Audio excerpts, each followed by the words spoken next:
Hey there, I'm the creator of Sector Unknown, solo developer.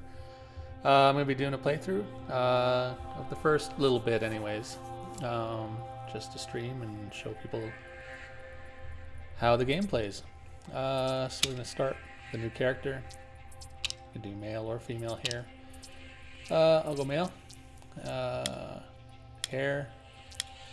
I'm not going to spend too much time on this, but you can do hair, skin, mustache, beard, that type of thing.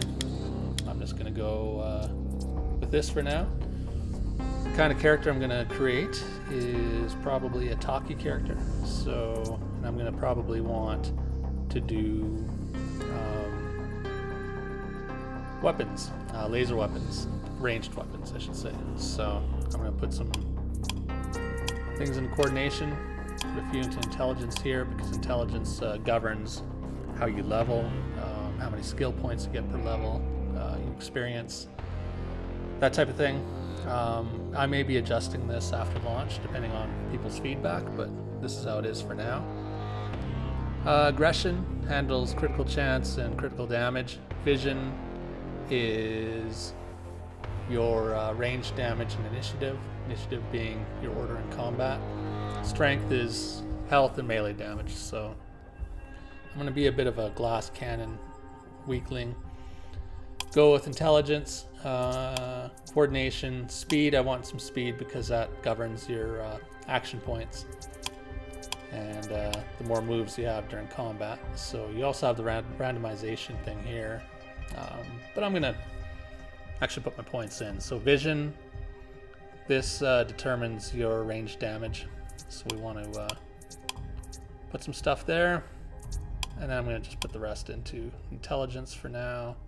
I have 1 point left, so I'm going to do strength. Give myself a bit of health. There is no inventory, weight in the game, so you don't have to worry about that. So it's primarily a strength stat. All of these are strength stats, except for intelligence, which again determines how fast you level. Your personality and your conviction, you're a prisoner. You start off as a prisoner, so your conviction also gives you bonuses. So what I want to do here is industrial plunderer, armor penetration.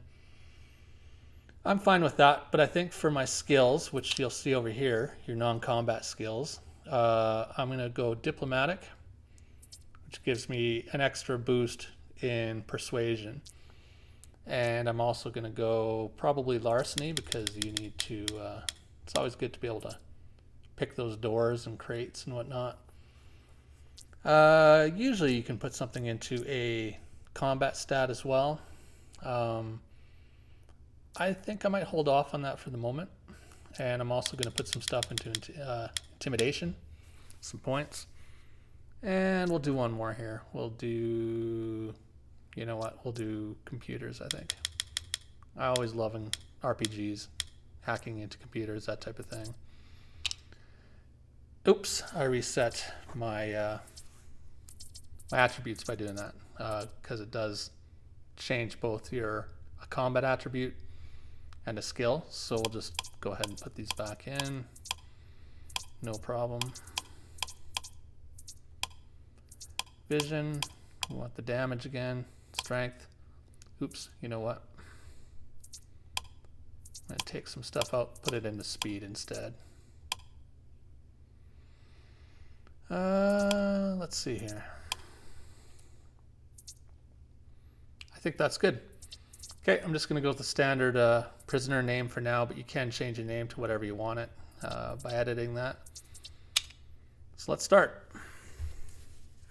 It's been a while since I played the actual story of the game, so it's going to be kind of refreshing for me to play it again. And it's been a while since I wrote everything, and the last probably 3 or 4 months I've just been focusing primarily on editing and getting bugs fixed, that type of thing. So it's going to be kind of neat to play it again here. So we wake up on a prison ship, and here we are. So the one thing that's important is with this game you can move the camera around. You can, with your middle mouse button, you can zoom right in, you can zoom out, you can go up, you can go down. So that's kind of an important thing. I think a lot of people don't get that when they're playing the game, so we'll see. I may have to make that even more obvious. But here we go. Here's the resident cannibal on the ship. Here's cellmate Chalk. So I'm not going to read the dialogue to you. I'll just kind of go through it slowly and let you read, and I'll walk through some of the decisions and stuff, and we'll go from there. So I'm going to open my eyes. I'm just going to tell him to fuck off, let me sleep. He's not going to let me do that. So we wake up, and we have a decision to make. Important one if we're going to survive journey's end. You'll understand soon enough. What are you talking about? So he thinks they're going to starve to death on the prison transport if someone doesn't do something quickly here. So we're going the sarcastic route with this guy. He doesn't like it.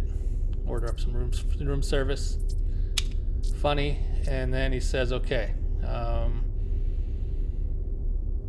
we need to make a decision here. We're going to have to eat a part of you so that we can survive the trip. And that doesn't sound like a very good plan. He says, just a little bit. You understand, it's about survival. Chalk, he's really trying to convince you to eat you. Just eat a part of you. Not kill you. Just, a little bit off the arm or the leg or that type of thing. So you can be sort of frank. You can be aggressive here. You can maybe go along with it. Why don't we start with you first, Chalk? Wait a minute, that's not how it works. It was my plan. It's only fair that we eat you first. So then we're going to keep playing along with it.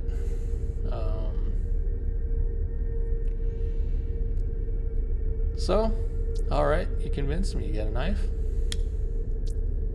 Hold up. This is too smooth. What's your angle? No angle. I don't mind being the first cut on the menu, but you need to uphold your end of the bargain when it comes time. So, our first skill check. We don't have the biology required or the strength required to do any of these two, but we're going to take his shiv. Just disappeared there. Now, we have an option, and this is kind of throughout the game. We can choose to attack him with the knife that he just gave us. We can just stab him outright. So this is slightly more honorable ways to, get ready to fight. I got your knife. Second option, slightly less honorable, is you can stab him, kill him. Third option I'm going to go with is we've disarmed you. Now what? You lied to me. That's right. Now I've got your knife. You're not going to eat anybody. You did me dirty. Real dirty. I'm hungry. So hungry. He lowers his gaze, shattered and inconsolable. So we got his knife. He's not going to do anything now. All of a sudden the door is open. Okay. So this is our first sort of acknowledgement that something isn't all that it seems. So Chalk is understandably nervous about this. This could be our chance. Let's go. Chance at what? I know these sensitive operation fucks. They screw with your head, make you see things, turn you inside out. I'm not going anywhere. So he's had experience with sensitive operations, and that's a unit that I sort of made for Star Frontier. They're kind of like the Black Ops, typical cliche type of guys that go around and imprison people and work sort of on the margins, and not very good people. And obviously Star Frontier is the corporation that's in charge of sort of settling the sector, exploiting of its resources. I kind of modeled it after the East India Company historically, and some of the other sort of trading companies during the medieval and age of exploration that would go around and set up colonies, that type of thing. And they'd typically be extractive, but sometimes they would be, not so much. And we'll find with Star Frontier, they're nasty, ruthless, but they're also they have a purpose too. Perhaps not as everything isn't exactly as it seems. So with Chalk, we have an option here. Because we disarmed him, we didn't knock him out. We can convince him to come with us and escape. And this is actually based on feedback from a couple different users. But one of them that really did a lot to help me with the bugs and that type of thing, daily bug reports, came up with the recommendation, well, why don't we let the player actually bring Chalk along? So I wrote it in after releasing the demo, after releasing the prologue, and coded it, and so now he can come along. He's an ally. So you convince him, follow you after everything. He'd really trust me. That door didn't open by accident. This is our shot. Let's take it. Okay, so he, all right, friend, I'll follow you. If this is another loop, I swear. So we have Chalk. So before we leave the cell, he's our first recruit. As the tutorial says here, we want to give him some stats. So here's our character sheet screen. We don't have any inventory yet. I want to kind of make this as compact as possible with inventory as well as attributes and derived stats, that type of thing. Everything on one screen, your perks on the other.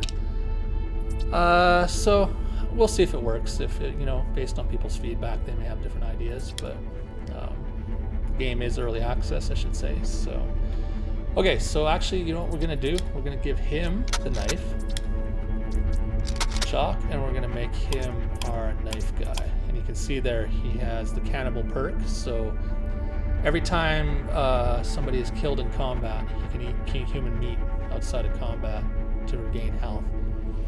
That's just looted off their corpses. So we're going to give him strength, give him some coordination, some speed. It's going to be our Tunisian back alley knife fighter here.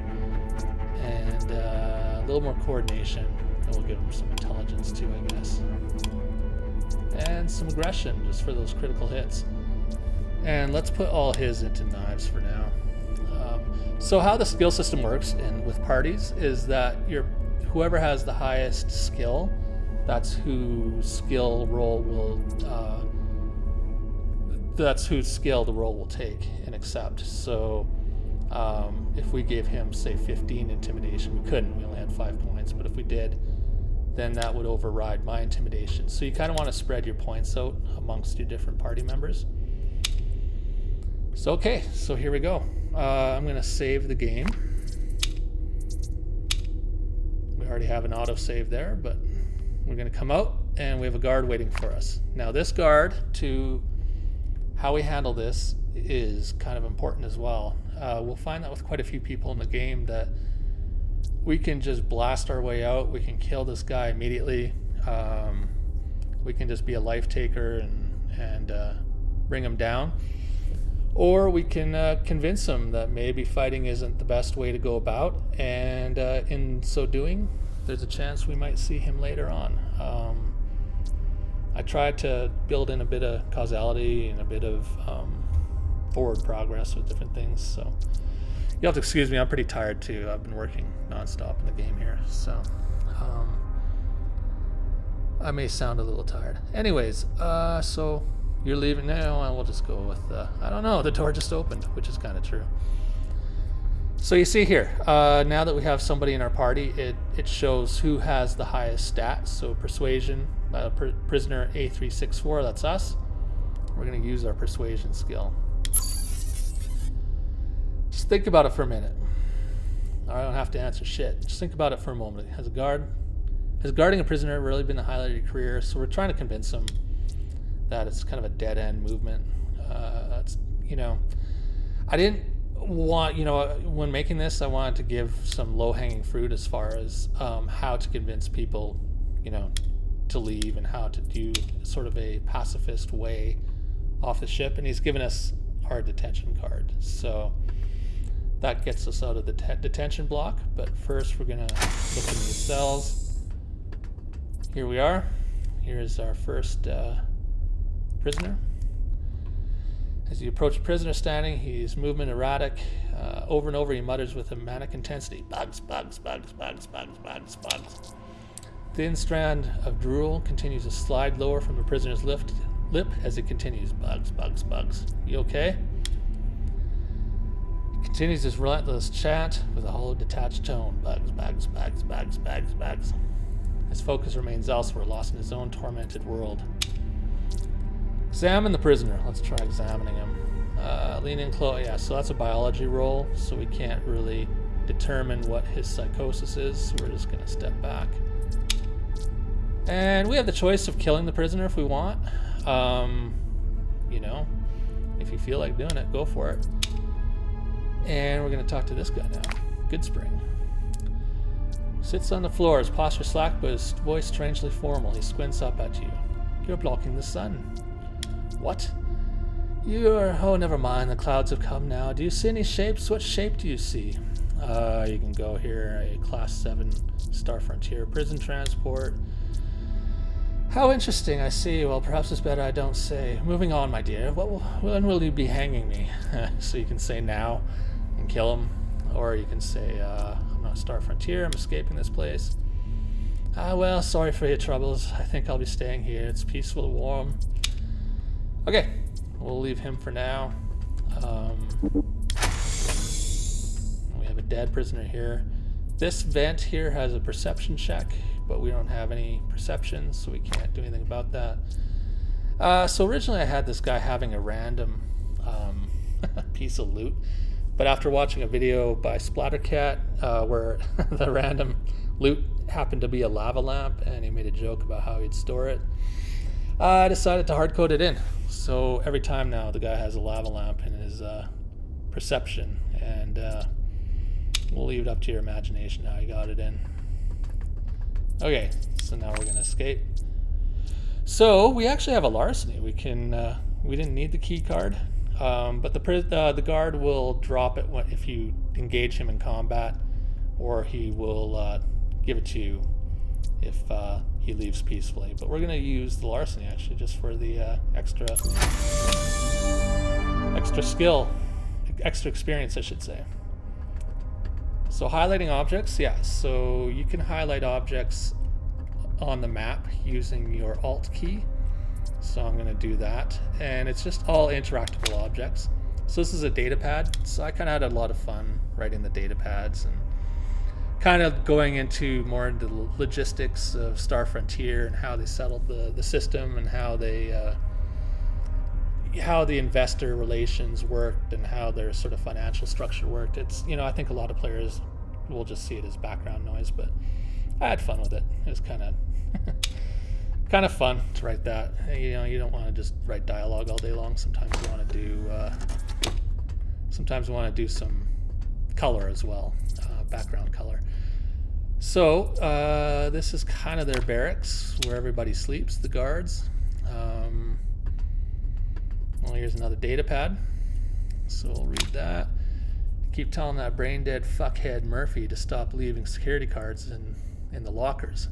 Kind of a hint there. So what we're gonna do is we're gonna look in the locker, and there's another key card. And we're going to check the computers. We do have computer skill.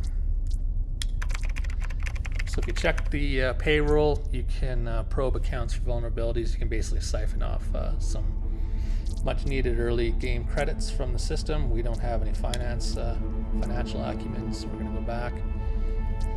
Star Frontier expansion. This is just a bit more lore by General Benjamin Alonso. He will factor into the game later as sort of the main antagonist.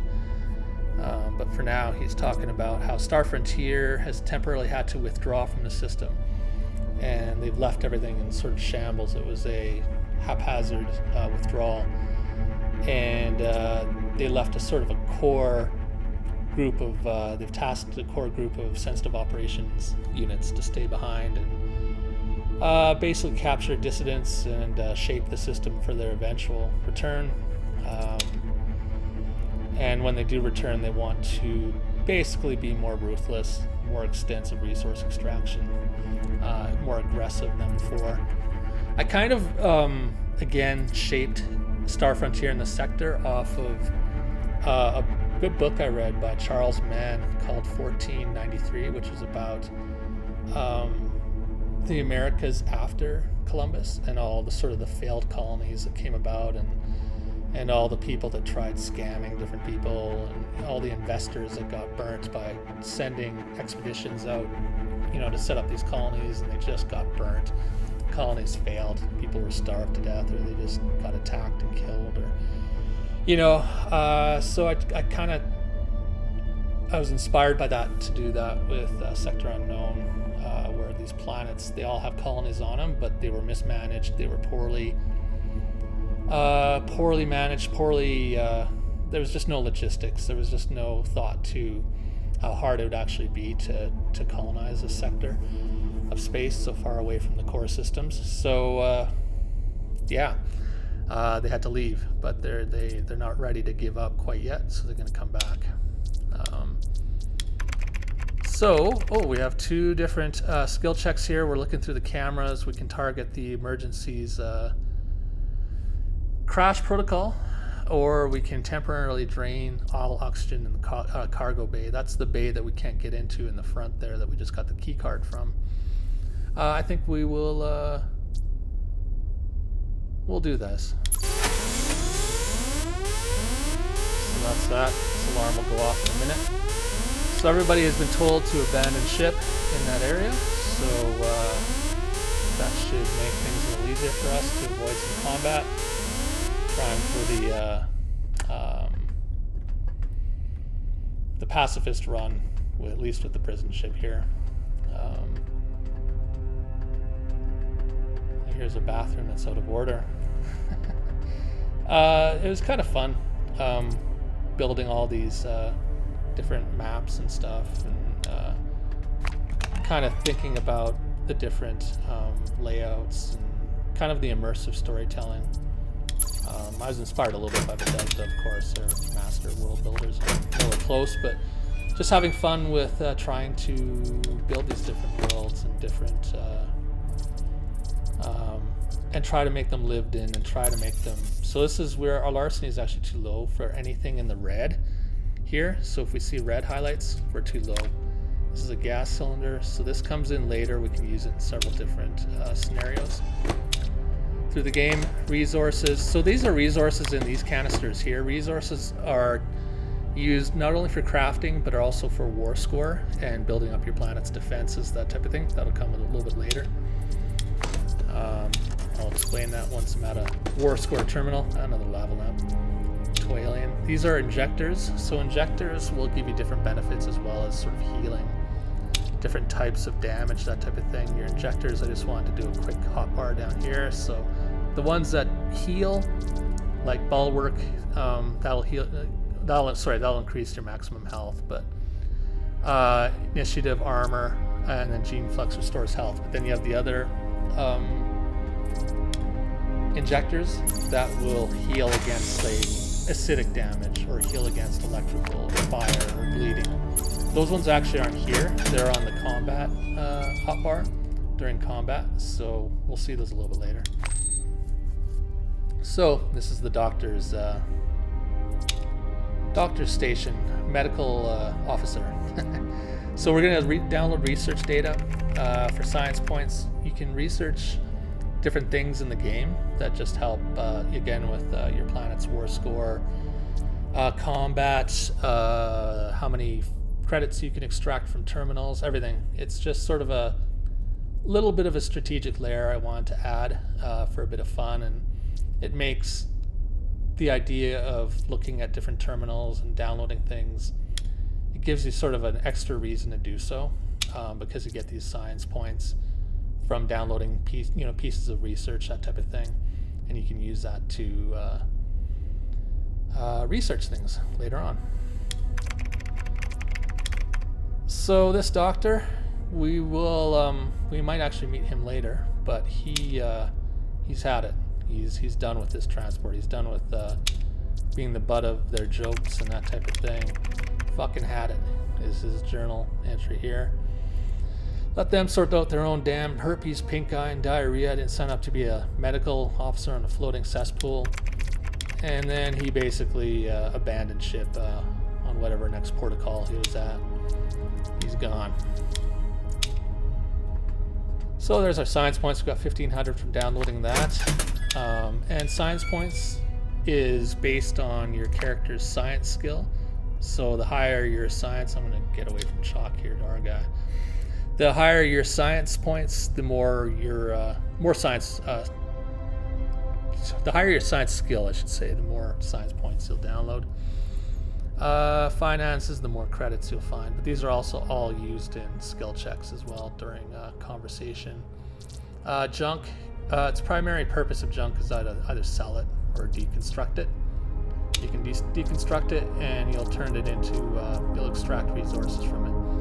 You can also do the same with weapons. You can deconstruct it. Narcotics, you can do the same. I'm actually going to equip this. And this is the reactor core. So in another playthrough, if you had a high enough engineering skill, you could back up the reactor, cause a meltdown, and cause the ship to be evacuated that way. Just reactor instructions. We use those, again, science points from that. So there's a purpose to reading some of the verbiage from the different terminals and whatnot. And I think we have everything. Okay, just this one crate here. A few people have asked for the ability to loot multiple containers. I will definitely look at that. So here we go. The cargo bay is now abandoned. Crates, storage lockers. The guards have hastily vanished after the alarm was sounded. So we're going to loot all this.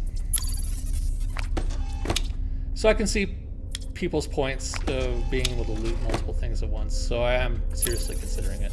I do have a list of things to look at post-launch. Again, this is early access, so I'll be listening to the players' feedback very closely.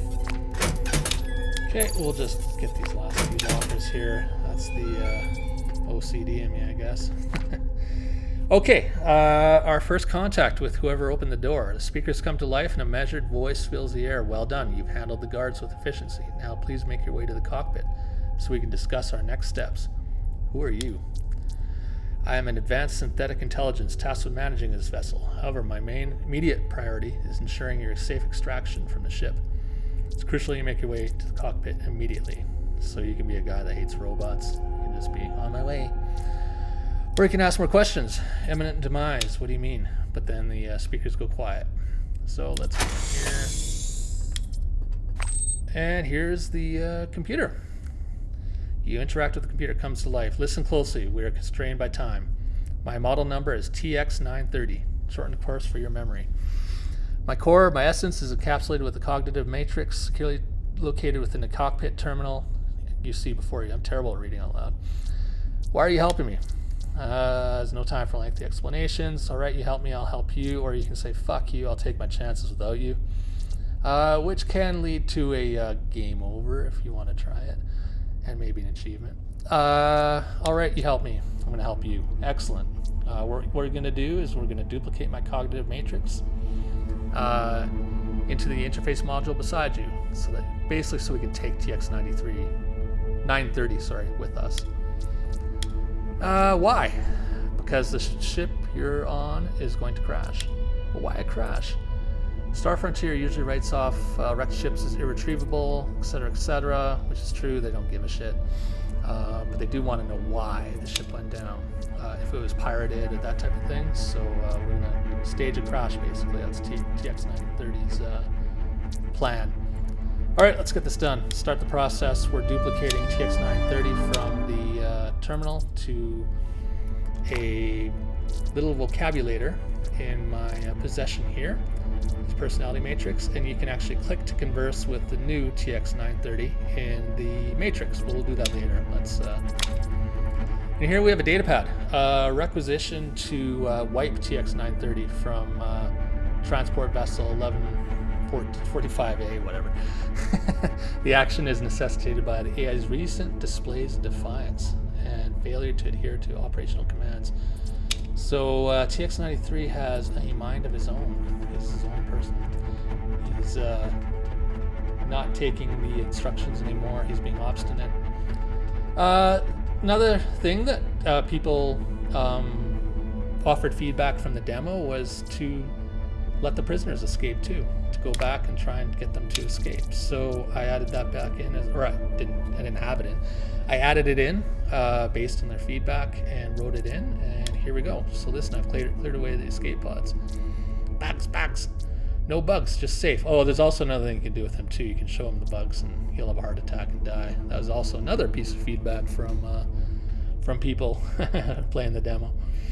No bugs, it's safe, just down the hallway. You can get out, you can escape. So there he goes. Bugs. The prisoners enter the pod, not designated for you. Shall initiate launch. Wait until I'm clear, then send it. All right. And now, Goodspring, same thing. Listen, I've cleared a way to the pods. Get out of here. Oh, my dear, it's so peaceful here. You're on a prison transport. It's about to crash. If you stay, you die. Do you understand? So he goes too. All right, there we go. They will factor into the story later as well in a little side mission. So we are ready to leave the planet. I'm going to do a save here. And let's interact with the doors. Open the escape pod door. It opens up and revealing the inside of the pod. Comfort was not a design priority, but it'll suffice for survival. Yes, TX930, thank you. Get in. And we're off the prison transport. So that's the first tutorial level. And so what I did is I put different loading blurbs in here, like some of our other favorite RPGs, just to give a bit of backstory and lore to the planet. To the game and the sector. So here we are on the planet for the first time. Our escape pod is simmering over here. Barely missed crashing into the cliff face. Now, we can be belligerent with TX930. Just look at this mess he landed us in. We just barely missed that cliff. All right, let's get going. You know what? I'm going to just explore this one. I forget what I did here. Would staying in the prison transport have been preferable? At this point, yeah, maybe it would have been a smarter move. No, I guess not. Condescending fucker. Noted, and for record, while I did orchestrate our arrival on Maku, is never an ideal scenario. Survival, however, demanded it. Sorry. Okay, so here is the planet. And you can sort of see it's desolate. But as TX930 said, there is a mining terminal to the west. So we will go there. Or is this east? Hold on. East, I should say. Okay.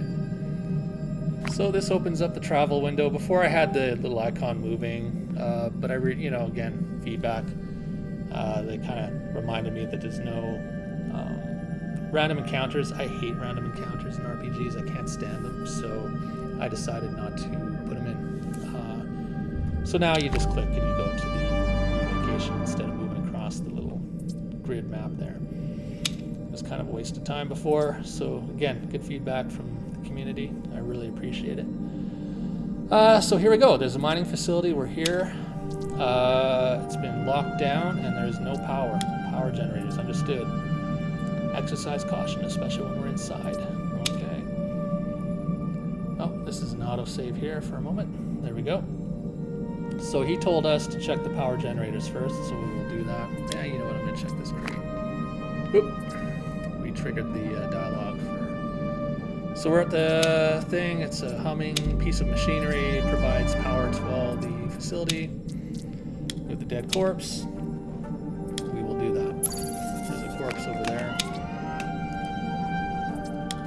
And he has a data pad and a good weapon. So we will see. TX93 crackles through your comms. Scanning. The data pad you recovered mentions a door code. That should be our key to accessing the facility. Input it when you're ready. So the data pad, this is old Brandon Rodriguez, B-Rod. He's a bit of a blue-collar dude. They're really pulling the plug in this whole operation. Nobody's been paid for months, so fuck it. I changed the door codes to the facility once when nobody's getting back out. Figure I'll try a little freebasing on my helmet. Might be crazier than a shithouse rat for even thinking about it, but if anyone can handle it, it's me, old B-Rod. Obviously he couldn't handle it. He overdosed and died. But he died happy, I guess. So here's a robot. This guy here is non-operational but ready to assist. So either engineering or robot parts is what we need here. So we have neither. So we'll keep looking around and we'll lose some of these crates. So the place is in disrepair. You see a broken down mech over there. And here's a mine. So in the game, you can lay down traps and mines and whatnot, and it will help you in combat, help you kill enemy NPCs. We just found the robot parts. So we're going to go back to the robot in a second and start building ourselves an entourage. But for now, I'm just going to loot again. Like a good boy, all these other crates.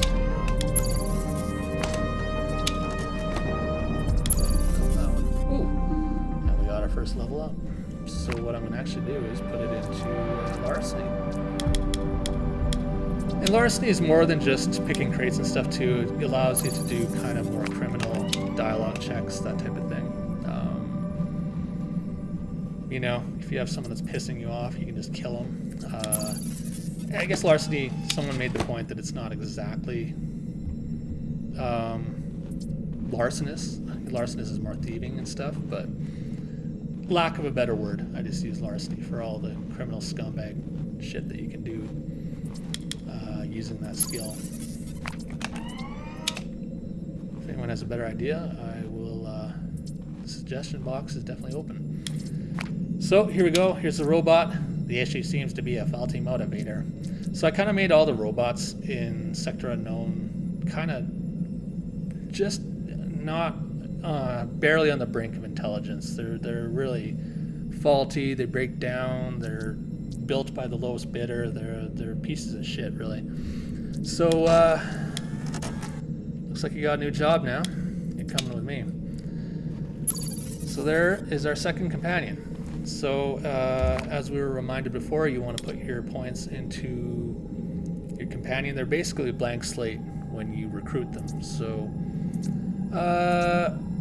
I'm going to give him some coordination as well, because I want him to be another ranged guy. With this particular robot, he only uses carbines, so we're limited there. The nice thing about robots, though, as you can see here, is they actually automatically repair their damage after combat. They can't use stims during combat, but they can repair themselves after. They can repair their damage. So just wanted to give a in-universe way of saying why they can't use stims, but also, you know, they're not completely worthless because they heal after combat. So engineering, we'll make him an engineering guy. He will have, oops, I didn't mean to do that. And then we'll put some into carbines. And away we go. So we now have a bit of rounded. I'm just sort of banking these 2 points for now until I figure out what I want to put them in for my main character. But our main character has persuasion, computers, larceny, and intimidation. This guy here has engineering. We still don't have anything in financing, piloting, luck, persuade. No, we have some of those other ones. Biology, we don't. We'll get there. There's more companions to recruit. Now we can obviously talk to the companions and do things for them, but we will do that a little bit later. So now that we're at the door, we're going to enter the door, the code from B-Rod. Brandon, and away we go, we're at the facility. So it's in severe disrepair. Here's another data pad. I'm not crying over the shithole, but there's a mountain of crates here. I've seen the manifest. Cargo and some of these are worth a fortune. Maybe old Pink Eye will want a slice. I forgot about Pink Eye. But then again, maybe I should go lay low. I got a lot of debts and I don't want to kick up any unwanted attention. So as you can see, there's a lot of opportunists and desperate people in the sector. A lot of people were left behind by Star Frontier. They were contractors and workers, and people working in the mess halls and in the mines, and mech operators and scientists and that type of thing. And they were all left behind due to the hasty retreat. And there's a lot of desperation. A lot of people wanting to get home, wanting to leave the sector, who can barely survive in the sector. It's in complete shambles, really. So here we go. So we're going to explore the facility. We're going to get it working again. I think I put a data, yes, here we go. There's a data pad there. So I did the old Fallout thing with data pads that give you a boost to a particular skill, the golden tongue. You know, these are all like brochures, that type of thing. This guy is like a master of social maneuvers. So we're gonna, now we have an additional 5 in persuasion. So we're at 15 persuasion, 15 larceny, which is good. And how the data pads work is they give the skill to whoever has the highest skill already. That's the person that will get the skill boost, and tie goes to the player, obviously. So controlling companions. So yeah, in combat you can control your companions if you want. I have it set to automatic by default. They do their own moves and stuff, but you can control them by clicking their that box there, and it'll control them. So here we are, exploring a facility on the data pad. Fucking Silas has been abusing the cleaning robot again. I'm gonna sabotage the door to the storage room if that ghoul wants to keep getting his jollies on with the poor robot. Silas, we might meet that guy later.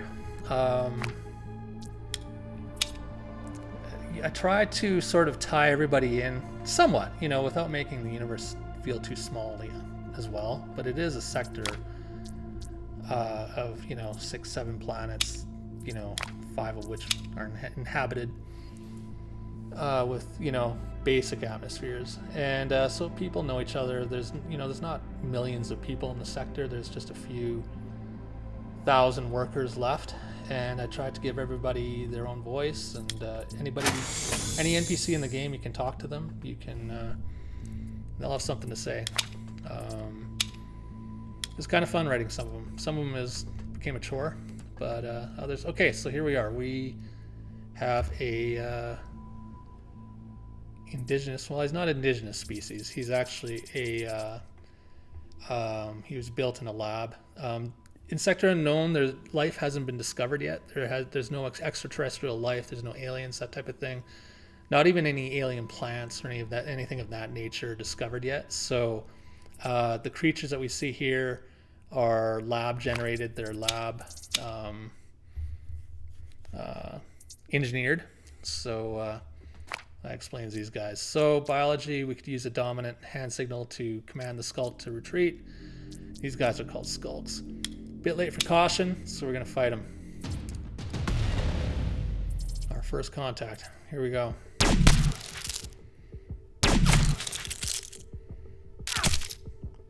And go Chalk. Okay, so Chalk just landed a damage over time on him, bleeding attack. So let's hope. I'm gonna put a fire attack on him as well. Oh, not enough action points. So you saw the skull took some damage there. He took 20 points of bleeding damage, but Chalk just took some toxic damage as well. So there's some dots going back and forth. Let's loot this asshole. So these guys have different things that you can use. There's organic resources, inorganic resources. Organic resources you can use for injectors and narcotics and pharmaceuticals, that type of thing. And inorganic you can use for obviously things made out of metal, that sort of thing. Okay, so we're gonna go in the next room here. A little bit of dust floating around. Here we go, another empty room. Goddamn skulks, they're everywhere.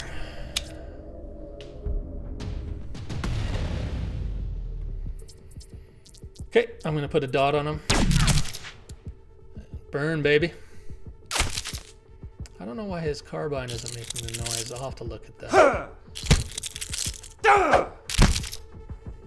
Resting. So eventually when you build out this mining facility, there'll be bunk beds in here and you can rest. Your guys in heal combat as well. For the non-cannibals, they'll use a traditional resting. Oh, hold on. Okay, we have the door parts. We got them from the other crate there, but I'm gonna use my engineering for the experience to open it up. And here we go. So we're in another room here. Here's another dead body. This is Coffee. Gambler turned wannabe, what do you call it? Scavenger. So he scavenged some useless parts, but he also met his demise because his harness broke and he fell into the room and he was locked in there. So what a way to go. Terrible. There's another skulk down this hallway here. I'm not going to engage him. I'm going to go back this way. That door cannot be opened. Oh, I forgot there's a data pad in there. There is an achievement for collecting data pads. So if someone is a completionist like me, I kind of like to find all the data pads and all the, depending on the game, magazines, whatever, dolls, whatever you want to call it. I think Wasteland 3 had dolls in them that you could collect and tape cassettes and that type of thing. So as you can tell, I'm kind of a huge RPG fan. Always wanted to make my own, and here we are. But yeah, I just love RPGs. Colony Ship, Wasteland 3, Wasteland 2, Baldur's Gate 2, the BioWare games, up into, Dragon's Age Inquisition. It's kind of when I stopped with Dragon's Age. Mass Effect series I love. Okay, we're gonna activate these generators. Here we go. Boom. Boom. All right, let's roll up our sleeves and get to work. So we have to repair the facility.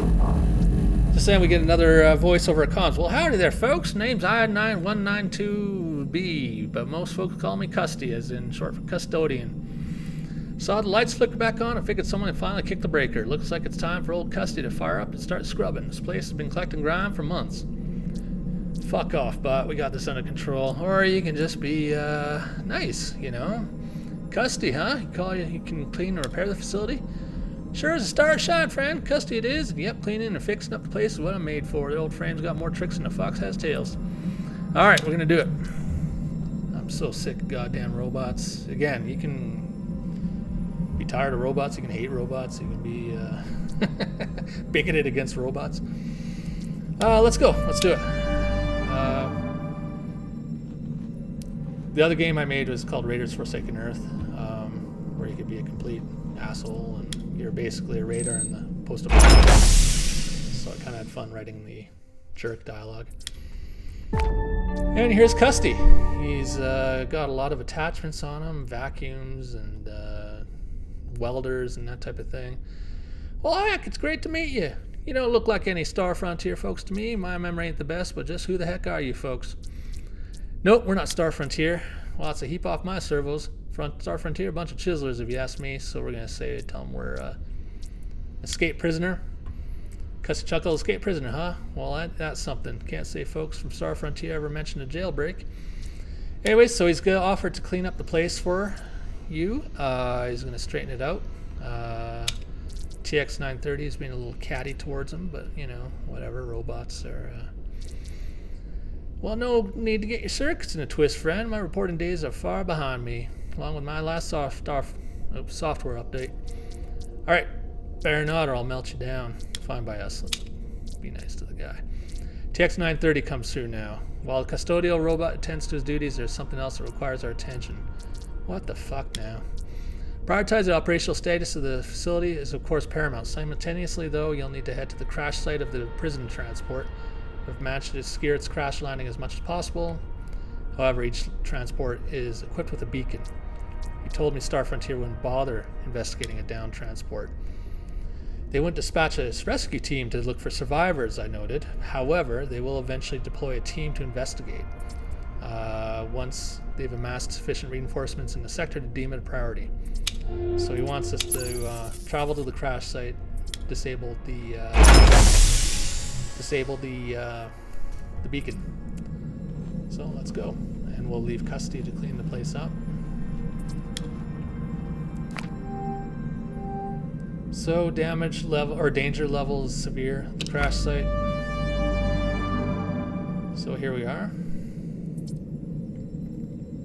And there are other life forms walking around here. These are called, I didn't name them, but the folks of the sector named them. They're called guns. And they're basically scavengers, that type of thing. What I'm going to do, though, is because... Oh, never mind. So what we're going to do is we're going to engage this one.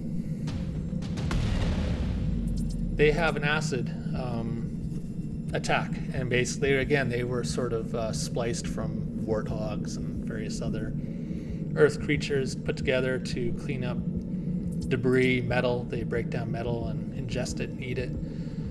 But they can also use the acid for attacks, and they're basically considered pests now. I don't know why his weapon isn't firing. The noise isn't. I'll have to figure that out. Okay, so I'm playing on story mode right now, just because I don't think you guys want to watch me die a bunch of times. So I'm just doing it on story mode. We'll get through combat just to keep the pace moving quickly. So we need to find the... so here's some rocks. You can also gather rocks for resources. This one's hit detection is a little bit off. I'll have to look at that. I think it's because it's blocking the raycast there. So anyways, I'm not going to loot everything here, but this crash site is basically a treasure trove of different resources, because it's debris and whatnot as well. If you hit, you can see all the different debris that you can gather for inorganic resources. Let's fight this one gunt here.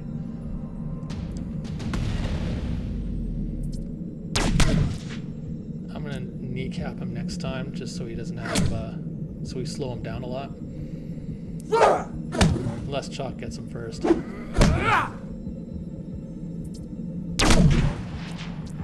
So now he is kneecapped.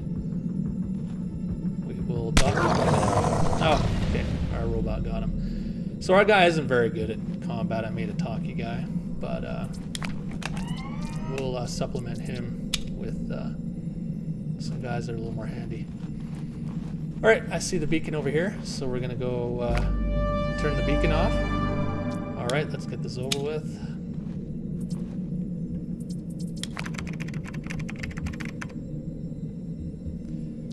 Okay, we're gonna actually use our computer skills to scramble the beacon coordinates to another part of the planet. A little bit of misdirection here, disinformation. Excellent work. This maneuver should sufficiently mislead any pursuers for the time being. I have one additional task for you now. You must locate the computer from which you originally extracted my personality matrix. My presence is also contained within that system. Should Star Frontier discover the crash site and the computer remains intact, they could potentially extract information from my duplicate. So, you want me to kill you? In essence, yes, but consider this a copy. Some philosophical stuff here about is it really you if it's a duplicate? Killing you will be my pleasure, or you can just all right, let's get it done. So we'll go here. Memory serves, yes, there's another data pad here. Intimidation, the unauthorized Star Frontier interrogation guide. So again, that'll give us, I think that actually gives me 20 intimidation. Here's the computer here. So why didn't we do this back on the ship? Good question. TX, but he needed the computer intact to be able to sort of orchestrate the crash landing. So, you sure you want me to kill you? Actually, hold on. I'm going to do a backup. Oh, I don't have enough. You can use this later in the story. Oh, well. You want me to kill you? Yes. Think of it not as ending a life, but preventing a potential threat.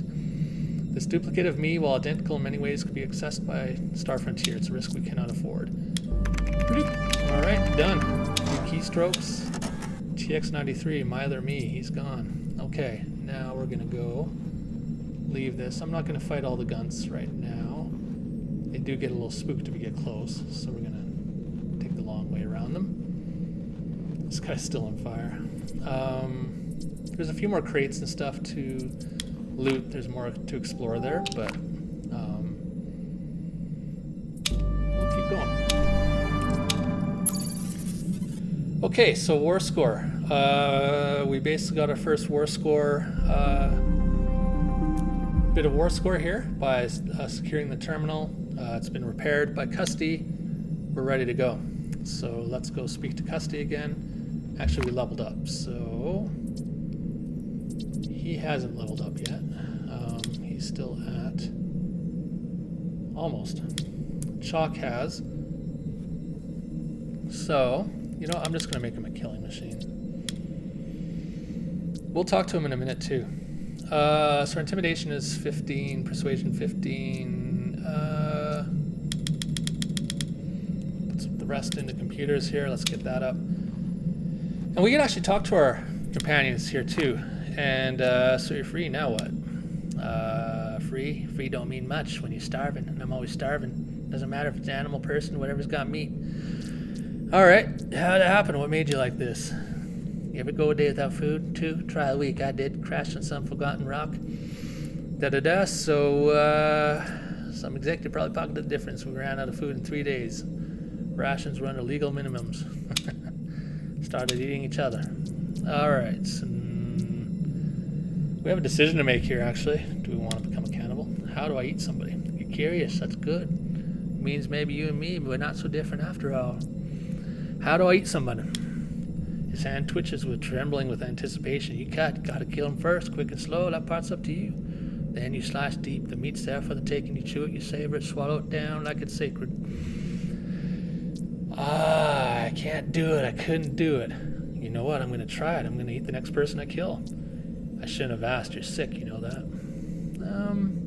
I just want to show people the cannibal system, so I'm going to do it. I'm going to say yes, and you can now embrace the path of cannibalism. Loot human meat from fallen enemies and consume it to restore a small amount of health. I'm going to talk to him again, because you know what?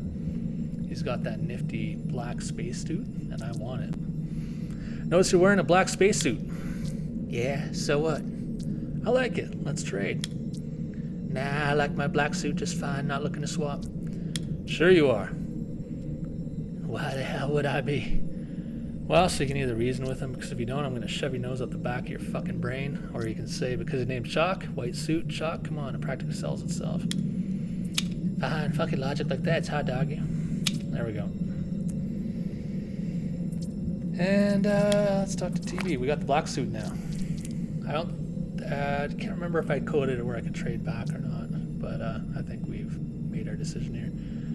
TB227. There is no response. TX930 chimes in. TB227 operates with optimized energy protocols. Any period of activity is utilized for recharging its functionalities. So anytime he's not in combat or moving, he's recharging. Okay, we can ask him if he needs help with something. This unit acknowledges your query. As you can observe, prolonged periods of hibernation are necessary when not in combat. This is due to a deteriorated power regulation model. Let me guess, you need me to find a replacement. Correct. Acquiring and installing a functional module will significantly enhance this unit's energy efficiency and combat readiness. Alright, we will look for one. So we got 2 more quests here now. Eater of the Dead, which is Chalk's quest, and Wake Up Call, which is Locate the Regulator. And Custy. It's been busy at work. The place looks better already. Welcome to what's new, the cleanest Star Frontier TN4 and mining facility in the sector. Well done. I'd like to get a breather now. Get some rest. And TX930's being catty again. The I-92s always did have a certain reluctance towards extended labor, didn't they? Go easy on Custer. Custer. He did a good job. Okay, so can we talk to him? Sorry, boss, can't talk right now. Okay, so let's explore the new base. It's clean. These doors were knocked off their hinges before. There's sparks flying everywhere, there's dust. It is now clean. And he's wiped out all of the remaining skulks in the base as well. So I'm going to do a save here, actually. I haven't saved for a while. There are autosaves when you go to different parts of the map and during important events, but players save at your own risk too. I wouldn't wait too long between saves. Excellent. This room will serve adequately as a command center. Operations hub. Correct. Starfrontier's withdrawal from the sector was not a surrender. It was a tactical pause. They're regrouping, reinforcing, and when they return, it will be with overwhelming odds. If survival is your goal, we must be prepared to fight. That preparation begins here. How are we supposed to fight Starfrontier? Odds of success are negligible, but not zero. Our viable strategy lies in rallying those left behind. Settlements, outposts, fractured colonies. This sector holds at least 4 other habitable worlds, most recently abandoned or stripped down by Starfrontier. If we can unify them under a common cause, we may stand a chance. Well, here's a good point. We don't have a ship. I'm aware, but Maku isn't entirely cut off. Supply vessels, scavengers, even rogue traders. Ooh, I kind of wrote that before I'd even know what a rogue trader was in Warhammer. I may need to just reword that a little bit. I don't mean actual rogue traders, obviously. I mean traders that are off the grid. With the right timing and leverage, we may secure one. Even if we could unite the planets, what advantages do we really have? Very few, but not none. Starfrontier operates with a heavily centralized command structure, rigid, slow to adapt. And this sector lies far from their core territories, meaning long supply lines and delayed reinforcements. So yeah, their lines of communication are quite extended. Maybe we have a shot after all. Perhaps. History rarely favors the cautious. Okay, thanks, Alexander. There is one additional matter I should raise. It concerns the subject of acquiring a new body. I must admit, I've been residing in inventory.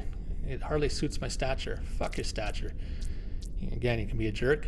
Sure, let's find a new body for you. Beep, beep. What the hell was that?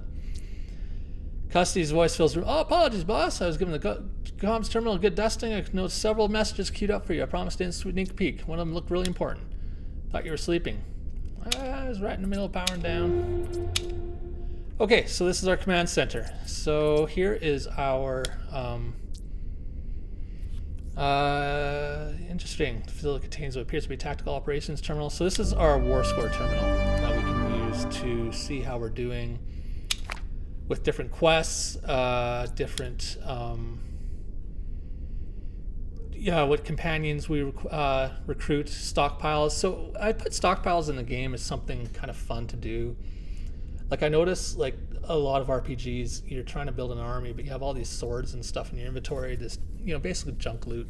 You can't do anything with it. So I thought it'd be kind of neat to have a stockpile where you put all your old weapons into this crate, and it gets distributed to people amongst your cause, and it helps you with your war score. Planets, how many planets we have under our control. Right now we just have Maku, and actually it's not even pacified yet, so there's still more to do there. Planets claimed. These are planets, other planets within the sector that aren't, you can't land on, or they're not habitable, but you can still claim them as your own for their resources and stuff. Missions, these are all the missions here. So as you can see, one of the things is we secured the mining facility base. So that's our first piece of war score there. Support personnel. So that's another fun thing I wanted to do with the game was, not everyone's a combat companion. You can hire scientists and crafters and craftsmen and, different people, narcotics traffickers and different types of people that will help you with your cause. And they'll also contribute to war score. So none of them have been recruited yet. They're down here. And also, the next terminal here is for planet defenses. Fortifications for what exactly? Coming Starfrontier incursion is already mentioned. They won't return with scouts or patrols next. They'll bring a full military push. So the more we invest in planetary defenses now, the better we can hold the line when the time comes. So we're in here now. So you can sort of see what some of the resources we're finding can be used for. So copper, for example, weapon stockpiles, additional weapons stockpiles, iron, that type of thing. We don't have enough. We're missing most of everything here. Fortifications, robot upgrades. You can repurpose some of the industrial junk robots that have been sitting around and repurpose them for combat. Orbital mines, ion cannons, and supplies, basically. So again, this is our first planet. There's 4 more that we can go through. Story planets, kind of like Knights of the Old Republic. You go and kind of bring them to your side, and they join you. So this is a vendor. We have some junk we can sell, so we will sell it. And you can also buy helmets, that type of thing, but we have nowhere near close. This is a rare infantry protection helmet. We don't have the money for it. Vendors are limited by how many credits they have. It's on a countdown system, so they get more credits as time goes by. Here's a information terminal. This is for data on Star Frontier history, colonial records, null sector withdrawal, sensitive operations units, jump gates in the system and how they work, and Hell's Gate, which is not in the game right now, but I'm going to do it as a free DLC or upgrade for people. I just ran out of sort of the time and resources to do it, but it's mentioned quite a bit in the game. It's alluded to quite a bit. It's basically a prison facility that's surrounding a large main sequence star, and it's so close that you need a shielded ship to get to it, and if you want to escape, you need a shielded ship to escape. So basically the prospects of escaping are slim to none, and it's kind of like a black site. Okay, here's our comms terminal. We have 2 messages waiting for us here. We'll do the emergency now. We'll do this one first. Initiate transmission from Maku's. This is Dav, representing the Crimson Skulls. Establish secure communication through our uplinks and coordinates. So we're not alone on the planet. Let's initiate contact with them. Well, the claim jumper decides to grace us with their presence. Took you long enough. Better late than never. How can I help you? We got ourselves a polite one. We're here to talk about the mining facility you cozied up in. Plain and simple, it's fucking ours. Sorry to hear. Not as sorry as you'll be if you don't play ball with us. Let's meet. We can figure out something, or you can just disconnect. You can be defiant. You got this facility over my body. Dead body. Let's work something out. All right, a meeting then. Appreciate your willingness to discuss. Very well. Well, it seems diplomacy might still have a chance, albeit a slim one. It's not often pirates opt for talk over action. Be prepared for anything. Activate the emergency transmission. Attention. Automated distress signal activated. Star Frontier pod from Transport 11 has been ejected. So this is a recorded message. One of the personnel has used it to escape from the prison transport. Likely the detention prison guard they persuaded to bail. So we didn't kill him in combat or through larceny. He survived, and we can now go talk to him. So eventually you can put different, well, actually, let's go to the research terminal here. You located the research terminal. Excellent. With enough scientific data, where to find that? I already mentioned that earlier in the recording here. So you find it through different terminals and whatnot, and then you can do research based on the skills that you have, the skills that you see on your character sheet. So we have 3,000 science points, and these are biology-based research, and it's also gated not only by the points that you have, they have a cost to them, but also your ranking in biology. So again, it goes by the highest group members. So we have nobody with any biology skills whatsoever, so we can't research any of the biology research trees here. Physiological analysis, for example, that boosts your damage over time. That's the fire and the bleeding. I'm missing the lines here, actually. I used to have lines connecting these, so I'll look into that.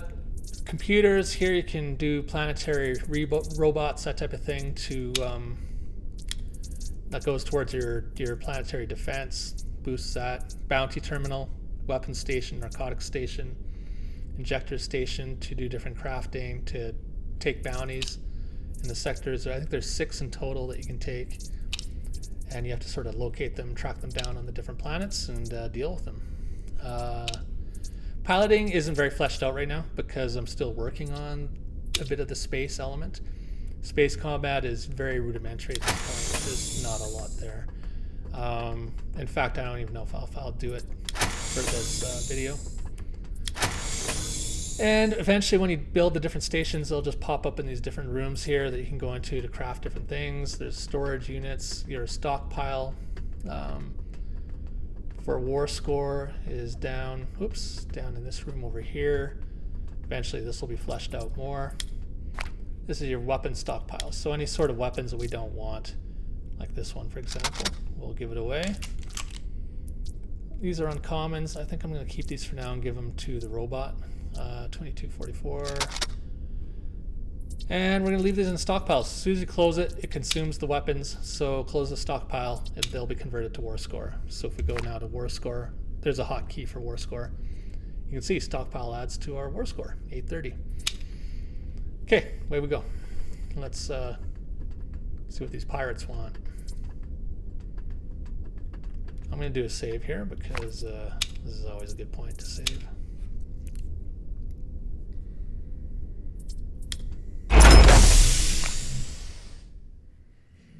Exiting the mining facility. 3 spacesuit pirates. Their postures relaxed yet decidedly imposing. The female leader advances slightly, breaking the silence with a drawl. Finally decided to come out, huh? Took your sweet ass time. Prioritizing you lot wasn't exactly on the top of my to-do list.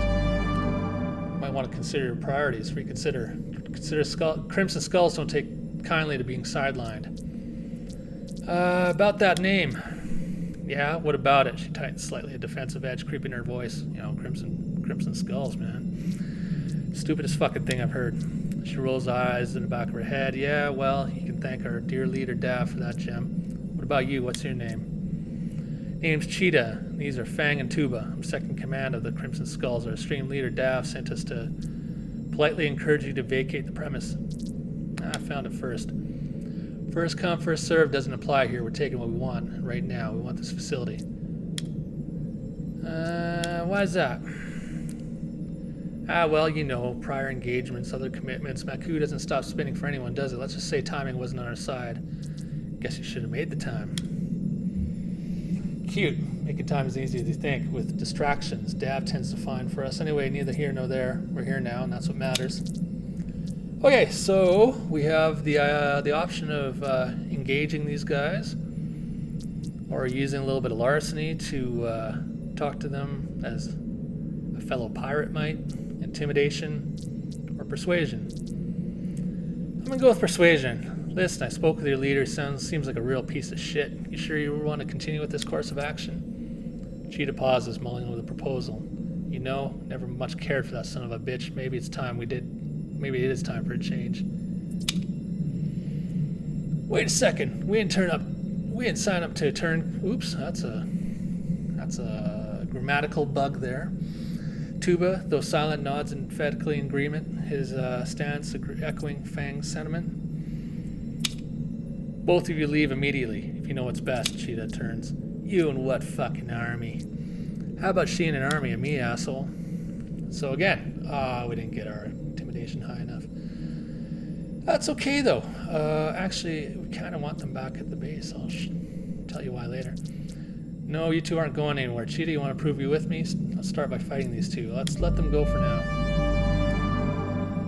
Fang signals a Tuba and turns without further ado. So what now? You're going to hand over the coordinates of Dav's hideout. It's time we paid him a visit. Aren't you at least going to give me a facility tour of your facility first? No, Cheetah, I'm not. Who's that? After TX 930. He's my robot. Vocabulator matrix. They're hitching a ride with me until I can find him a body. Or you can answer he's an asshole. Huh, alright, fair enough. She retrieves a data stick from her suit. Hard to believe I'm actually handing this over, but here are the coordinates. I'm ready to roll whenever you are. First, tell me about this Dav character. Dav, like I said, he's a drunk, useless, but he's also the kind of scum that puts treasure over lives. Lost 10 good souls because of his greed. Sounds like my kind of guy, I forgot. A Star Frontier patrol caught us off guard. They were on us before we could even react. Dav, obsessed with his ancient Earth trinkets, had rigged a few escape pods with his horde ready to jet at the first sign of trouble. Left most of his men behind while we took off with the precious cargo. That's how we got stranded here. Alright, let's go pay him a visit. So we have our third companion now, Cheetah. So let's give her some stats. For some reason, I don't know why, I always make Cheetah my pilot. So we'll do that. And we will give her... you know what? We have one knife fighter already. I'm gonna give her... I'll make her another pistolier. And we'll go speed. I want her to have pinpoint accuracy though. Shoot the wings off a fly. Vision, damage. Okay, there we go. Perks. Occurs to me I haven't done the perks yet. So Dog of War, I always like the 2 action points, so I'm going to do that. Armor Shredder, so that's plus 5 to armor penetration. If you've seen with like the Gunts and different creatures like that, they have high armor. And that mitigates a lot of your damage. So I'm going to give her an innate armor penetration. And plus 1 in damage, sure. And we'll do all of our guys here. He's a range master, yeah. Let's give him a hazardous boost ability as well. Because I think we gave him a lot of aggression. Or well, maybe it's this guy. Oops, oh well. Scaling aggression, there we go. And finally our guy. In our nifty new black spacesuit. I should look at some of these other ones. I'm just kind of plowing again because I'm in a bit of a hurry. I don't want to keep people here, but you know what? I'm gonna go hard to kill because I need more health because my guy's a bit of a weakling. All right, going to the pirate base. Okay, here we are.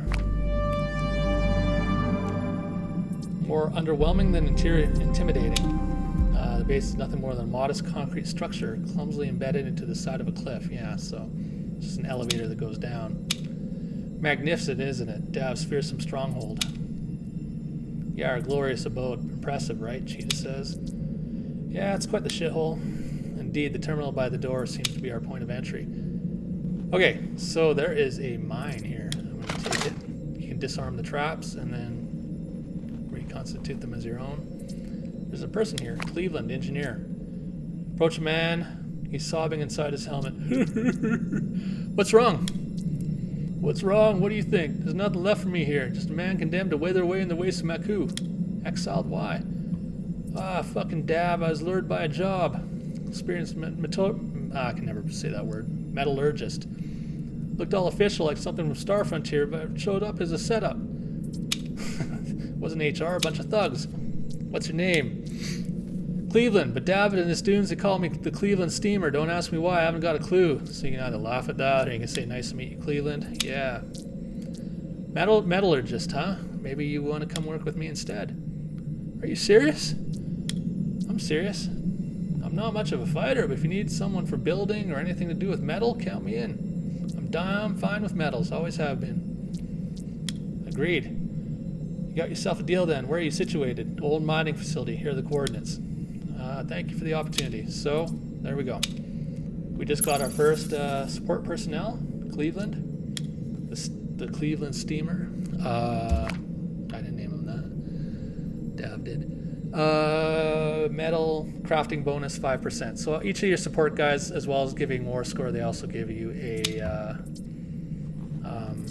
bonus of some sort. Okay, we just leveled, so I am going to get more larceny to open up some of these crates.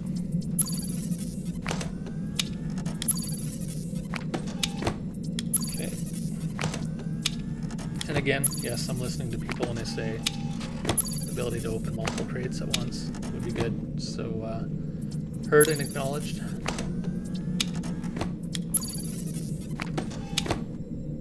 Alright, let's see what we have here. Anything... So, ooh, spider monkey. It has the module X12 modification. Critical chance 2% after every kill. Well, it's a hell of a lot better. Actually, it's the same amount of damage, but it has that extra ability, so why not? Oh, and we're going to give our robot the Stormbringer Compact. It doesn't have any special abilities per se. But as you'll see in combat, the weapons do, like each weapon family has different abilities. The pistols and the carbines and the carbines and the swords, that type of thing. They have different abilities each that kind of are innate with each weapon family. So let's go into the facility here. Actually, you know what? I'm just going to make one more save here. There's also the standard quick save, F5, F9 as well. So, interface of the intercom, hammer at the button. From the mining facility, met your delegation. Let's just say I'm here to see Dav now. What the hell? What happened to them? Cheetah, remember her? She's with me now. It's true, things have changed. Let us in now. Shit, Cheetah? Fine, doors are opening. Be on guard, this could get complicated. These guys are fucking losers, I'm not worried.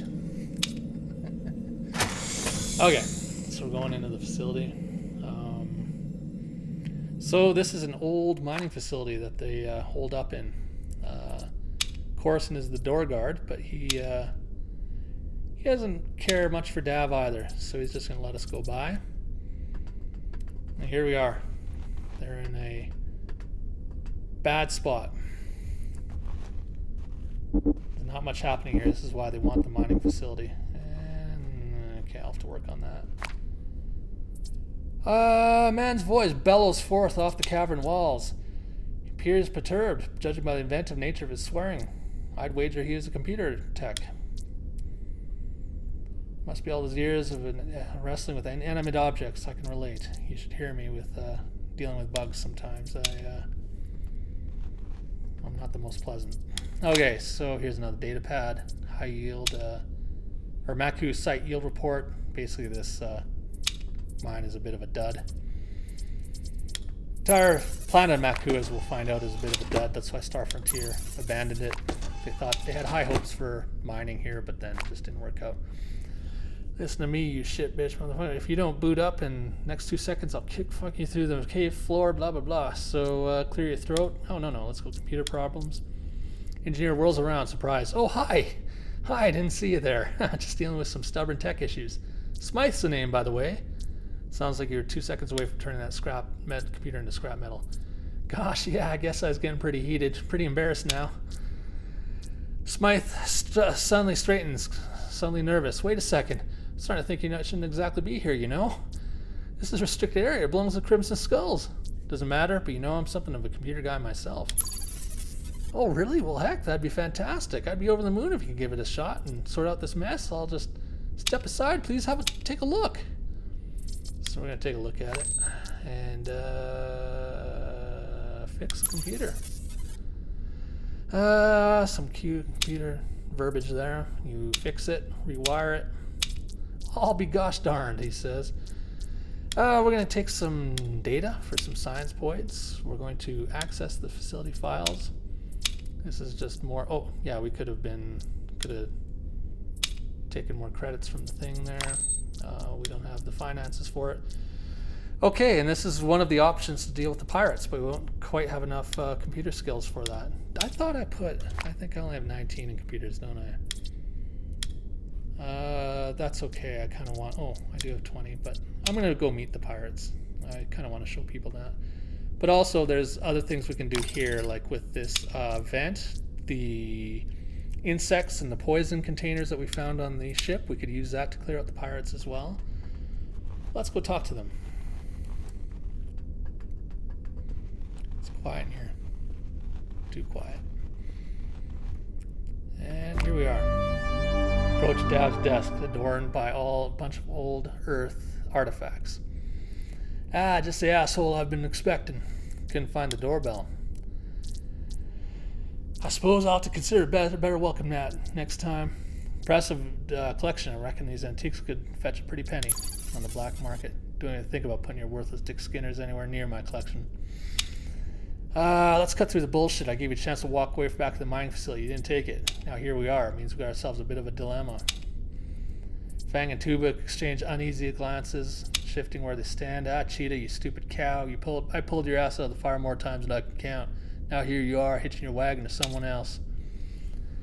You bastard, you hoarded 2 escape pods for your own damn loot. When the attack hit, 8 of our crew got left behind to die. And what'd you do? Drown and drink while the rest of us scraped by. Hold on now. Wasn't it my idea to seize the mining facility? Wrong, that was all course, and you didn't even want to step foot in there. Too scared of what might be lurking in the dark. Skulks. If I had scouted this place myself, you'd be still pissing yourself outside the gates. Dav looks at you. See the kind of bullshit I have to deal with? Ah, she's right, Dav. Your crew paid the price. Or you could say, I don't give a damn about your power struggle. What's your offer for the mining facility? Which leads another option. You left your men to die. Ah, fuck 'em, men come and go, but these antiques, you just don't find any other. There you have it. Cheetah says, living proof he's got no business leading anyone. Fang, Tuba, you catch that from your so-called leader? Seems you're expendable. No, not them. Obviously not them. You're my number one guys. Little Batman reference there. You're my number one guy. Persuasion. You two actually believe that? How about casting a lot with me instead? Fang finally speaks up. Dav's lost his way. We're not pledging loyalty, but we won't stand in your way either. You're on your own with Dav. You backstabbing curs. Standing aside is good as betrayal in my book. So Dav is alone. There are other situations if you send Cheetah back, she would be there on Dav's side and you'd have to fight her. Or you could convince her to stab Dav in the back. I tried to make a few different options here. So choices for Dav. Surrender your command, I'm taking control, disappear, and make sure our paths never cross again. Or actually you've grown on me, you're just kind of the shithead I need. For now you're working with me, or you can kill Dav. I want him to work for me. Dav lets out a sigh. Dav, you won't have any problem for me, I swear. Cheetah doesn't like that. Seriously, after everything, you're letting him stay just like that? I hope your trusted and promises don't come back to bite us. Don't fuck with me, Cheetah. And trust me. You better, because if this backfires, it's on you. I'm watching you. Right, so we're allies now, huh? Guess the question is, what's next? What do you want from me? Stay put. I'll fill you in when the time comes. You work for me now, Fang and Tuba. Okay. So Maku has been pacified. Like the old Caesar. Gaul has been pacified. The pirate issue has been resolved. And we get extra war score because we preserved the pirates on our side. Now, there is some concern from a few people that you have to play the game exactly right to get, enough war score for the proper ending. That's not true. I tried to build it in where you can get war score through a bunch of different means, and that's, that way you can still. Oh, there's a data pad back there. OCD me is going to get it. I wanted to build it so that you can use. You can get enough war score to get the proper ending if you're diligent, but you don't have to follow the story beats exactly as you can do how you like with the story. For most of the planets, I mean, some of you just slaughter everybody. If you just, you're not going to have much of a force to help you. But okay, we are leaving. Out the door we go. Back to the surface of Maku. Some more blurbs here. Null sector, outpost and null sector were left to rot. Again, sort of. Okay, that's a bug there. I don't know why it's doing that. I'll have to fix that. I'm going to go back to the main menu. I'm just going to pause this for a moment and go back to the main menu and restart. Alright, so we're back with the repaired fixed visors. I'm not sure, there's a missing material there and it's due to how I coded it so that with NPCs it would transfer the materials of their clothing and their helmets, hair, skin color, everything else from the model to the portrait, which is a render texture. So, but with the visors, for some reason, I added these tinted black visors and they've been causing me trouble ever since. So that's why we have the pink visor problem that we saw just now. So I'm going to leave that. That's in the bug list to fix. Okay, so we have another transmission. Greetings, seekers of truth. I'm a missionary of enlightenment, here to share a path of non-attachment. Each must come to understand. So these, I kind of had fun writing these robots. They've become adherents to the sort of the Buddhist concept of non-attachment and that type of thing. So let's go see who they are. And if you notice, that was a ship, which we need. As the location that they're at, so we'll go check them out. But it occurs to me that actually we forgot to go to the pod, the escape beacon. So let's go there first. And here we are. It's night on this side of the planet, and let's check it out. All right. So here we are. We have somebody that's set up camp, and we recognize him as the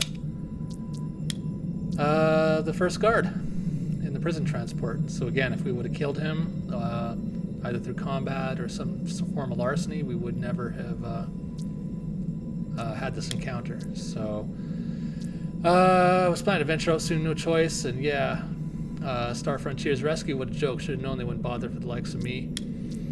What do you mean? Prison transport went down. It's decorating the surface of Maku right now. And we have the chance either to, if you really don't like Star Frontier, you can fight him, kill him, or try to, or you can recruit him to your cause. So what I'm going to do is I'm going to recruit him. And really, after all this, you'd offer that? What's the angle here? What's in it for you? No strings attached, just mutual trust. So,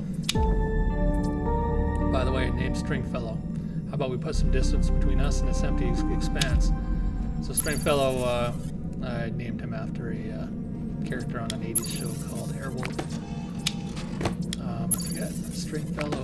I forget his first name in the show. There's also a movie, Airwolf. I saw when I was a little kid. I don't remember it being that good.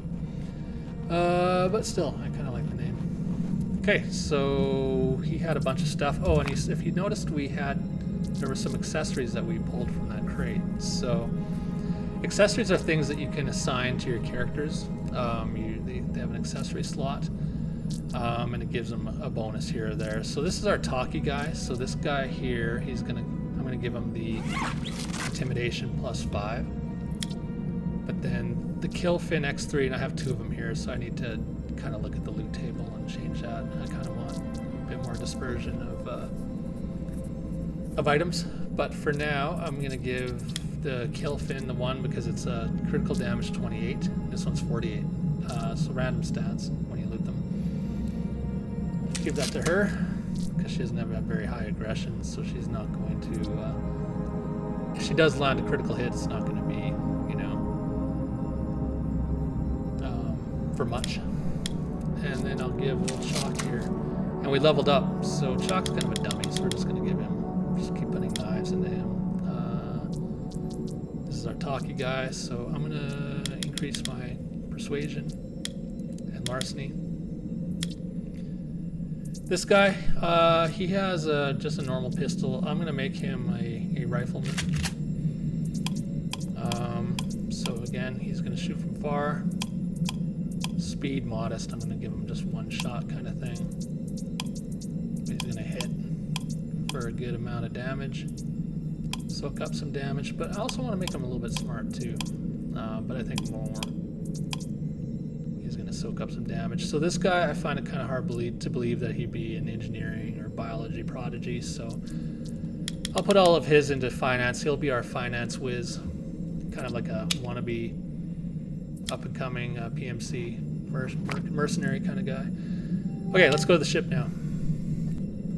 All right, here we are at the missionary ship, and 3 robots and a body in the middle there. So these are the crazed robots. Have you come to realize the truth?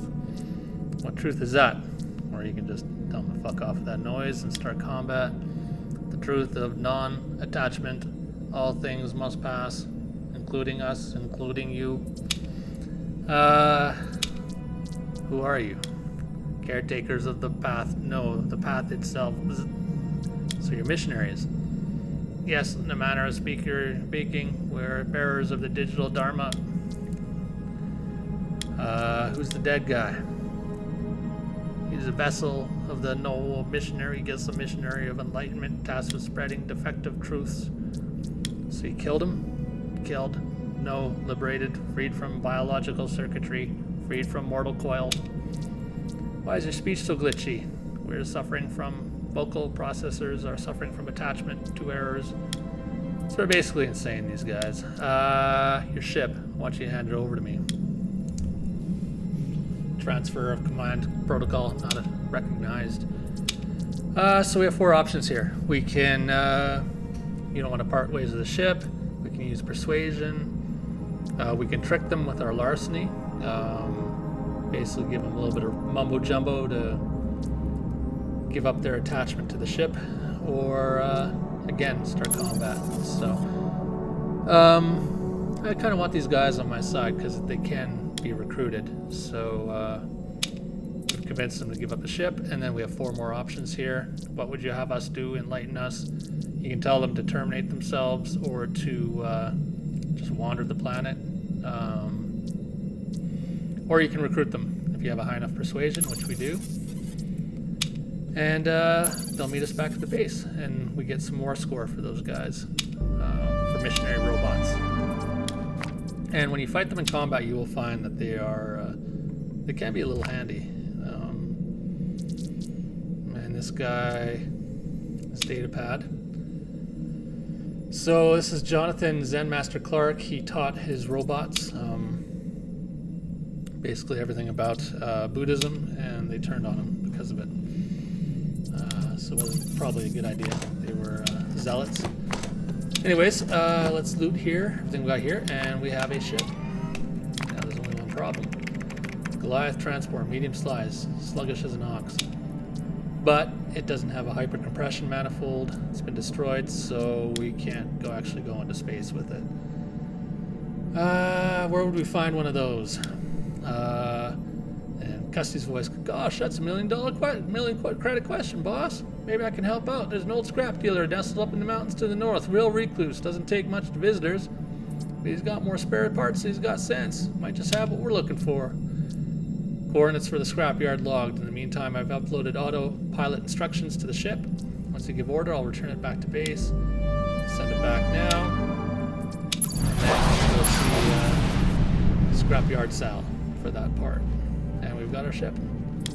So again, it's capable of interplanetary, atmospheric flight, but it can't go into space really. So here we are at the scrapyard. Junk everywhere, but maybe we can find our part here. Kind of had fun designing this little map with the ramps and everything, and his little room with all his junk and his bed and all that. So, Scrapyard Sal. Name's Scrapyard Sal. What can I do for you? Tell me about yourself. Like I already mentioned, name's Scrapyard Sal. This is my domain. I scrape by selling bits of pieces of whatever I can salvage.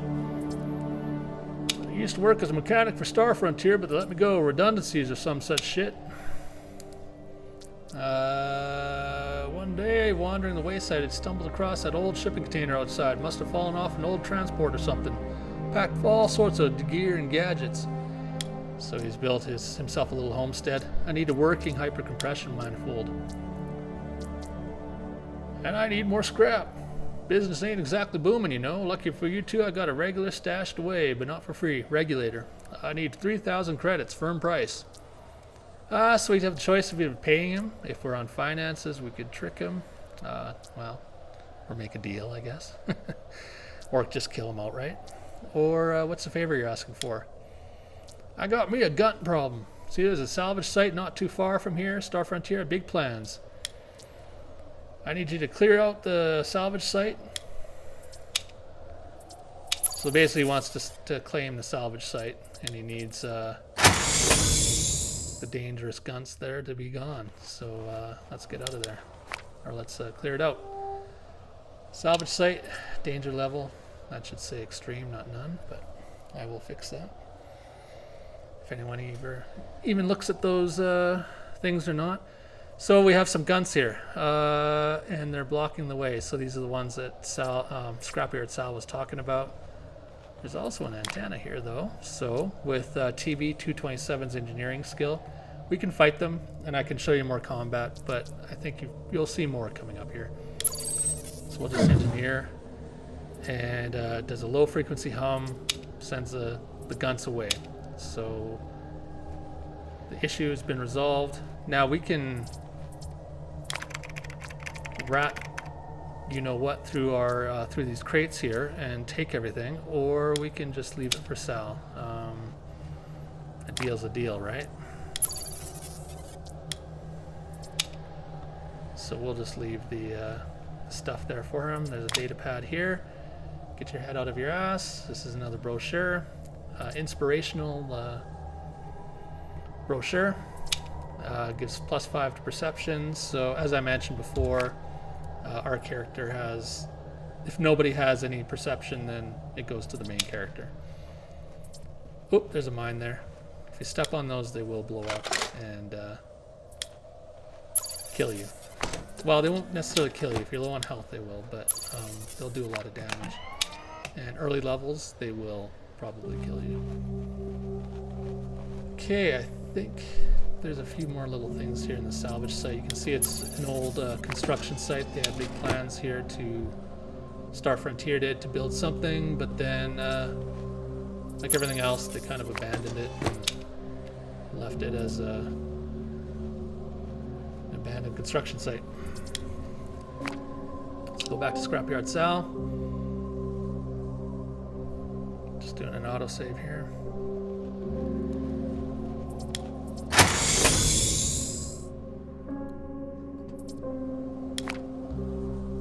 Cleared the salvage site for you. She's walking in place there. I gotta do something about that too. Return to base when you're ready. Okay, so we're good to go. Anything else? I should go. I kind of used the as a bit of a joke there, the last effect. I should go now. I should go now. I should go now. So you'll see that quite a bit. If you do know that I did it as kind of a joke. And after returning, Custy hovers by the entrance. Heard you managed to get yourself the part, boss. How long to install? Won't take long, boss. These parts are pretty plug and play. Just give me a few minutes. I'll have that little fella installed, ready for takeoff. Just then, he's cut off. An imperious voice commandeers your comms, the signal hacking through with undeniable authority. Attention, residents of Null Sector. This is General Benjamin Alonzo, retired, currently commanding private military forces under contract to Star Frontier, to terrorists, insurgencies, scavengers, criminals, and pirates scattered across the sector. Your judgment day approaches. This is your only warning to leave the sector while you can. We will be purging with extreme prejudice all life from the planets within the systems of Xiphos, Sivian, and Fivo. Key targets within these systems include Maku, Nabi, Sijo, Aram Terra, and Hellfire. So he's basically waging war against the remaining insurgents and people of the planets, and he's going to do a cleansing.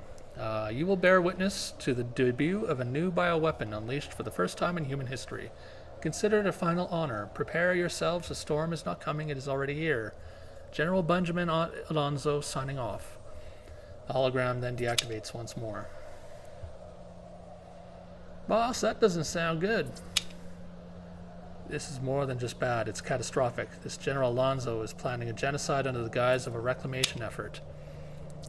He's planning to exterminate every living being in the sector and colonize it afresh with Star Frontier loyalists. So the only option we have is to fight. The planets mentioned by the General in his broadcast, Nabi, Sijo, Aram Terra, Hellfire, are our first targets. Each likely holds vital intelligence on Star Frontier's operations, perhaps even the specific locations which they plan to launch their cleansing operation. We need to move quietly, quickly, and discreetly, gather allies, and collect whatever data we can to counteract their plans. Likely driven by immense corporate pressure to regain control and profitability of the sector. As our experiences on Maku have shown, it's evident that many innocent workers, stranded technicians, and non-combatants remain on these planets. Star Frontier's readiness to sacrifice even their own personnel demonstrates a total disregard for life. This isn't a military campaign, it's a calculated corporate purge. Boss, I'll get started on installing that part right now. Come up to the ship whenever you're ready. So, this is the first two planets that we have available to us is Nabi and Suzhou. Nabi is a desert planet. Suzhou is a water planet. So we have the choice of which one we want to do first. So here are the robots we just recovered. And here we have a few people already in the base. There's Cleveland working away, the Cleveland steamer. How are you setting up here at the base, Cleveland? Oh, I need a quotation mark there. It's different, that's for sure. I'm finding my rhythm. If you've ever found everything you need for work, you need some high-grade smelting tools. I'll keep an eye out. About that nickname of yours, Cleveland Postures. Yeah, what about it? Cleveland Stever, I like it. I think I'm going to start using it too. Or let's retire it for good. You deserve a fresh start here. Let's retire it. Thanks, boss. I appreciate that more than you might realize. It'll be good just to be Cleveland here. No strings or jokes attached. And so that's Cleveland. That's good. There's Stringfellow over there. So our party, I guess I haven't really talked about the party too much. Here's our party screen. We have the 4 guys. We're limited by 4 in our party. Player character plus 3 others. So Stringfellow, when we recruited him, he just went back to base, but we can bring him in our party if we want, and he'll come in the party. And the party skills, again, it shows kind of who has the top sort of skills each in the party at the time for skill rolls. And our character tends to have quite a few of them. You see highlighted yellow the ones that prisoner A364 has versus Cheetah. She's our pilot. Chalk has nothing. He just has knife skills. And he's a dummy. And TV227 has the engineering skill. So, alright, so if anybody playing the demo, this is where the demo and the prologue would end.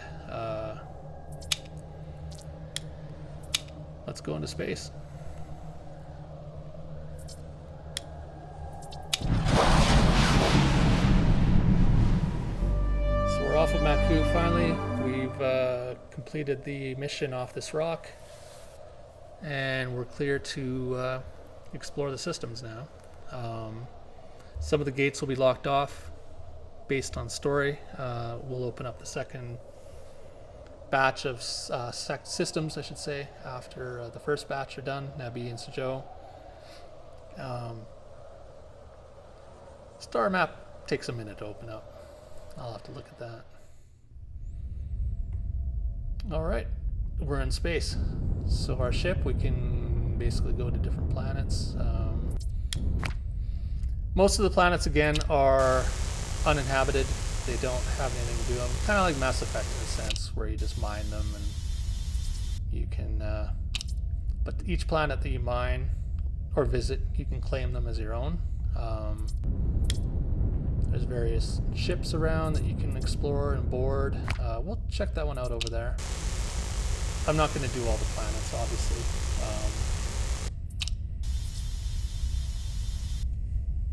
It gives you an idea, anyways. So let's board this ship over here. It's this vessel appears adrift, lacking any directed course. Shall we investigate? Prepare to board. Let's board this vessel. So when I was doing it, I wanted to add a lot of different ships, and there's that visor thing again. Yeah, something I gotta fix here. I'm just gonna make a note of that. Okay, so there's a lot of loot here in this ship. Ship looks worse for wear. Here's a data pad. We secured transport amongst the chaos. Star Frontiers' withdrawals, total pandemonium. Everyone desperate to escape. Now we're overloaded with more people than the ship can safely carry. It's a dire situation. So, oh, we found our first piece of human meat. Look at that. So, because we said to Chalk that we would try being a cannibal, dead bodies will hold human meat on them. And they give a small amount of health back if you're lacking health. So I'm just gonna loot a few of these containers here. I won't do them all, I don't think.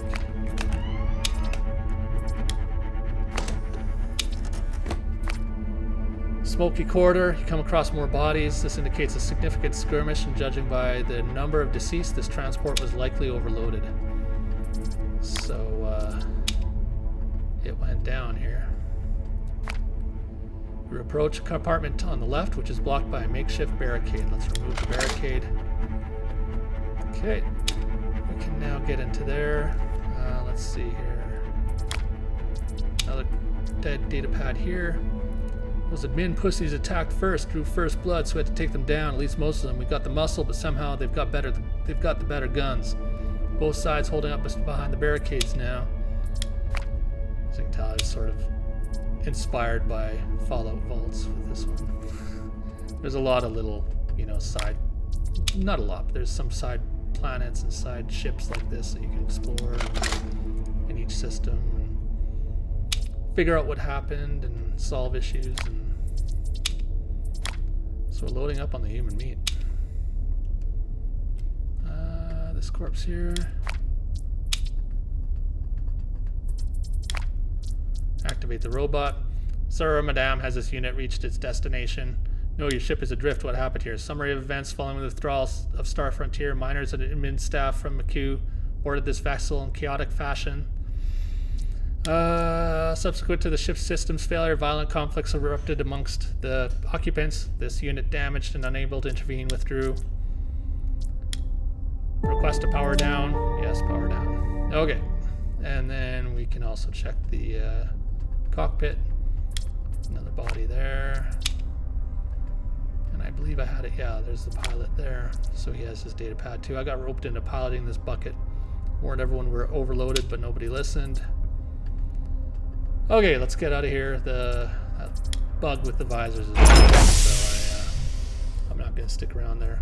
That's on the top of my list to fix. Like I said earlier, I have a bug list of a few things I need to fix. So, but it is early access. So here's another ship encounter here. This one, it's a miner.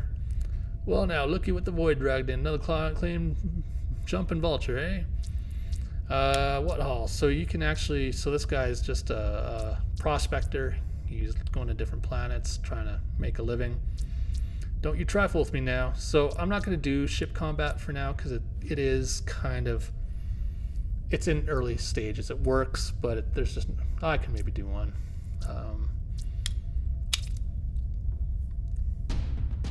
We'll trifle with this guy. So he's coming. We still have the visor issue there. So Cheetah is our pilot. So because she's our pilot, her piloting stats will help us out here. The higher the piloting stats, the more powerful you are in combat.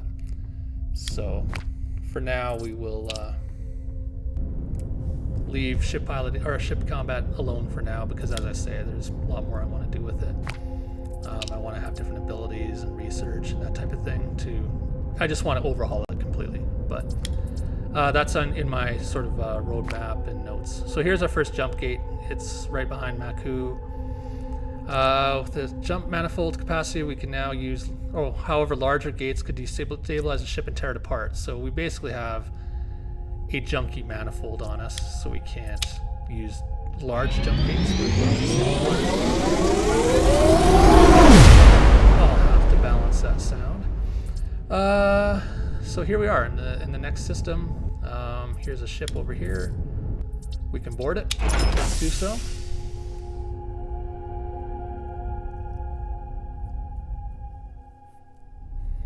Actually, I'm going to pause it again so that to fix this visor thing.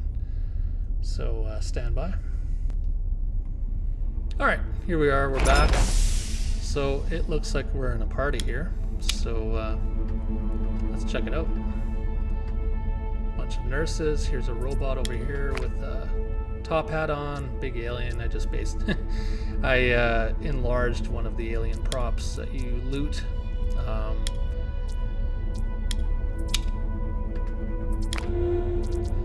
Looks like you're the one in charge here.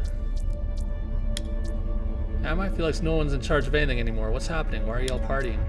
Name's Linda, by the way, and why not party? The system's getting wiped, cleansed, they call it. All life gone, there's nothing to do but wait. Might as well just do it with booze and music. Listen, I'm taking the fight to Star Frontier. There'll be casualties. I could use your help. Uh-huh. You seriously think you got a shot against them? Maybe. I'm pulling in whoever I can. Could be worth considering. Getting the others on board won't be easy. They're deep in party mode, but let them blow off of steam a bit longer. Sleep it off after. We've got enough hangover cures on this ship to revive the dead. If you start making real progress, come back and talk to me. I'll see what I can do. So we can recruit these nurses. That's part of this mission now. So I'm gonna actually clear my my tracked quests, their missions, or whatever you want to call them. This one I know I can't do right now. Cleveland Steam I can't do. Eaters of the Dead I can, but I'm gonna hold off on that for now. Heal thyself. I'll leave that one. Make yourself at home. Oh, I forgot to do that one. I had one more. Exploring our new base, but oh well. We can do that when we go back next time. Looks like you're having fun. Like a tumbleweed soaked in whiskey sugar, just blowing out wild and riding the storm. You mix ecstasy, sleek, gene flux, and a bottle of whiskey? Sure have. Then you know that's not a cocktail, it's a neurochemical symphony. So everybody's just drunk and high and tap her on the shoulder. Nurse doesn't notice as you approach. Nurse continues staring obliviously ahead. She's sleeping on a inflatable there. Wake her. Unresponsive, deep in consciousness. Hello? Holy shit. She's gone, baby. Checked out and pitched her tent at the great campground beyond the sun. So everybody's just gone. Bunch of crazy nurses. I believe I put one more in here too, if memory serves. Oh yeah, she's... You're not out partying? Do you see it? Out there? The stars? Reality. They're fragments, tiny holes poked in the curtain like reality. So she's gone too. Everybody's drunk and high here. Let's get out of here. We will come back when we can recruit them. We can convince them to join us.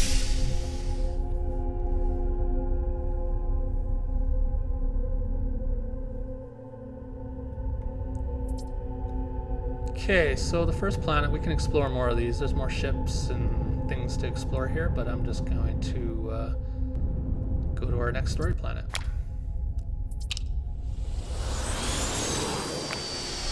So here we're in our cockpit. As you approach Suzhou, the comms crackle to life. Unidentified vessel. This is Port Authority.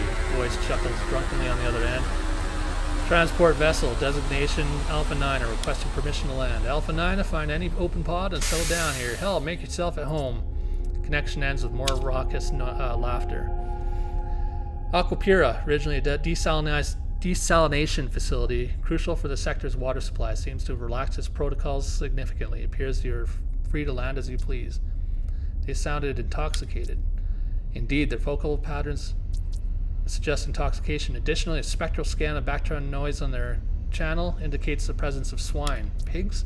Affirmative. We should land swiftly while we have the chance. Okay, let's land on Suzhou.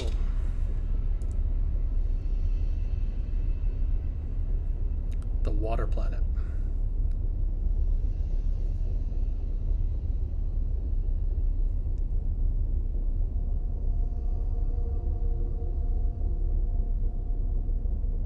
Yeah, this guy's name, I tried to make the most pretentious, long name I could possibly think of.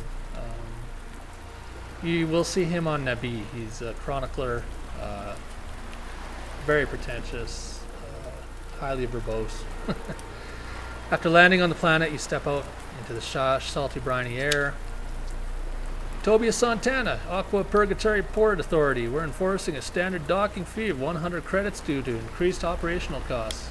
You mean Aqua Pura? Yes, Aqua Pura. Officially, that is. Some locals have taken to calling it Aqua Purgatory ever since Star Frontier pulled out, but rest assured the Port Authority is fully operational. Okay, so we have the means of tricking him, of killing him. Perception roll to ask for his identification. We have none of that, so we have to pay him the amount. Thanks, he says a little too eagerly. Enjoy your stay on Aqua Purgatory. So here we are on the water planet. So as I said, every NPC, you can talk to them. They have dialogue. We won't talk to everybody. Talk to Edwin if you need anything. I'm not in the mood to chit chat. Some of them just have like one-liners kind of thing, you know, typical. But I tried to give everyone a name and some form of dialogue, one way or the other.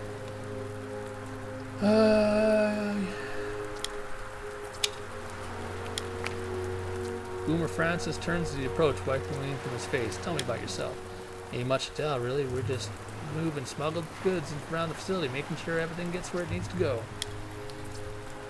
Okay, so lots of loot around here. I'm not going to do every single container. Again, just to keep things flowing.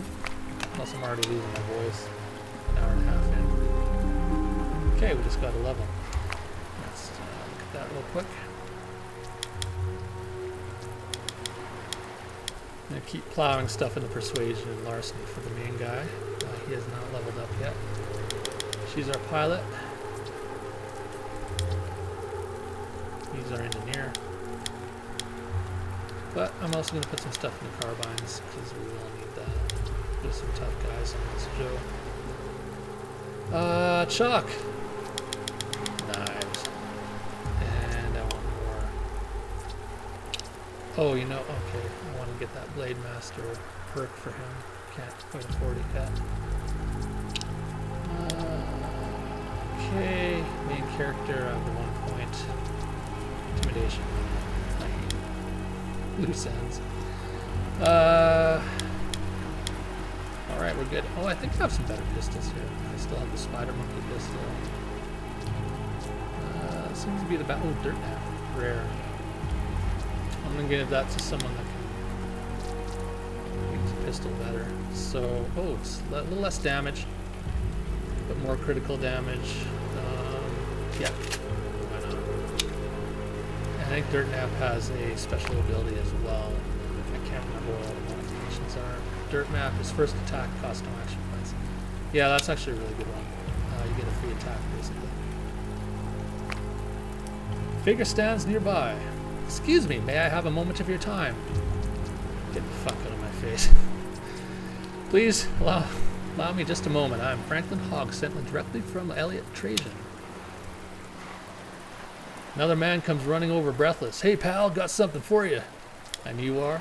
Thunder Coombs of Core 47. Just as he's about to continue, Franklin interjects, his tone clipped and authoritative. Please, I was addressing our visitor first. Allow me to conclude our business. Screw you, pal. My message comes straight from Torque Dobson. Don't fuck with me. Now I am on here on behalf of Elliot Trajan, Franklin retorts. I know exactly who you are, you pencil-necked asswipe. I couldn't care less. Torque's sent for the off-worlder, and that's who he's going to meet. Stand back and watch. Let's watch these two. Franklin draws his weapon. I'm delivering my message first, and you will wait your turn. Don't force my hand.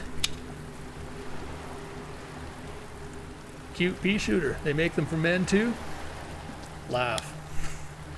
Both men stand the ground, weapons train each other. I will put you down, you goddamn foul mouth, Franklin shouts, his voice echoing with threat. Not if I plant you first, shithead. You cannot speak to me. Oh, and they just killed each other. I suppose it would be prudent now to pay both this Torque Dobson and Elliot Trajan a visit. Thanks, TV.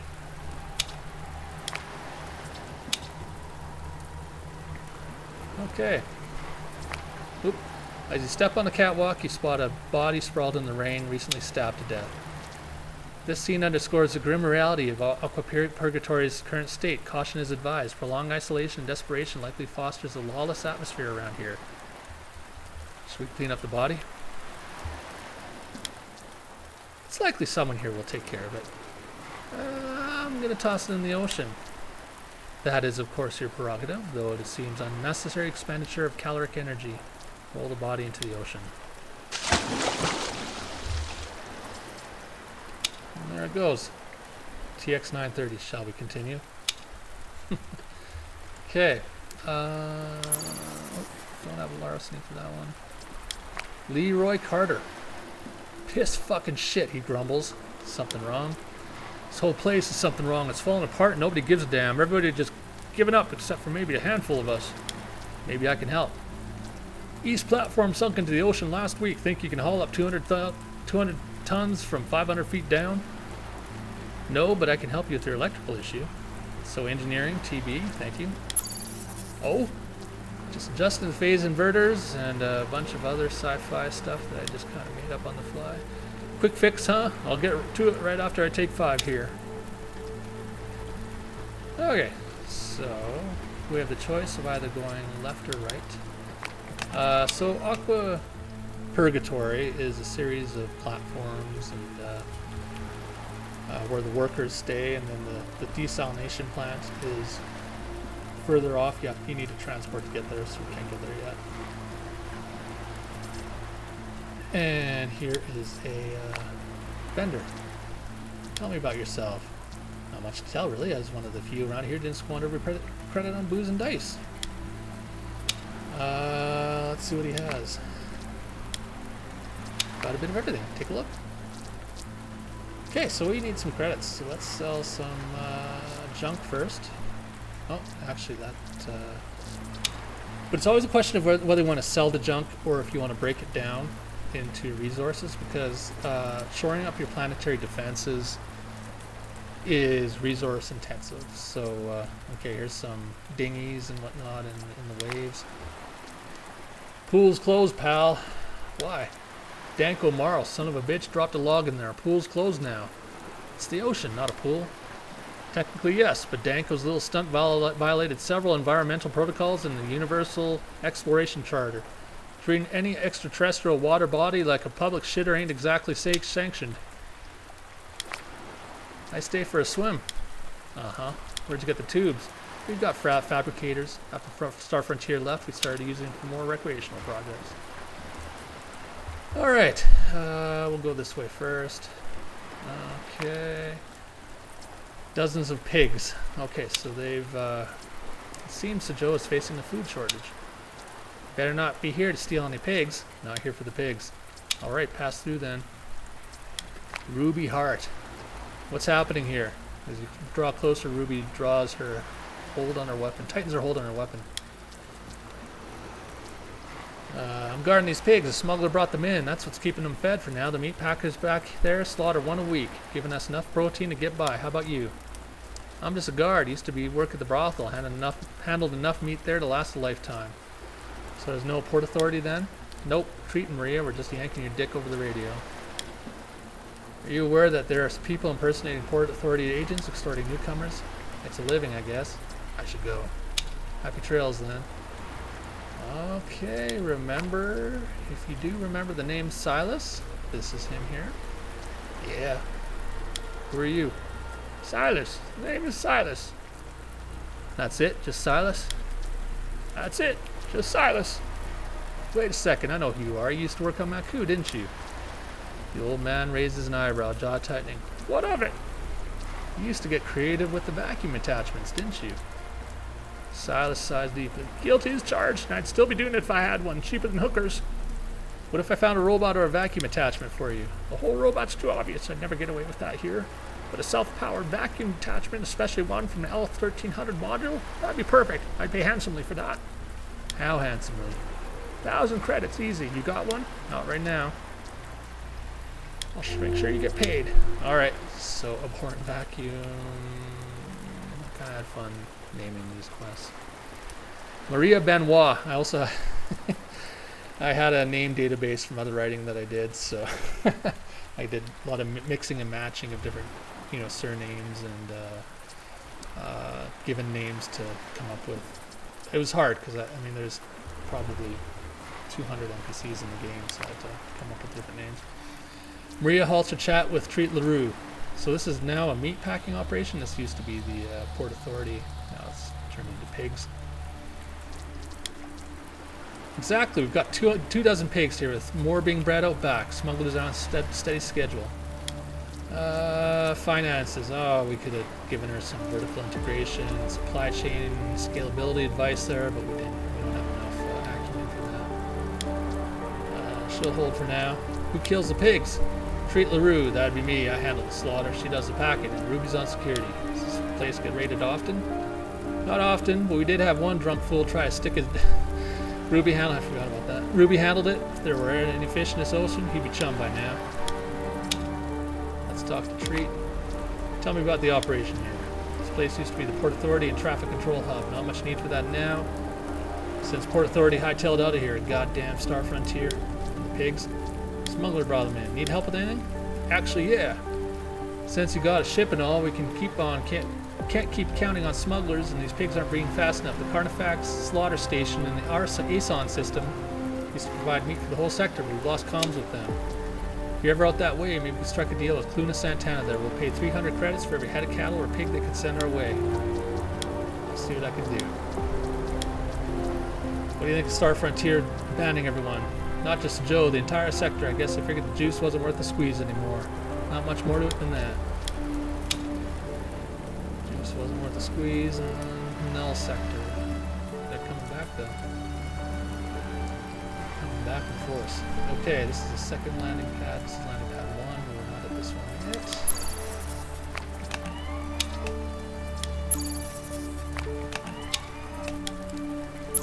Again, I'm not going to do that. So, ooh, I did find a infantry protection helmet.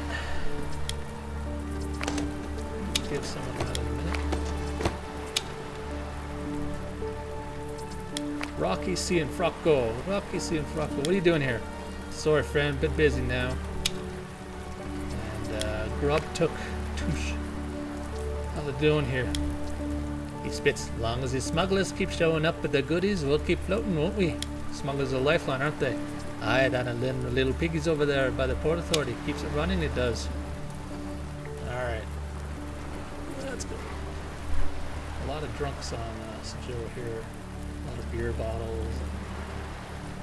Broken dreams. Morale is an issue, let's just say. And we will... That's the pipe going from the desalination plant to the transport hubs, which also we can't get to from here. We need to transport first. All this is just bullshit. Cleaning? Fuck me.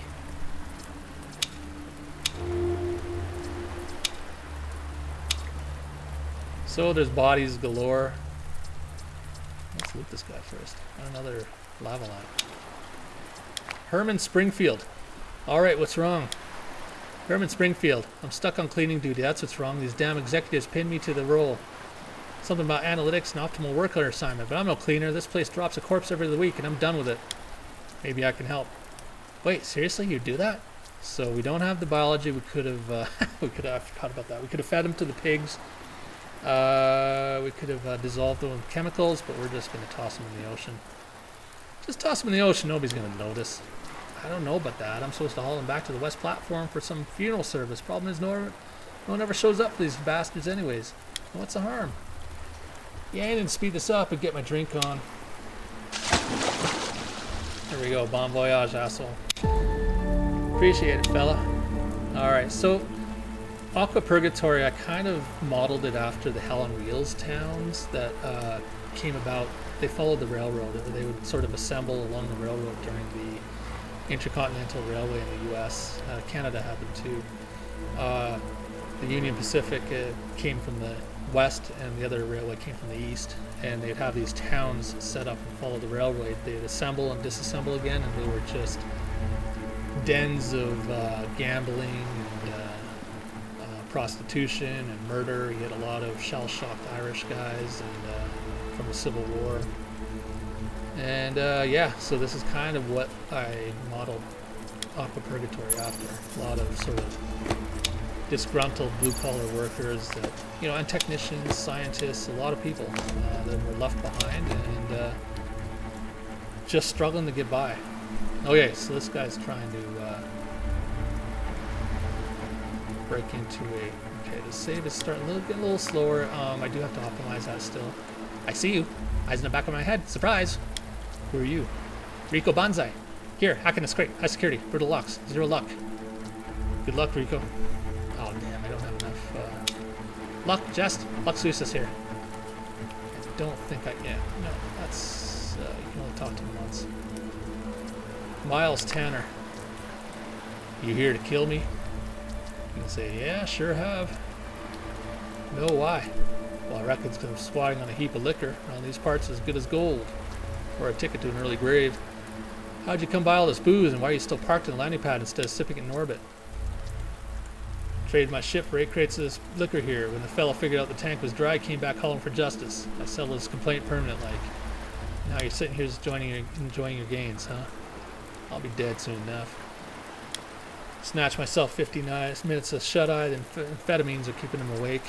Good luck. Yeah, luck be a lady. So, you know what? He did that guy raw and killed him after, so. Kill Miles Tanner. Piss on you.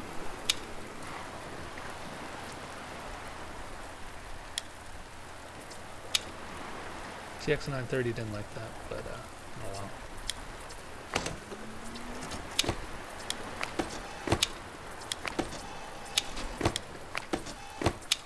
So this booze will come in handy a little bit later. A little bit of extra credits, you'll find out. Okay, I have to override my OCD here and not read all of these. I'll be here all day. Okay, here we are. This looks dangerous, and as we approach a man, he's gaze fixated on the distant rain-blurred horizon. A skull rests ominously beside him. Curious arrangement. Seems he might be signaling or warding something or someone. Come to hear the tale of Toby? Who's Toby? He gestures to the skull beside him. My main man here, Toby. Let's hear it. I'm Chuck, by the way, Chuck Borland. Toby and I, we wandered into the wrong part of the eastern landing pads. There's total chaos there. A bunch of unemployed mercenaries have set up camp. And they really don't take kindly to strangers. They caught us, did things to Toby, ended him. They handed me his skull, told me to sit here, warn others away. Said if I left, they'd finish what they started. Lovely, huh? He points to the north. The two competing factions running Suzhou, the old desalinization execs and a hardened coalition of wannabe union guys. It's a fucking uneasy deal with them. They get free reign over that area there as long as they can keep the chaos contained and don't cross into neutral territory. Toby and I sure wish someone would clue us in about that.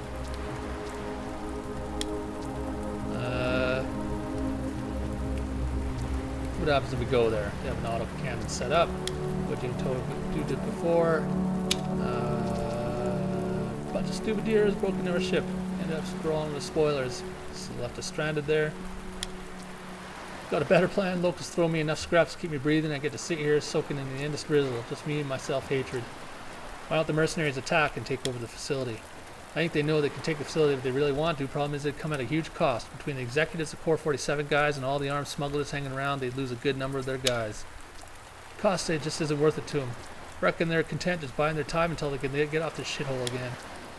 What brought them here? Ship came in blazing, literally took a hit, maybe from a pirate attack or something. As soon as they touched down, they all scrambled out and tipped the ship into a drink before it exploded. Now they're stranded here.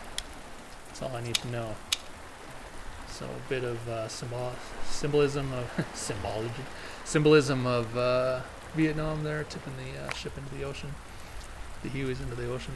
Rugged man with the wear of awkward purgatory. Heard you knew the off-worlder. That touchdown looks like you can handle yourself.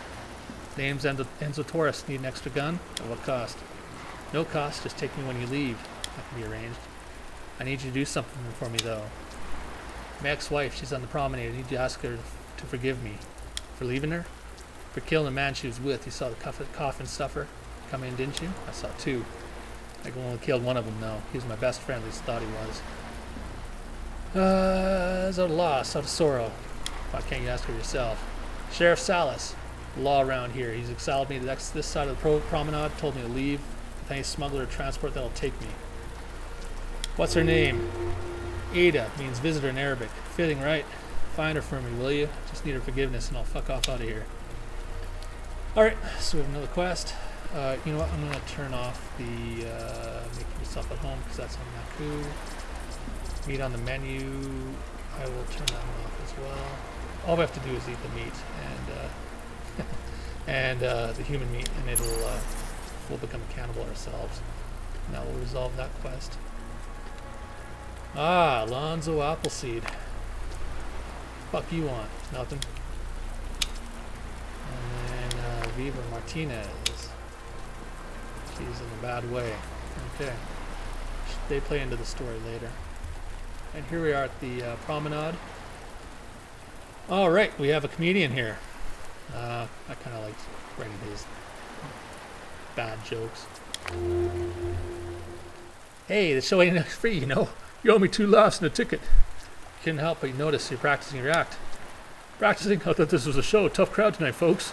Chuckles to himself. Chip Dansbury, yeah, just trying to smooth out the rough edges before the real audience shows up. Need some luck? Help from you? Hey, unless you're hiding a punchline or two up your sleeve, I might be better off solo. So obviously this guy's Rodney Dangerfield in a sense. Seriously, this place looks rough. How about you run some of your jokes past me first? Rough, huh? Well, that's one way to get a free preview, but sure. If you're serious, I could use an extra set of ears. Let's see if my punchlines land or if they get me punched or worse. Let me see it. All right, here we go. Thanks, everyone, for coming out. I just from Aramtura, and boy, these cocksuckers at the landing pad sure know how to fleece a guy. Maybe tweak that last bit to boy, or my arm's tired. Classic misdirection. Oh, not bad. I'm speaking of troubles. Take my wife. She's a cheating scumbag. Home run, Chipper. I'm on a roll here. Things are real bad in Aramtura. I went to see a doctor last week. He tells me we got 6 cases of venereal disease. Lots of people. No, change the punchline to he's okay now. Hit him with another misdirection. I like it. Okay, I'm ready for the show. Stick around. Knock him dead, Chip. Dead? With my luck, I'll be the one needing doctor.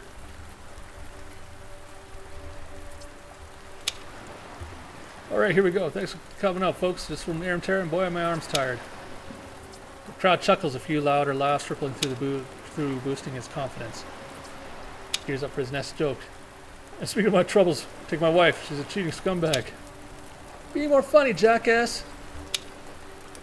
Chip glances over at you, nervous smile on his face. Things are bad in Aramtura. I went to the doctor last week, and she tells me he's got 6 cases of venereal diseases. You can tell I'll never be a comedian. I hear she's okay now. Crowd bursts into laughter. And the crowd goes mild.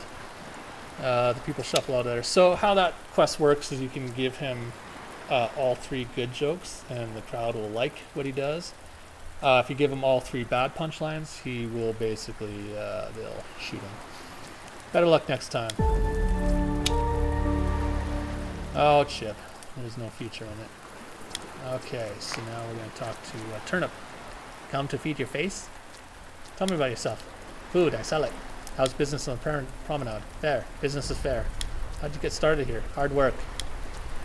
Last question. Your name is Turnip? Yes. Let me see what you got for sale. Sell more of our junk. Okay. I'm getting through the junk. What are you doing? PI chips in. Executing, culinary operations, accessing, comprehensive swine cuisine compendium, pork sequence, followed by pork consolidation, repeat pork, more pork. Any other dishes? No, porcine, derivatives, pork.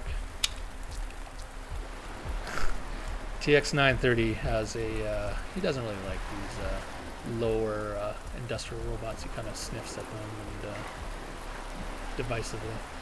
Observe the epitome of resourcefulness, an industrial automaton cruelly repurposed for culinary tasks. I'm pissed in your fucking cereal. I'm using an attempt at humor, but let's remain factual. It must be tiresome, this necessity to oversee lesser machines. TX930, he has a, he has an attitude. He's a bit of a snob. Spare a credit, mate? Looks like you've hit some rough times. That I have. See, there was this fabulous, famous bloke. Lost his nose in a duel, chopped off clean off. So I got deep in a drink one night and thought, blimey, what if I manufacture and import prosthetic noses? Made him high quality rubber and plastic. You're a complete idiot. Trust me, mate, I know. No need to rub it in. Maybe I can buy those noses off you. Wait, what? Of course, I paid 3,000 credits for the whole lot. Deal. Credits transferred.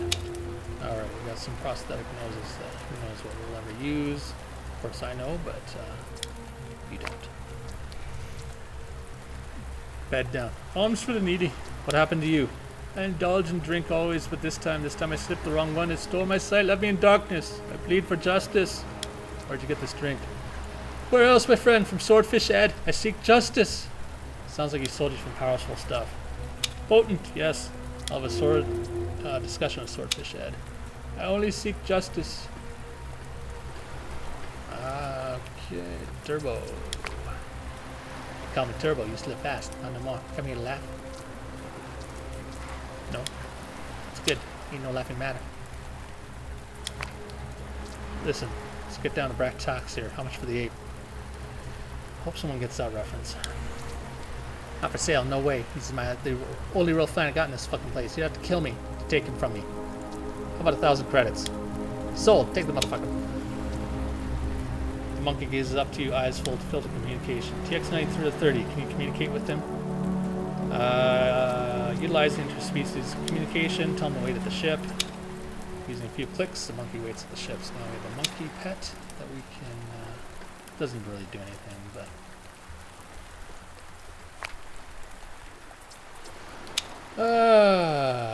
So this guy is sort of a Malthus acolyte. He's talking about the systemic shortage of resources and how we might run out soon, etc., but he's talking and Susan's just popping a gum. Wow. Hard science shows we're near capacity limits. It's all in the numbers of exponential growth against finite resources. Gee, Susan, just look at the platform behind us. It's collapsed in the ocean. A perfect parable of what I'm saying. Couldn't withstand the strain. Anyways, I gotta get going. Hong Shen. Always a pleasure, Susan. Very stimulating conversation. So there's a collapsed thing. I do have ballasts underneath. That's why it's sort of staying afloat. At least that's how I'm hand waving that anyways. Hong Shen looks up at you. Caught a bit of your chat.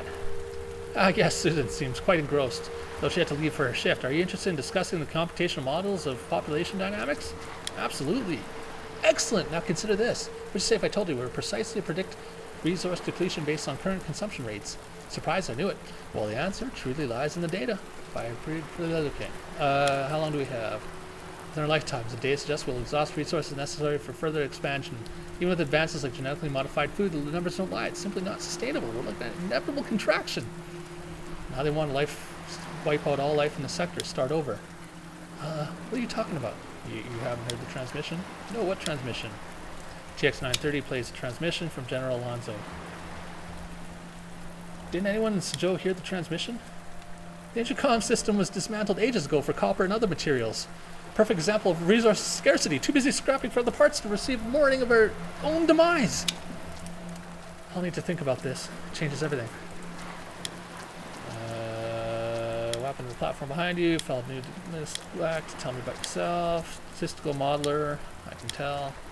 I should go now. Okay. Go here. Titus Green. Again, another name that I had from my data bank of old writing. Decided to use them to this guy. Your authority decides to get to sleep indoors. Who doesn't? Cool it, friend. I won't meet the rules. I discard the barracks. That's good off-road. Okay. Alright. We are now approaching the Core 47 Union guys. What do you want? Mouthful of chaw. Messenger sent for me. Thunder, get inside then. So I had a heck of a time figuring out how to make these roofs disappear. Then I also had to add in a transparent sort of roof on top and stop the rain from going into the buildings when you're inside. Oh, that's a bug there. Torque Dobson, a rugged blue-collar man. Got the message, huh? That's right. Torque Dobson, good to meet you. Could have done a fist bump. Good grip means good character. So I gotta ask, what brings you to Purgatory? Yeah. Workers, pilots, everyone, they got cagey. After that, things got worse. I'll tell you what's happening next. Star Frontier is gearing for a churn. And not the way you're thinking. They're gonna clear the board first, wipe out anyone who stands in their way. That's true. We gotta lock this place down, consolidate our power over the purgatory, keep everyone in line, no room for mistakes. We're up against the old execs, see? They used to run this place when Star Frontier had a tighter grip. My crew, the Core 47, we were the ones that kept power cores running, not just here, but all over the sector. Used to be 47 of us, now we're down to 6. Lost a lot of us to good folks to good accidents. Bullshit layoffs are worse.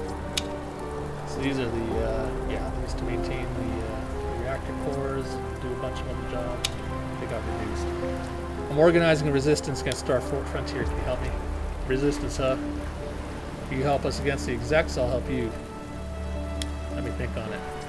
Thinking about throwing the executives, better think twice. Joining those bastards would be a mistake, and if you do, we got nothing more to talk about. Tiki how? Not much to tell. I really miss my family. That's about it.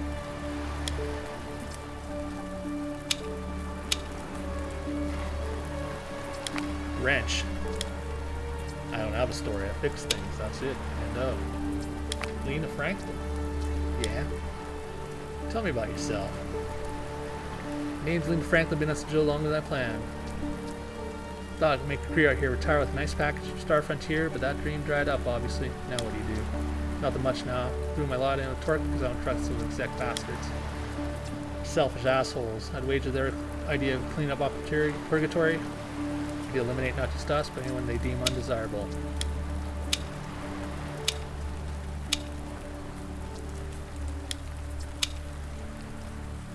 Lena Franklin. Okay, let's go. She plays into the story later too. She helps us. Okay, here we are. You come across a preacher, just like in Skyrim and Fallout 3. Couldn't resist. Hear my words, my brethren, from sacred fires of hellfire. A star child is born to save us all. This child, forged not from ash, but from the very flames of creation, is our salvation. He brings a message of renewal and hope. Let his light guide us, embrace his teaching, and let the purity of his flames cleanse our souls. Spread the divine word, carry his sacred flame in your hearts, and let it illuminate the darkness that surrounds us. I've intercepted chatter about unusual... Oh, sorry. That's TX93, 930. I've intercepted chatter about unusual events in Hellfire. Might be worth investigating further. Okay, Pablo, honey. I heard your sermon. Pablo, honey, tell me, did my words stir something within you? I think you're full of shit. Uncertainty can be a doorway to truth, but listen, this child on Hellfire, his birth is a miracle, and not a single child born there in decades. And now suddenly one speaks to his followers mind to mind. There's no disrupting his influence. Have you been to Hellfire yourself? Not since Star Frontier sealed off the jump gates, cutting it off. Now only snippets escape through smuggled data pads. Those who left before the gates closed, they speak of miracles and messages that touch the soul. So Hellfire is completely cut off now. The entire 5.0 system is sealed to all civilian travel. Child is the firstborn of Hellfire? Why is that? Hellfire is one of the most inhospitable mining colonies, a place of harsh labor, primarily populated by men. Moreover, every worker there is rendered sterile. Star Frontier's policy to ensure undivided focus on resource extraction. The birth of a child there under these current circumstances is short of nothing of a miracle. Okay, so we will meet the flame-born child another time. Hellfire is about 2 or 3 planets away from where we are now, so... Man looks up. You alright? Maybe. Ever had one of those sudden moments of clarity? Maybe. Clarity. You want to know mine? With credits, all I got left. I need 3 wins in a row, going all in each time. That's it. If I pull it off, I have enough to get out of here. But if I lose, well, I guess I'll finally see what's waiting on the other side. That's right. I've had it with this place. If I win, maybe I can scrape together enough to get off this godforsaken planet. But if I lose, well, that's the invisible hand telling me I don't need to pay for a ticket. My gun will do the job for cheap. Hear what I mean? My problem is I don't know if I can make the calls. My instinct's shot, I'll freeze. I know it. So maybe, just hear me out. Maybe you can make the calls for me. Hit, stand, surrender, all that. I'll keep my eyes closed the entire time. What do you say? I don't know. That's a lot to put on somebody. Just help me out. I won't even look at the cards. I can't, but I'm willing to put it all on the line. Just give me this one shot. All right? Meet me at the tables. All right. So that's a quest. We're going to help that guy either win his way off the planet, or he will off himself. Brady! Who are you? Slavic Johnson. Slavic's the name, and how do you say? Screwing's my chess game. How I am doesn't matter. What's vital, have you taken a true tour of the brothel yet? Wait, park your ass and slow your fucking flow. I'm gonna spill the beer about it anyways. I idolize that place. Admiral, I hold no rank. No military rank, huh? Well then, Chief, I gotta ask what you're doing. Slavic Johnson. He plays into the story later too. Nova Real. What's your poison? Anything strong enough to make my tits tingle? Yeah. Okay. As you can tell, I kind of had a lot of fun writing these guys. You know, one thing I haven't done is a save for quite a while. There's no way I'm going through all that again. Well, I'm not going through it, but talking all through it again. That's good. Okay, so they're all gambling in the rain. They're all degenerates, robot dealers, repurposed industrial robots, shuffle cards with a appears even inclement weather can't deter those bound by gambling vices. Claudia Boucher. Kier sounds like on a losing streak. Life's long. You wouldn't understand. Not really. Tam Shao, here we go. You made it. Thought maybe you'd change your mind. You ready to do this? I think so. Listen, if things go south and I end up, it's not on you. It's fate, you get me? I don't want you to carry that guilt. Let's get it over with. This is everything I got. My friend here, he's making the calls. Alright, fucking deal. Bets are placed. The cards hit the table. Slick ace and an 8 for Tam and a 2 for the dealer. Okay. If anyone knows how to play blackjack, you would not hit there. Now I'm just kind of trying to decide if I want, which outcome I want from this quest. I will stand. Robot flips over the next card. Queen, dealer busts. Dealer busts. Yes, just 2 more. Deal, Rust Bucket. Tam gets a 5, 6, and a 5, totaling 11. The dealer shows a 7. What do we do? The dealer robot stands silent. You're going to hit on a 11. In fact, you double down on that. But 21. 21. Player wins. One more. One more. This is it. Do or die. The card hits the table. Tam gets a queen and a 4, totaling 14. The dealer shows a 9. This is it. This is the one. You know what? I'm feeling a little bit mischievous. Hit. Bust. Player loses. You hit on a 14. You fucking... And he shot himself.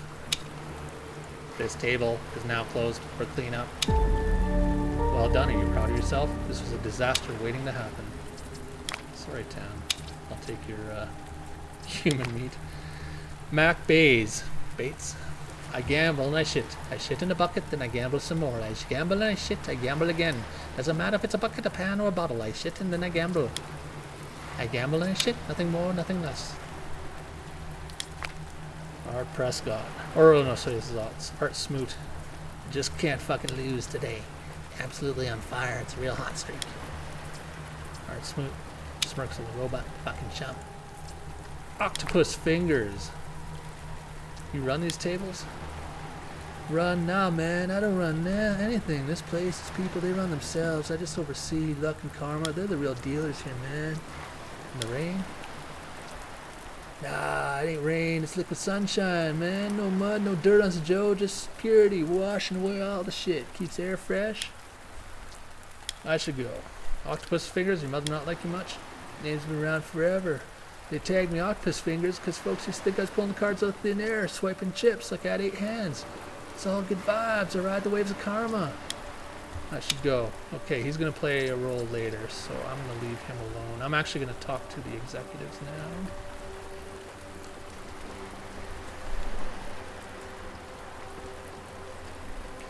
now. Oh yes, these two. You know what? I'm gonna save here. I'm in no mood to negotiate with these assholes. Caution. Analyzing body language. Both are tense. High probability of hostility.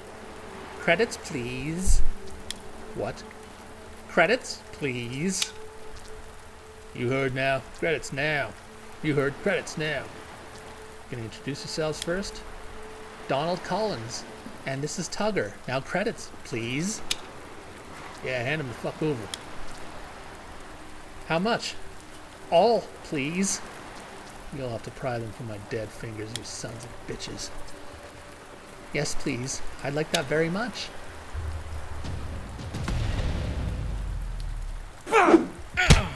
Alright. Ooh, knife fight. Money's on chalk. Do I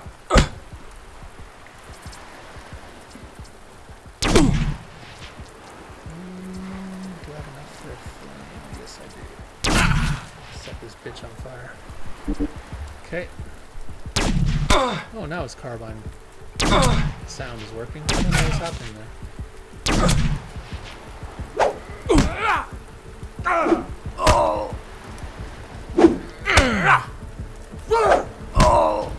Oh, shock just wasted him.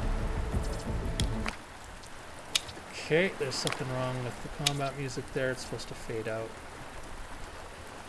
I'm just going to make a note of that real quick.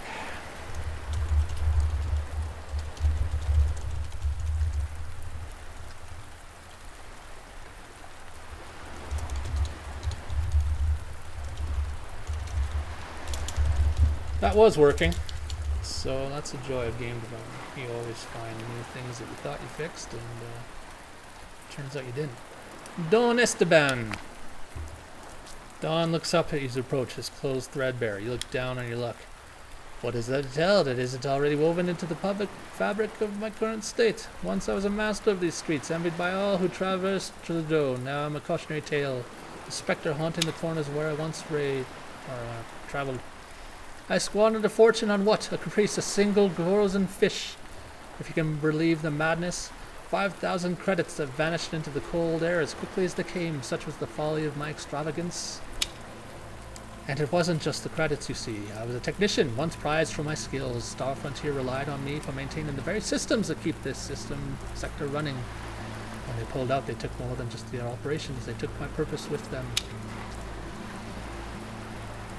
Now, when I think about those 5,000 credits, it pains me, spent in a heated moment of pride to outbid a rival over a mere frozen fish. Such extravagance, such folly, and for what? A fleeting victory that left me destitute. You spent 5,000 credits in a bidding war over a single frozen fish. Indeed, 5,000 credits squandered in a moment of reckless pride. My adversary, Jackie Small, was another technician, a rival. The thought of him winning was unbearable. So I pushed higher and higher, fueled by nothing but ego. But now look at what that pride has led me. Jackie, poor soul, ended his own life, overwhelmed by debts no doubt as steep as my own. And here I am, destitute, left to ponder the cost of a single frivolous victory. It was not just money I lost that day, but a part of my pride, perhaps. Where'd you buy the frozen fish from? It was Turnip, that merchant on the promenade. I had hoped for some leniency given our mutual standings and the spectacle of the bidding. He always justifies the high prices with tales of the vast distance these goods travel, hundreds of millions of miles from Earth. But I've seen him sell other frozen fish, entire packs of them, for merely 10 credits each. It was a setup, a show to draw out our pride and our wallets. I fell for it, hook, line, and sinker. Perhaps I could have a word with Turnip about refunding those credits. Would you? That would be most gracious of you. I would be eternally grateful. Okay, we'll talk to Turnip in a minute. This is the sheriff station here. Sheriff Salas. Tell me about yourself. Not much to say, really. I used to be part of the security for Star Frontier here when they pulled out. I was supposed to go too, but I stayed. Why stay when you could have left? I had the option. My team left, and most of the folks here, they didn't have that luxury during evacuations. Didn't sit right with me, leaving them behind. You're independent executives. I'm caught in the middle. I try to keep the peace best I can. Officially, there's no badge on my chest. But let's just say my authority lasts as long as people believe I can handle trouble. Sheriff. Keep your nose clean. Psst. Hey, think you can get me out of here? The sheriff's voice cuts through the air. I heard that, Lemon. I heard that, Lemon. Come talk to me when you get a chance. Lemon. As you approach the bars, Lemon perks up. You wanted to speak with me? Sure did. As you can see, I'm in jail. I don't like being in jail. Understandable. So maybe you could have a little chat with the sheriff. Put in a good word about letting me out. Depends what'd you do. She blinks, innocently. Well, I make narcotics. The best narcotics. I love narcotics. I really love using them. But do you know what I love even more than using them? Making them. Turns out the sheriff isn't a fan of either. Why should he let you out? Well, I could come to work for you. Think about it. Please, just talk to the sheriff. I'm harmless, mostly.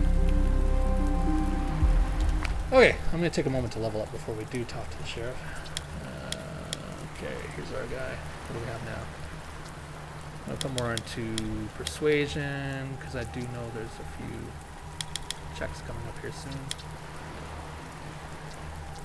Our financial whiz. Our pilot. Our engineer. Dump the other one into there.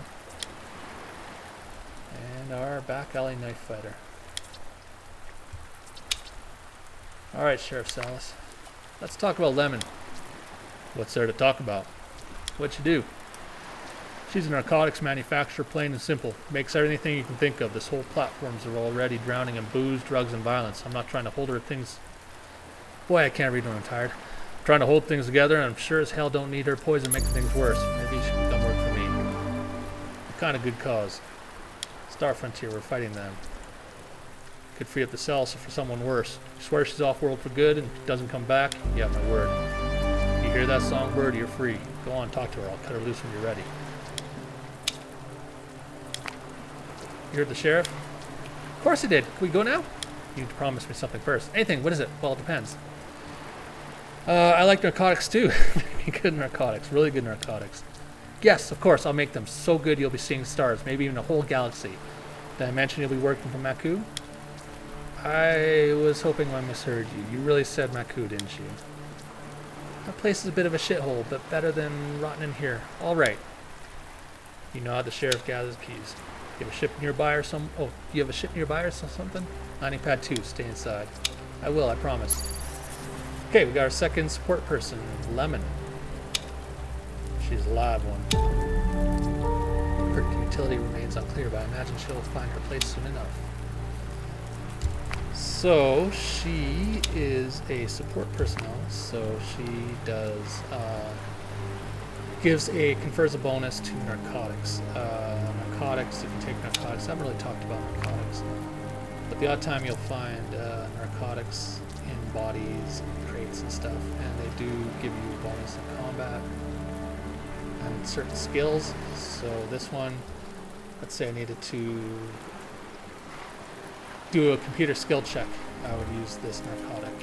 And then with Lemon though, normally it'd be 10, but Lemon gives it another plus 10 to the skills, so that's actually 20. I should actually see, see I had the larceny one, I could have helped Rico Banzai. Here's another terminal. Always click on those terminals. You get science points. Science points are good. Alright. We are, there's an event happening over here. As you approach, you see a man shouting inside the brothel, his face red with rage. You sons of bitches, you motherfucking robot can't kick me out of here like that. Julia, let me back in, I'll behave, I promise. Borsbane McCluskey, you certainly live up to that name of yours, don't you? Crude and vile as ever. You'll never set foot in here again. She enticed me. Shouldn't have brought up my mother. I just lost it, but only for a few seconds. Just a few seconds, you understand? What's going on here? She kicked me out. Talk some sense to this damn harlot, will you? Oh dear, don't believe a word of it. He didn't get that nickname for nothing. He's had more than enough chances. Borsbane, that's your nickname? Gratuitous, unfair, and downright undeserved. I'm a gentleman 80% of the time. You want me to kill this guy for you? Borsbane, you're my kind of scum. I'm gonna waste him. Tempting, darling, but don't waste your energy on him. He'll be passed out behind the bar soon enough, sleeping off his tantrum. Nah, I insist.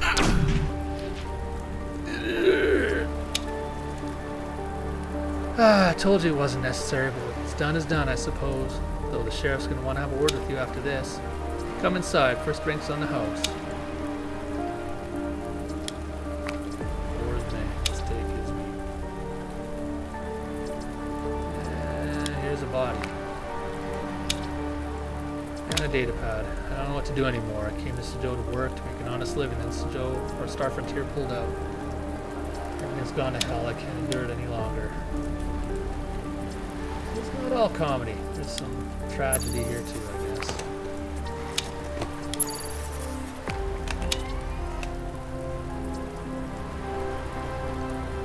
So she's another collector of antiques, just like someone else we know, and we'll go talk to her.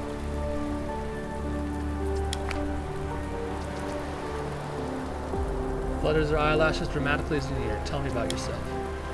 My dear, it's rare indeed that someone expresses interest in my tales. Alas, a lady must maintain some mystery. Suffice to say, I've brought a dash of elegance to this little court of Alcapura. Darling, I provide a semblance of civilization here.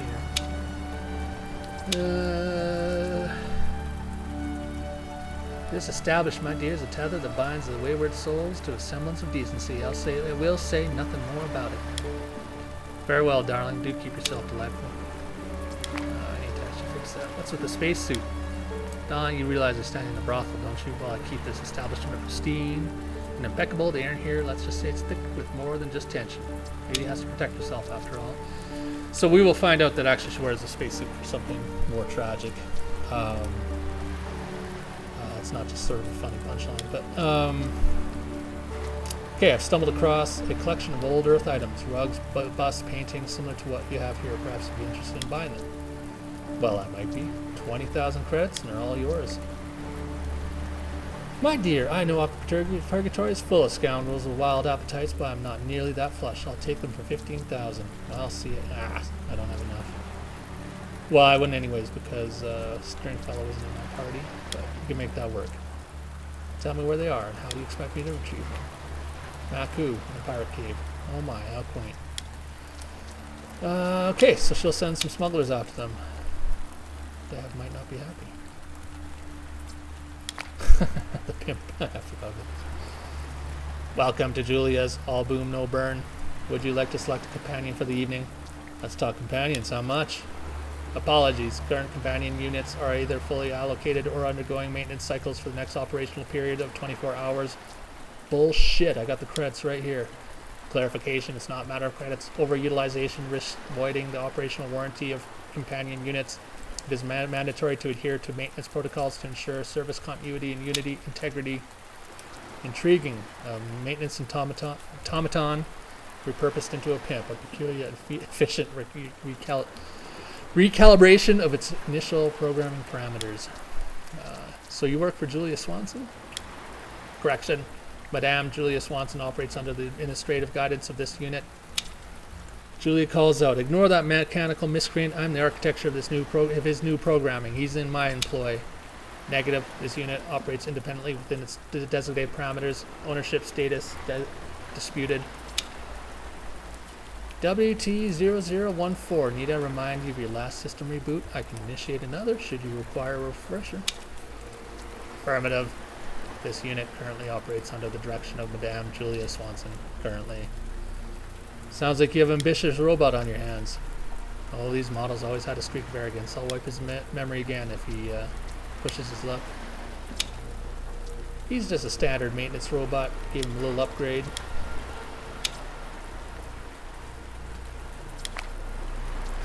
Want some company? Sorry, I'm off now. What made you choose this line of work? Came here making a fortune. Colony life is rough. Layla.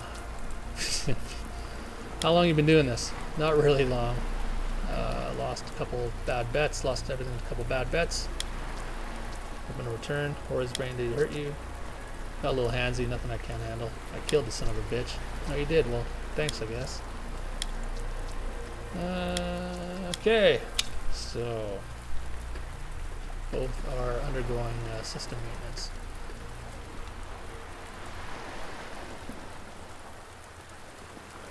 Swordfish Eds is just over there, but we'll go there after. Oh yes. The approach man, staring down at the ocean below. What the fuck do you want? Tell me if I'm wrong, you look like you're about to jump. Damn right, I'm going into the drink, forever. This bastards, this whole goddamn place, it finally broke Archie here and I'm done. Ah, fuck, I'm bored of this conversation already. He will jump if you do the wrong... Don't do it. Don't jump. That doesn't end well either. Listen, maybe all you need is a bit of a change of scenery. What was it that said you did again? I didn't say shit about what I do. My bad, so what do you do? I'm a biochemical expert, alright? My specialty is injectors, combat injectors specifically. That's all I know. That's all I care about. Now come with me, I got a ship at the landing pad. We're at war with Star Frontier, we could use you. Alright. I'll see you at the ship. Okay, got another support personnel. We'll go over here. This guy was listening Felix Ferdinand to Pablo Honey's sermon. And then obviously someone else jumped over here. I kind of had fun designing a few things like some of the... You see it? It works. Oh. Perception. Open the vent. Look inside. Search a corpse. There's a corpse stuffed inside the data pad, or inside the vent. Take it. And she's using the mech here to hang her laundry on, her towels. The Madame, Julia Swanson. Here's Ada Torres. You Ada Torres? You're here to kill me, aren't you? Of course not. Your husband, ex-husband, he asked me to find you. Enzo. He's asking for forgiveness. I'll never forgive him. He's not asking to come back. He knows that that's done. He just needs your forgiveness of what happened. It's the only way to find some peace. Only I say you're the one who needs forgiving, not him. Why should I? He killed him, his best friend, exactly, his best friend, and his wife. How could anyone act rationally in that moment? No, he can burn, but Enzo.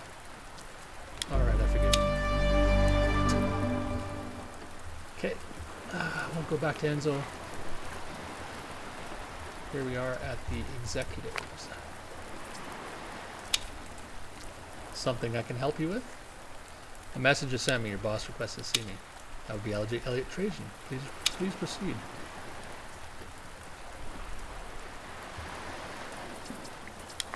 Penny Smith. Ah, we should really have Stringfellow with us. A lot of finance checks here. Davis Drinkwater. We will meet his brother on another planet. Plays a significant role. You came. That's right. You've seen the condition of Aquapira's facility on your way here. You mean Aqua Purgatory. That's what the disheartened souls stranded here have taken to calling it, however I referred to it by its original name. Forgive my manners, I'm Elliot Trajan. Pleased to make your acquaintance. Pleasure. The workers here... It's refreshing to meet someone with manners. The workers here excluding perhaps Don Esteban and Hong Shen, can be rather uncouth. It's perhaps expected given their roles. They've traveled millions of miles from home to a barely known sector in the fringe of space.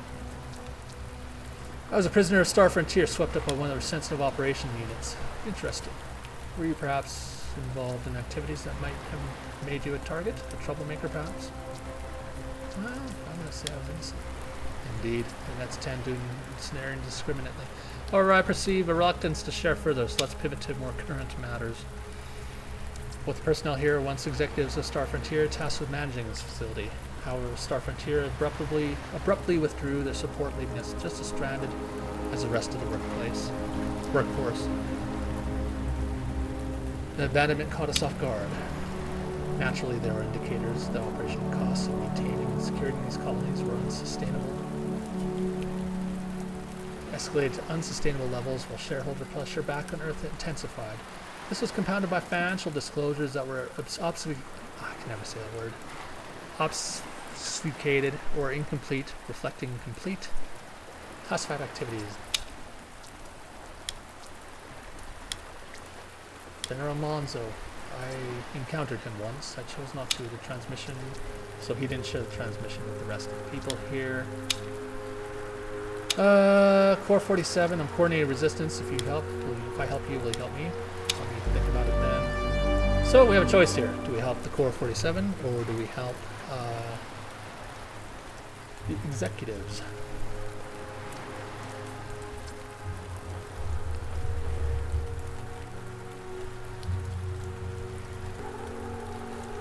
Just have to pause there for a moment. Okay, so we're going to help the executives with this one.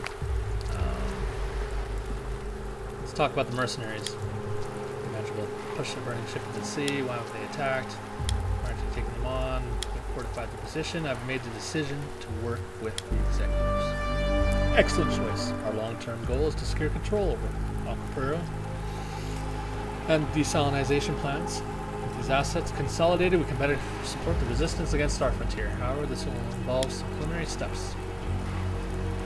First, we need to align the key figures of Aquapura to our side. Octopus Fingers, who manages the casino, Swordfish Ed, the bar owner, Julia Swanson, who oversees a brothel, and Sheriff Salas, the local enforcer. Once they're with us, we can address the mercenaries controlling the east platform. There's no way we can work with the core? Those gangsters, absolutely not. Once you choose your side, you'll be their enemy. Let's get started. Excellent. First, we need to align Sheriff Salas to our cause. He's pivotal to everything moving forward. Let's him know that we plan to address the mercenaries once we've secured our position. If he refuses, Salas and I have a bit of a past. And you'll need to persuade him the full benefits. Tell him that not only will he handle the mercenaries, we'll also clean up the facility. Understood. Okay, we just spoke with Salas earlier. Let's go speak with him again. I need to change the layer on that doorway so that he doesn't go into it, so he stands on top of it. Let's see his feet overlap there. I don't like that. Orsbane McCluskey. Figured you should know that I put him down. Permanently? That's right. It was bound to happen, I suppose. McCluskey was a ticking time bomb, drunken and disruptive, heading nowhere fast. What was the last straw?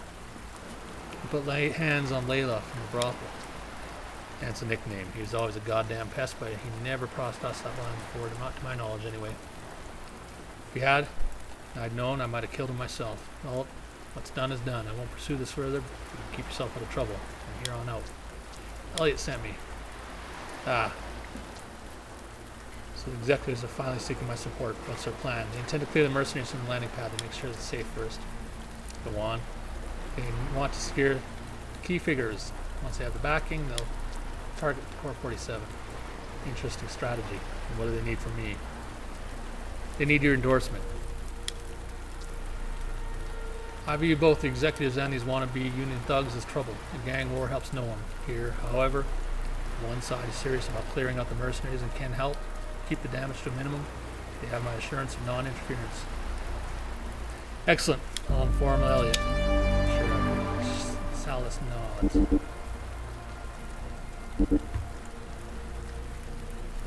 to add an ignore raycast to those antennas.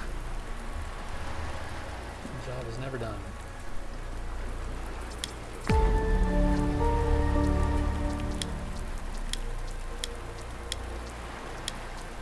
Report to Elliot Trajan. Sheriff Salas is on board with us. Excellent. His cooperation simplifies matters. We can also use this facilities to detain any troublemakers temporarily, an added bonus. I want you to meet with Octopus Fingers, convince him to support us. The revenue from this casino operation is crucial for restoring Aquapura. Remember, handle this delicately. No executions, at least not yet. Not that we have Salas with us, now that we have Salas with us, we can't afford any rash moves that might shake his support. Understood? No disintegrations. Oh, it's doing an autosave here.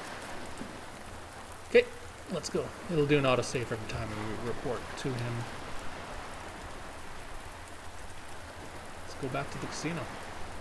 Oh, let's talk to Turnip first, though I think I don't think we can do the skill check for that. I'm just quick saving again here.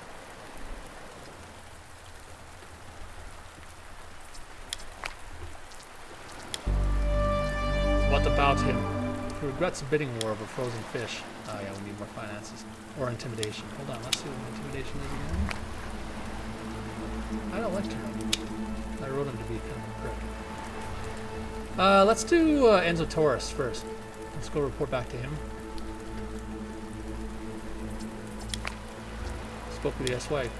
Yeah, she forgives you. Like I said, she forgives you. I need a trigger man.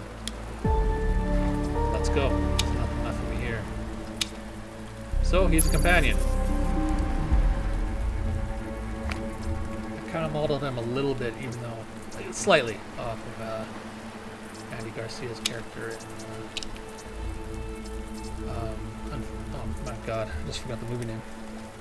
Untouchables. Enzo Torres. Let's look at Stringfellow for a minute, actually, because we can do that skill check. With Turnip, and clear off that. Oh, finance is 30. Okay. TV, you're gone. Chalk, you're gone. Oh yeah, he was the robot that was listening to the sermon. Sermon analysis, processing error. Is this input for moral recalibration, data mismatch? Execute command, activate cognitive filter bypass.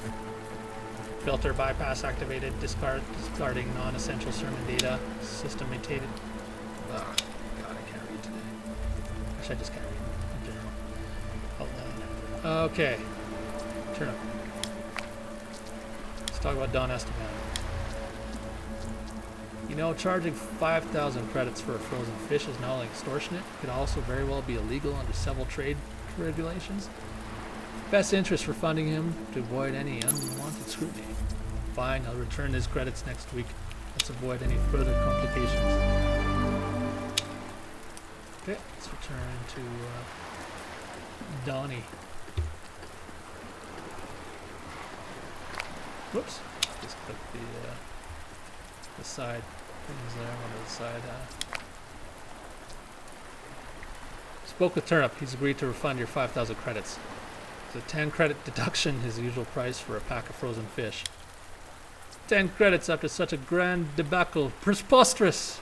I should levy my own fees for the distress. No. That does not steep any further grievance. You have done me a great service, and for that you have my deepest gratitude. Thank you, my friend. Alright. Enzo Torres is actually level 15 we start with because he's on Sejou. So he has a few points we can stick into here. There's a hair bug after talking with Don Esteban that I'm aware of, that it puts his hair on every single person. Looks like they all have a bunch of toupees. You know what, I'm just going to give him, we already have an engineer, he's going to be our science wonk. And then we'll put the rest into, he's got a carbine. You know what though, I kind of want to make him a knife guy too.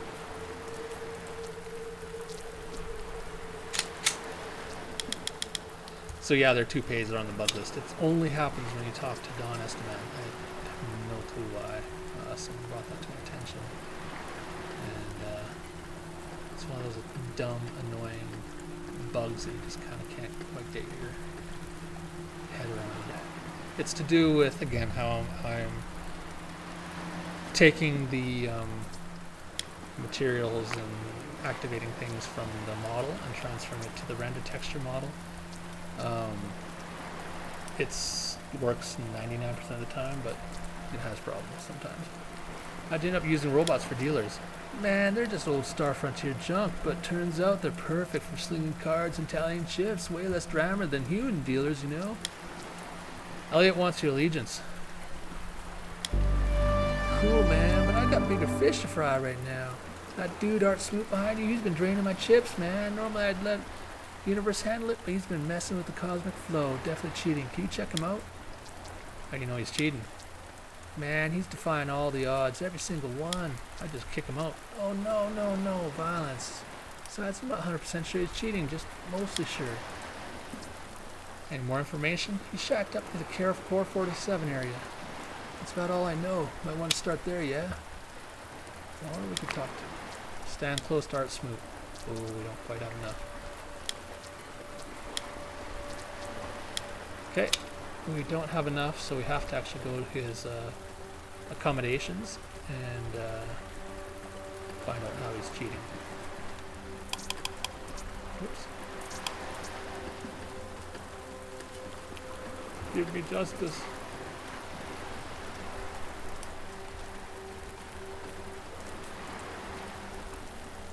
Alright, title screen. We're going in here. Hey, Spiral, listen up. You better get your shit together, pay for that thing I got, you know, the thing. The modded serendipity node I smuggled in last week. That thing, you owe me big, I swear. If you don't cough up credit soon, I'm gonna find you and break a bottle on your neck. Alright. Let's pay him a visit.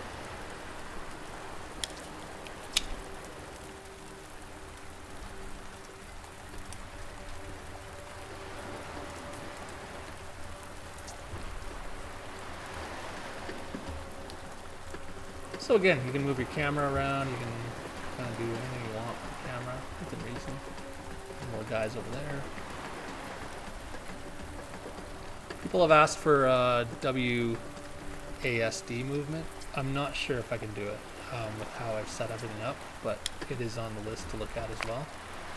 But mostly right now it is, you have to click to move around. But I am listening. It is on the list. He's rigged a modded serendipity node. Don't worry, I'll take care of him. I just can't fucking lose today. Sorry, friend, this table's closing up. Negative, table remains operational. TO9913 power down, buddy. What's this? I start winning and suddenly the game's over? You're using a modded serendipity node. It's pretty obvious. That's bullshit. What the hell? Man, that's low. Real low. You son of a bitch. You've been crushing everyone at these tables for too long. I just even the odds is all. It's time we chat with Sheriff Salas. Peace out, cheater.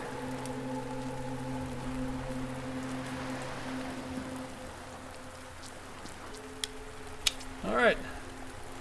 That's done. Art Smoot is in the prison.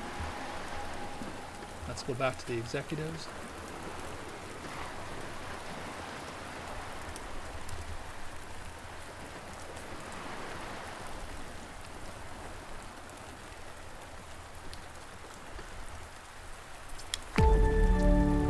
Report in.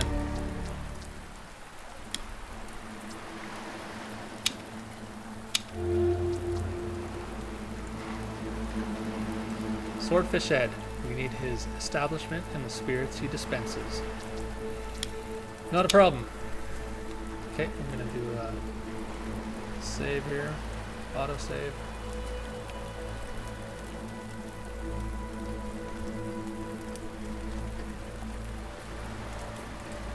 Let's go talk to Swordfish Ed.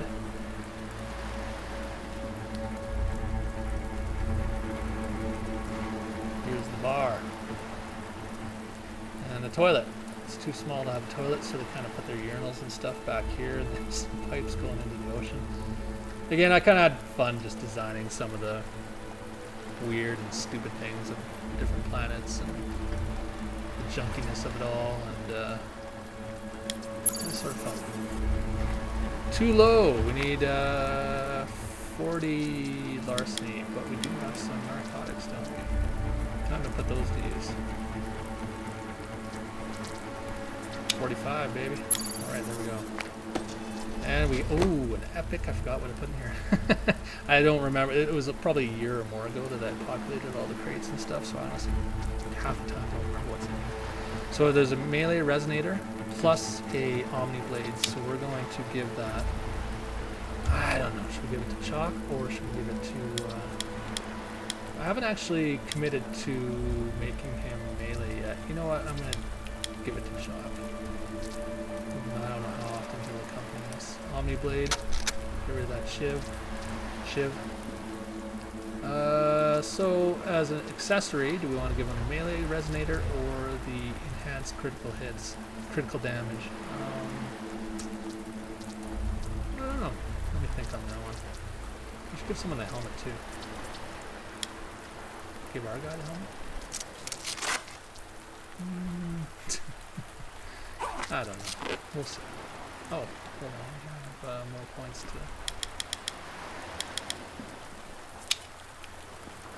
I have to go through everyone's perks too here in a minute, but I'm kind of just doing more of the story right now. There's lots of combat coming up at the, well, I won't say. Okay, here we are at Swordfish Ed's bar. A few guys around here. Man whirls around his ear. How you doing? Spyros. Fucking pissed. You drunk? Pissed. Fucking pissed. Pissed. Fuck. Pissed. There's Susan Tabs from Hong Shen conversation. Hong Shen, the guy's brilliant, but a little off his rocker, huh? What can you do? Actually, he's based in a series known Malthusian. Geez, that sounds really intense. Thanks, good luck. She's really interested in what we have to say. Just like Hong. Chef Gustav. What's wrong? He sobs dramatically. This place, that beast, that so-called Swordfish Ed, makes me cook with a portable survival stove. I mean, really, can you imagine such a travesty? And the meat, oh, the horror and fear of pigs no better than industrial hogs with their flavorless flesh, devoid of marbling. It's in this.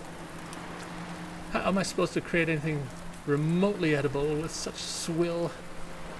It's tough for everyone out there. Tough. Spare me the pedestrian platitudes. We're not talking about a slight inconvenience. We're talking about the death of culinary artistry.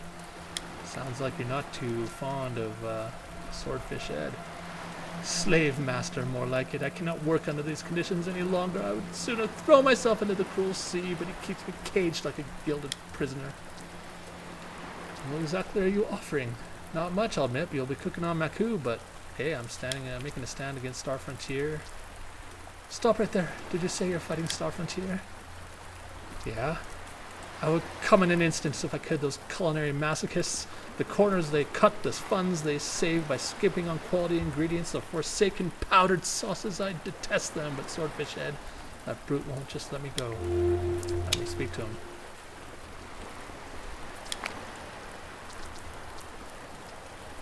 Tell me about yourself. Not much to tell. I serve drinks to those looking to forget. Snagged it down to chaos when Star Frontier pulled out. Used to be a canteen, now Capier's kitchen. A booze turns a better profit than bread. Turn up over there handles of grub. I took inspiration for the old British pubs back on Earth. Not quite the same, but it keeps the credits flowing. That's my UK accent, guys. Sorry. Keeping up with supply, with demand, especially now. With Star Frontier, good booze is hard to come by. Swordfish Ed, what's with the name? See that? Traveled millions of miles from Earth from my old pub. Brought the name with it. Not much more to say. It's talking about the plaque, or the plaque over there. Met a guy named Archie Preet. Yeah? He was blinded by some of your booze. He was. You're not planning to do anything about it? What can I bloody say? Ever since the regular supply lines shut down, I've had to rely on smugglers, and some of their stock is dodgy. It's a risk we take now. Who supplied the booze? Boomer Francis. He's usually down the landing pad, so sod it. Go ahead and don't bother sending him my regards. Let's discuss your chef. Gustav. That one's more hassle than he's worth. Still, I'm not letting him go. He's indebted to me. For what? Rescued him from those mercenaries at the landing pads, I did. Shelled out 200 credits to secure his release and then hired him on as... What a mistake. I was tired of being fleeced by that bloody turnip over the promenade. Figured I'd get my own cook.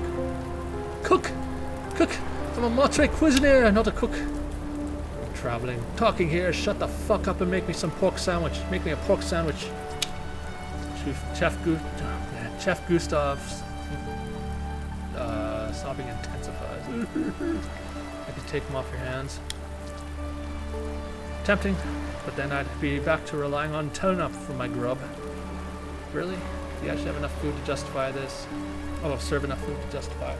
Looks like the real money's in the drinks. Might be onto something. Alright, take that loudmouth. I'm sick of his drama anyways. More tables, more drinks. It could work out better. Chef Gustav, gather the things. You're coming with me. Truly, this isn't some crude jest. You heard? Pack your shit and get out. I'll be at landing pad 2. Wait for me inside the ship. Well, he's your headache now. Good luck with that.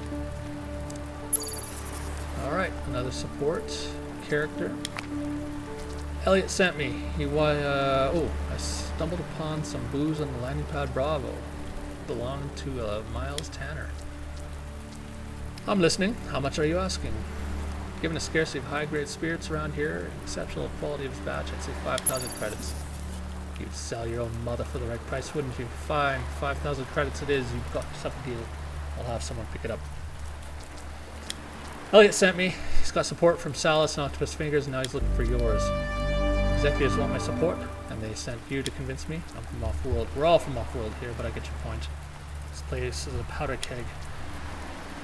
The chap's name is Lonnie Price. Wound up a hefty tab on my top shelf of spirits and legged it. Usually found loafing around the domes with his mate Slow-Mo. Fetch the dues and you'll secure my support. I'll be back. Alright, I'm going to do another quick save here. F5.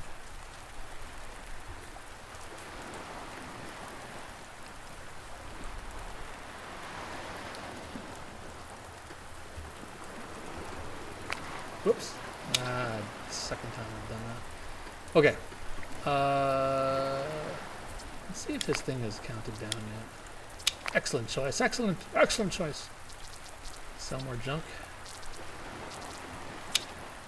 We're getting some good credits, but I mean, like a single epic, I think I priced them where they're very costly for epic and legendary items. I'm not actually, you check that. You can't loot legendary items. You can only loot up to epic. Or sorry, you can't buy legendary items. You can only loot them from certain characters. Alright, I'm going to make a save here. Lonnie Price and Slow-Mo. 2 more scumbags on Suzhou. Planet full of scumbags. There's no shortage of scumbags here.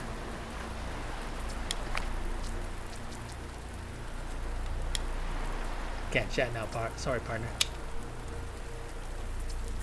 Bullshit. You Lonnie Price? Who's asking? Just a friend looking to chat. You got the wrong guy. Lonnie ain't here. What are you on about, Lonnie? Slow-Mo, you fucking donkey. Yeah, I'm Lonnie Price. What the fuck do you want from me? Justice. Credits. Yeah, that'd be nice, wouldn't it? You're barking up the wrong tree, pal. Spend them all. Flat broke. Now why don't you beat it and pester someone who gives a shit? This ain't a request. You owe Swordfish Ed for top shift liquor you skipped paying out. That gut rot, you kidding me? Right? I ain't paying a single credit for that swill. I'm not leaving here without the credits, yo.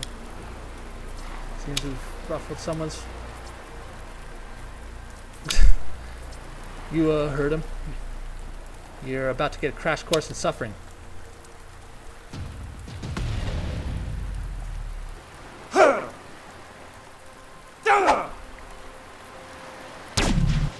Now, why isn't Enzo Price doing his pain sounds? Oh, brother.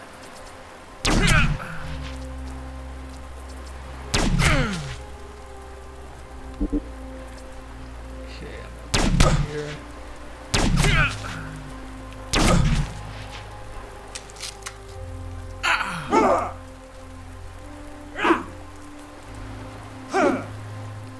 Okay, I'll mark that down. Enzo Price is not making, or Enzo Torres, sorry, is not making his pain sounds. Not sure why. Okay, Slow-Mo or him. He's down. He's also burning. We'll let the try and let the dot take care of him.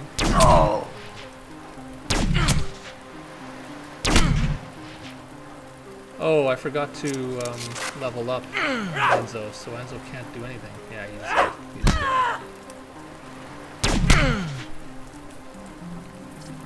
So Enzo was a blank slate, basically. He only had one target. Do the quick trigger for the free attack.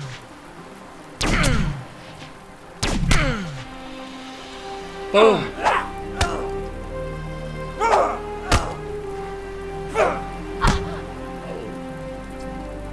Lonnie Price. He's a tough guy. I'm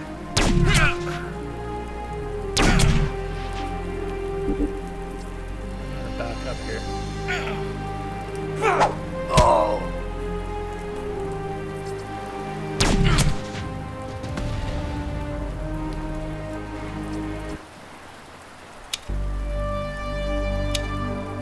Yeah, like I say, the combat music should be fading out. It was until probably a week ago, so not sure what's happening there. Anyways, okay, we've got them. So we've got to level up Enzo Torres, so that's why he wasn't doing anything during his during combat. We will keep him with a blade.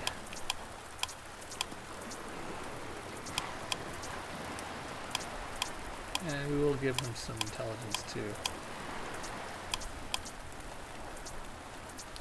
Strength. He doesn't have it, so we'll give him the melee thing. Good. Stringfellow wasn't doing much either. I'm going to switch him to a pistol instead. I think I've got some pretty good pistols here.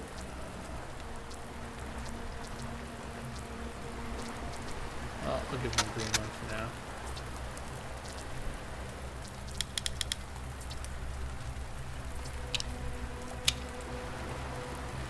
Range Master. I'm going to give him overall damage. Range Master. I should be looking at more of the tactical too. There's some good stuff in there and mitigation, but I'm just kind of in a hurry here to show you what's what.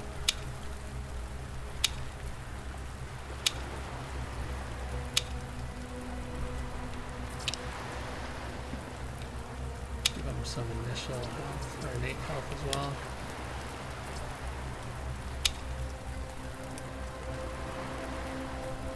well. Mitigation. Can't use these. I should actually be commenting those out. So we'll give him some extra health and some extra health again. So this is just 10 health flat. This is health up to level 20 per 1 health per level. So Cheetah, she is injured right now, so we're going to use some of our Gene Flux to heal her up. My guy, actually, you know what? We could have rested on the bunk beds, but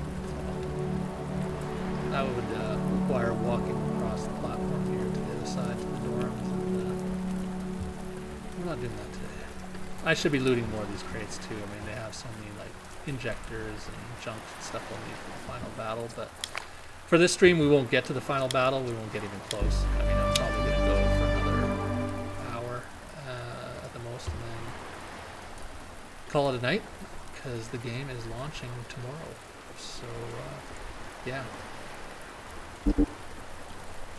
Okay, so let's report back to Elliot Trajan. I'm going to do a quick save before we go.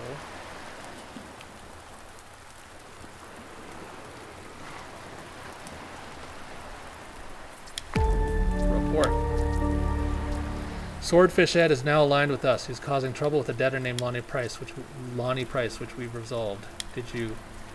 You left me with no crow. I specifically requested discretion. We needed him as example, not a martyr. He was a piece of shit. Or they left me no choice. Well, what's done is done.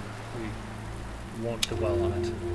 Now let's discuss Julia Swanson. She manages a local brothel, and while her demeanor may seem like just a facade, her establishment plays a crucial role in stabilizing the local populace by diverting their baser instincts. She also generates substantial revenue. Securing her cooperation is important. After that, we deal with mercenaries, right? No, after that we deal with the Core 47, then the mercenaries. Alright, quick saving, or actually auto-saving, sorry. Let's go.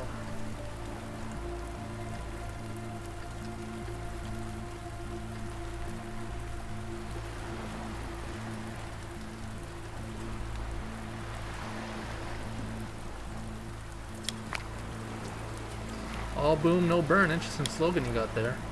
Is that old bucket of bolts spewing that nonsense again? I swear I'm going to turn them into scrap one day. Pay him no mind, darling. See, you're using that mech to dry your carpets. More questions. Ask away, darling. Elliot sent me. He needs your support before he can stabilize Aquapira. He's ready to support your operations in any way you need. There is something. One of my girls is in trouble. Ran off with a thug named Alonzo Appleseed. I don't expect her to return to her old job, but she needs to be away from him. Tell me more. Her name is Viva Martinez. Since Star Frontier left, she's been sinking deeper into troubles with drugs and booze. Alonzo swept her away. Where can I find them? I'll handle it. And she has a data pad here.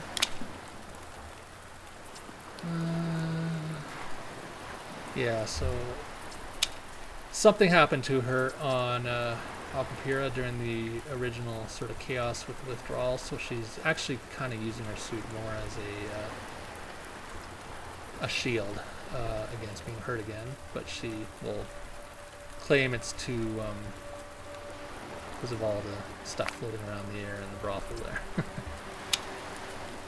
You dirty cheat, Alonzo. You said 15,000 credits. Now it's suddenly 30. Times are tough, Rocky. It's 30 now. No, times are tough, Rocky. It's 30 now and nothing.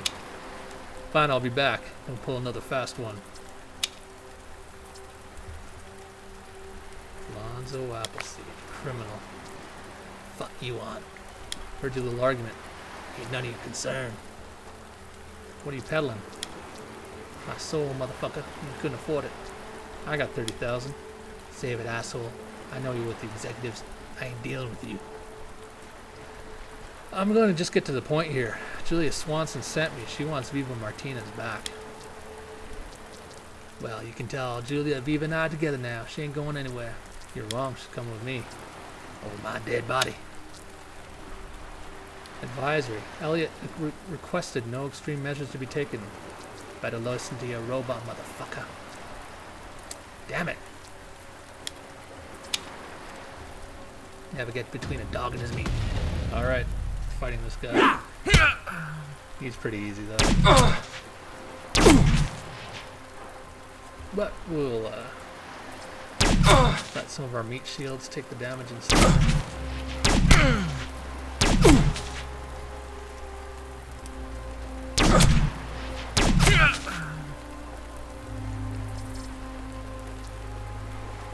Actually, get down with one hit, I think. Or not. He's the talky guy. There we go. Alonzo Appleseed. Rest in peace. Some effort, you lift up Viva Martinez and bring her back to the brothel. Alonzo Appleseed had her sedated. But why? He was planning to sell her to a smuggler named Rocky Cianfrocco. No need, we can stabilize her here. Just need some strong ethanol from the bar and a cold compress to counter the sedative. Okay, ethanol, clean cloth, put it to her forehead, and we will, she'll manage the bar one instead of doing the hard work. And she just needs time to get over the sedatives that she's on, but we helped her with that. Now going back to Elliot. Elliot. Yeah, Elliot Trajan. Just aided Julia Swanson, one of her associates, Victor and Viva Martinez, fell in with a scumbag named Alonzo Appleseed. Excellent work. Where's Alonzo? Dead.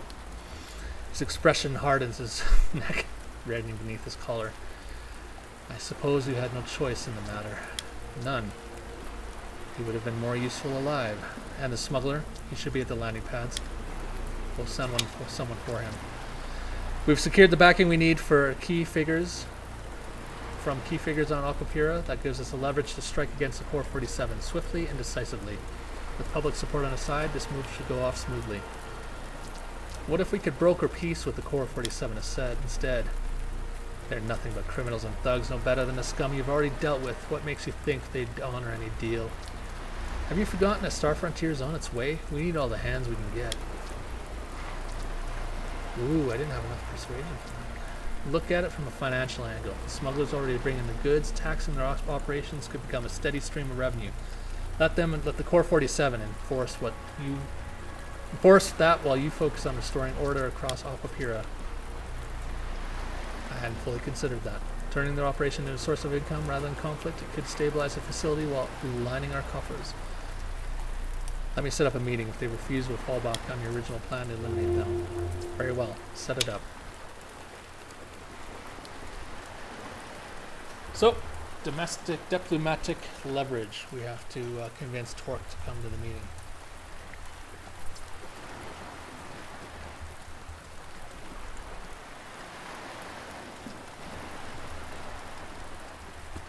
I'd accidentally paused there for a minute. Back in business. Not sure what happened there. I hit the pause key somehow. I don't know how. It's tagged to my F1, but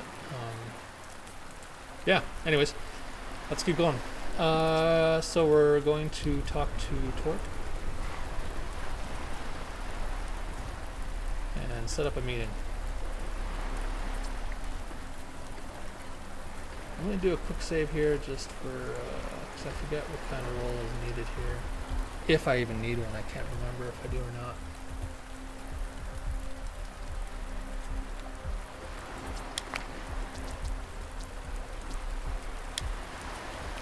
Peace, huh?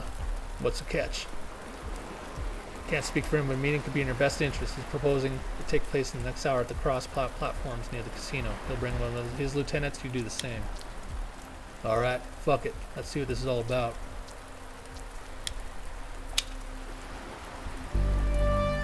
Alright, the meeting is on. Alright, everyone's here. Let's start the meeting. Alright, what's the play already?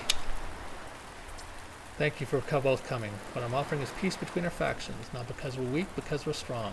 We've aligned every major fat player on Aquapira to our side. We could go to war, certainly, but we both know Star Frontier has a sight set on the place. Yeah, we heard. And then there's the mercenaries lurking on the landing pad, just waiting for us to tear each other apart. They're vultures, watching and biding their time. It makes far more sense for us to combine our strength. So what exactly are you proposing? Why the fuck should we agree? Times like this, where the sea reflects nothing but uncertainty. I'm listening. So he basically says he's going to, you guys are the muscle, we'll handle the administration work, and it's a symbiotic relationship. We need to sign something. Your word will suffice. And you, where do you fit into all this?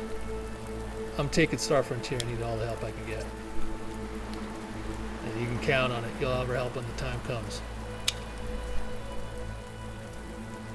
That went exceedingly well. I'll see you back in my office. Impressive work. With both factions now aligned, our chances of success against our frontier have significantly improved. So you could have the choice of either, if you couldn't persuade them to the meeting, you would have to basically fight them, the Core 47, and take them out, which led to a bunch of other things happening. So we will. Let's do my persuasion. Yeah, okay, it wasn't set. Nor was my intimidation.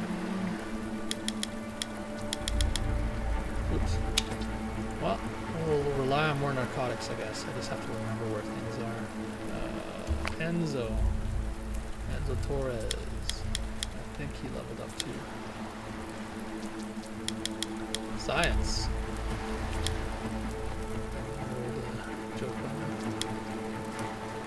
Carbines. You know what? I need more in engineering first. I like these skills. Maybe we'll put some more into carbines. Oop. And speed.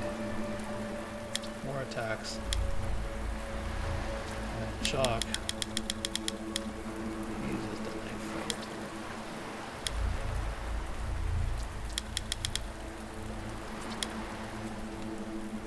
She's our pilot.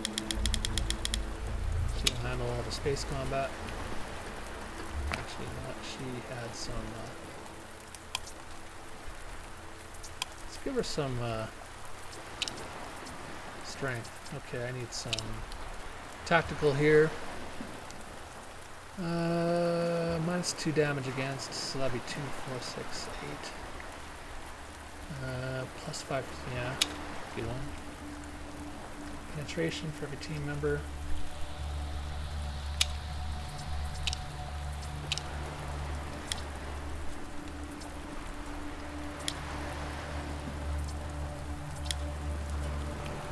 Oh, Chalk. I haven't really done anything with him. He's not leveling up very fast.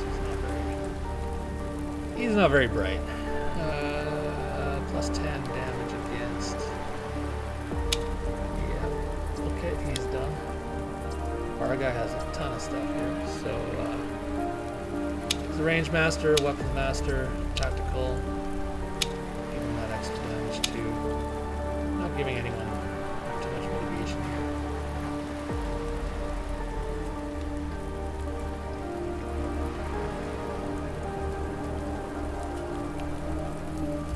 Just gonna do a quick save. Take a minute.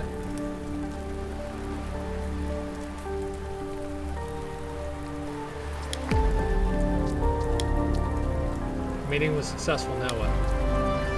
We'll keep a close eye on Core 47 to ensure they adhere to the terms we've set. For now, though, this arrangement shall suffice. When do we deal with the mercenaries? Now we deal with the mercenaries. Core 47 are no longer a threat. We can't afford to leave the mercenaries unchecked any longer. It's time to go meet Penny Smith down by the mercenary gate. She has a plan. Alright, let's go. Deal with these mercenary assholes.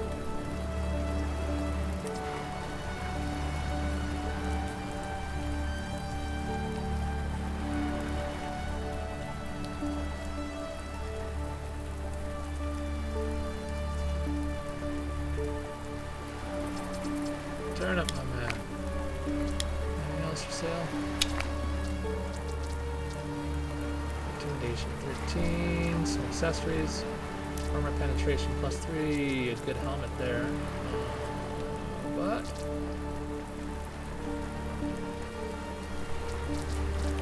let's sell some more. Oh, he still only has 99 credits. His countdown hasn't ended yet. Oh, I didn't loot Alonzo Appleseed.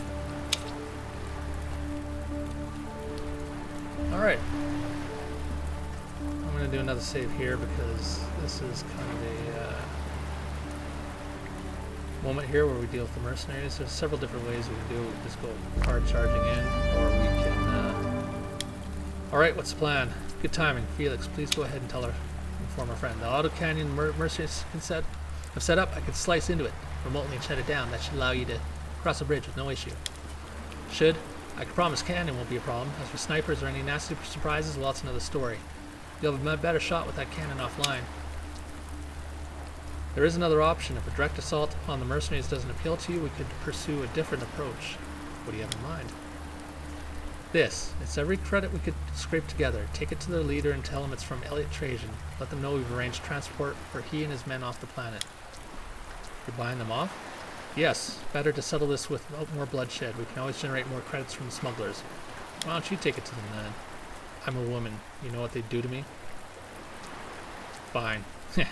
I'm engaging these fuckers directly. No, fine. Give me the case. Autocannons offline. Good luck. Alright, so we have tribute. Aw, there's Toby. The skull. Poor Toby. They sure made an example of him. Okay, we're going to disarm these traps. They did mine the causeway as well. So we'll do that, disarm that. Mercenaries, an old Star Frontier armor. Fuck you on. I'm here dropping something off for you. They call me shit pusher. Want to know what I do to you for lying? Nah, not. You sure don't. Go on through. Rasper. Bosco. Had fun naming these guys. There's a lot of pirates on Aramtera as well, the snow planet. I had fun giving them crazy names too.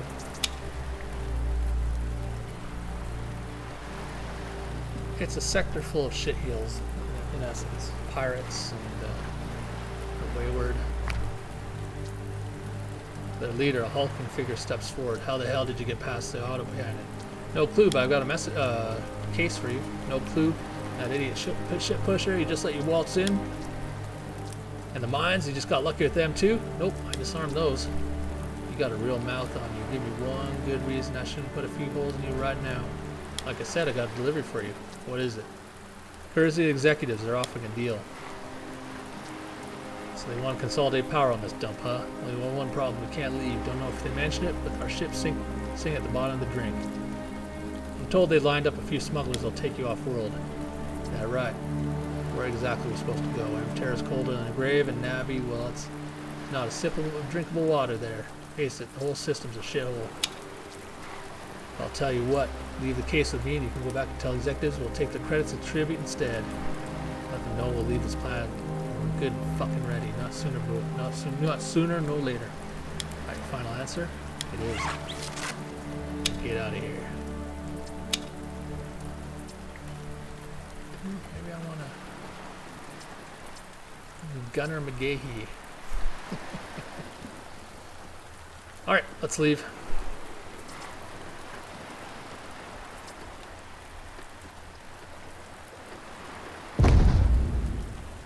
As you step off the platform, a sudden explosion rocks, sending the entire catwalk into a violent tumble.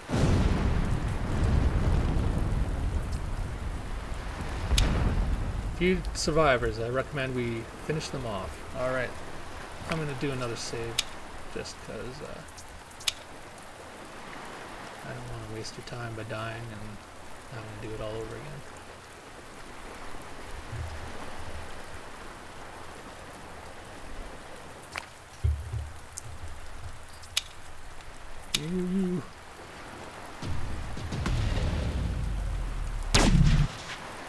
Alright, so take out your old mercenary there. Where's Bosco?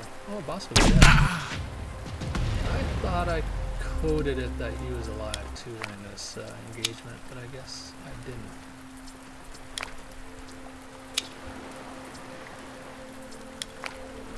Ooh, a data. Yeah, okay, yeah, I forgot about this. Layla, now she's a clever one. Send her damn pimp robot over the bridge with an offer. Pay one of us to kill some guy, snag a password.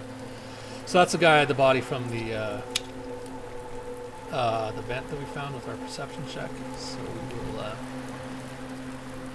be paying Layla a visit. Another quick save. You just see me when I play RPGs. If I'm playing Skyrim or whatever, I'm quick saving. I jump over a rock, I quick save. I'm gonna fucking call Gunner and the mercenaries. We got ourselves a gunfight. Alright.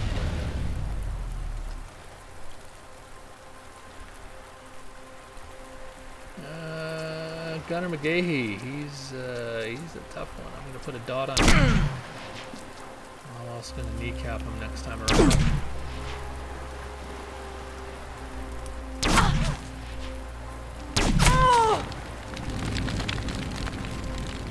The sound's connected to the fire there, so it's, I need to maybe fix it so you can hear it from farther away.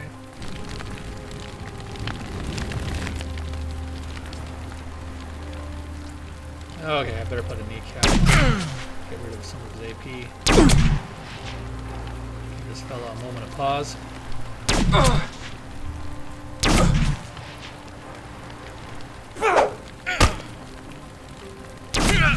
Come on, string fella, don't let me down. Don't let me down, old buddy.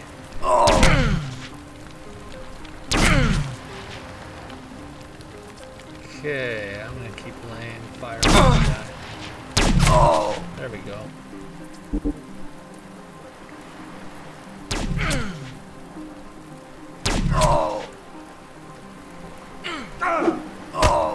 So as I said earlier, you could choose just to go in and attack these guys directly, but that's a hard fight. And if you do Core 47 versus the executives, there's a different way of dealing with these guys. Oh, and he was a bounty, so our first bounty in the game. Once we set up the bounty terminal back on our base, we can see what he's worth and redeem him, basically. So, there we go. Get me out of here, goddammit!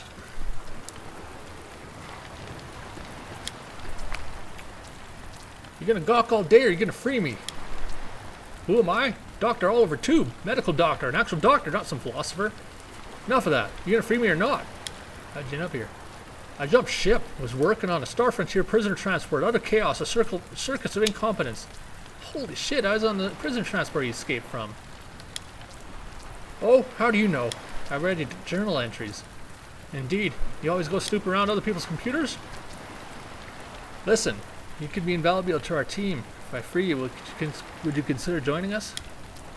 What exactly are you proposing? We're standing up to Star Frontier. They plan to erase all life.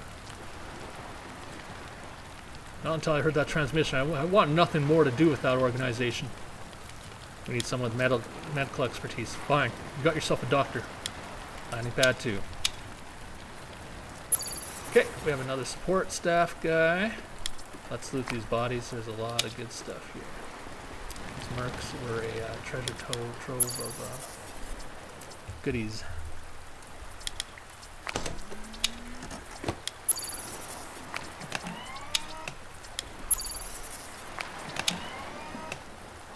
Okay, where's Gunner? He has, I believe, a good sword, if I remember. Oh no, he has a good pistol.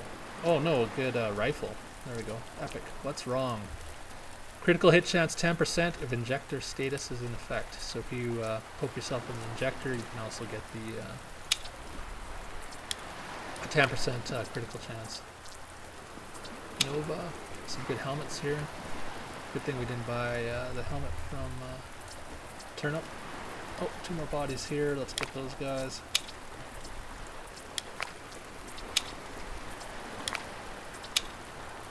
Alright. Let's get out of here.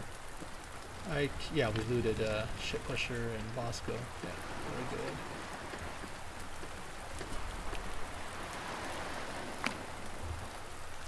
Chuck Moreland. Is it over? Did you really take them out? Take care of them? Yeah, they're gone. Thank God. And I can go now, right? You can go now. Blackjack tables, here I come. Oh, did you want to take Toby? The skull? Yeah, Toby, my best bud. Luckiest bastard I ever knew. Well, until the end, anyway. Sure, I'll take him. Here you go. May his luck rub off on you. Alright, we got Toby the skull in our inventory now. Starting to fill up. Data pads, all sorts of stuff. Alright, let's go report back to Elliot Trajan. After the Roman Emperor. Last name? Okay, let's go. I snuck in a few Roman Emperor names into this. Hadrian, Trajan, and a few others. Just for fun.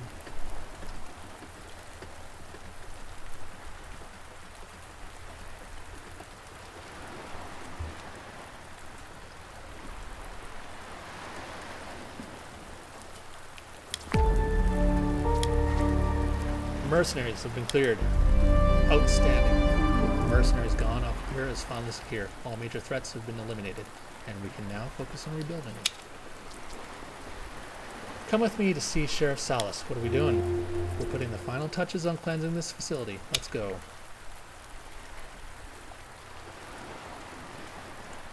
Need something? We're here for the prisoners. We are here for the prisoners. Oh, which ones? The ones recently captured. The others are none of our concern. Why should I release them to you? They must face justice now. The executives are in charge at Aquapura, tasked with its cleanup and destabilization before Star Frontier's return. You're with them on this?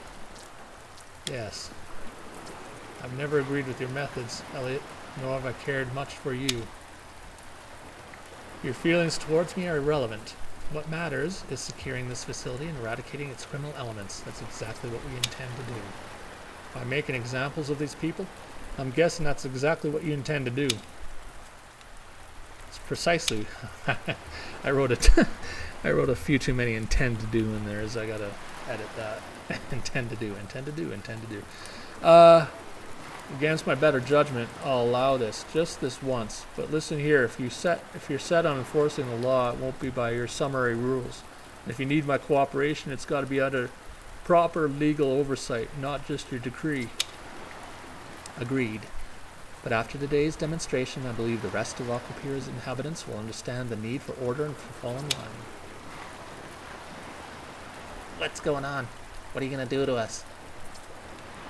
But Salus doesn't respond. You follow Elliot onto the promenade, and everybody, the whole gang is here.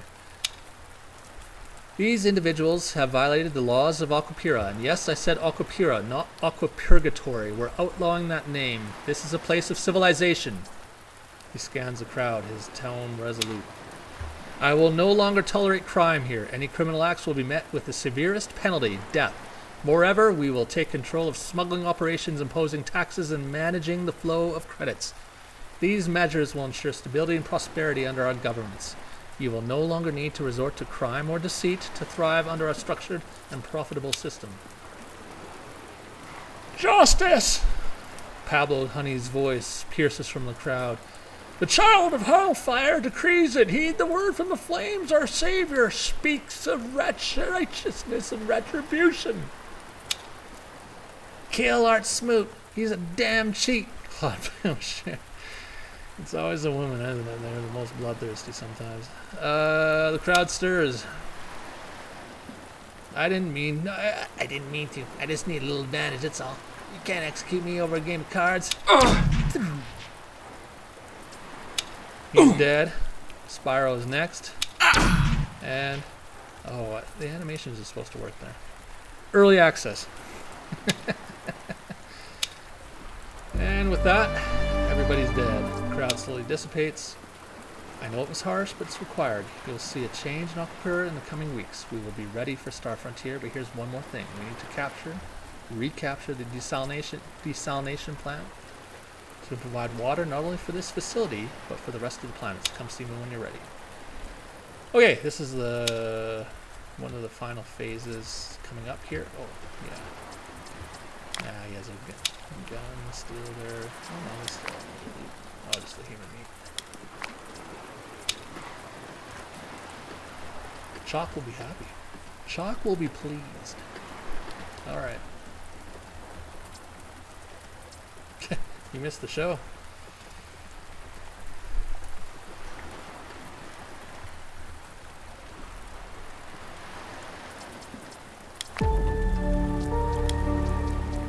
Alright, we've upheld our end of the bargain. We need to make a move now on the desalination plant. Yes, it's time. Now that Aquapira is under control, talk to Slavic Johnson by the promenade. He will provide you with transport.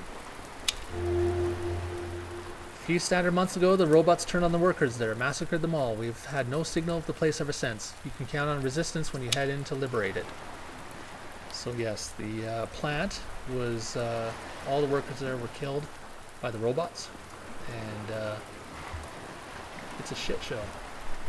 So let's go. Let's talk to Slavic Johnson.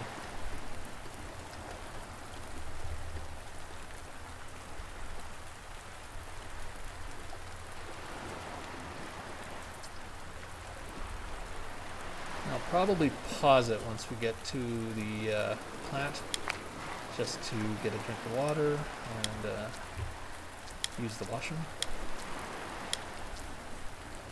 Very well. Let's motivate. My ride is parked near the platforms. Those mercenaries thrashed.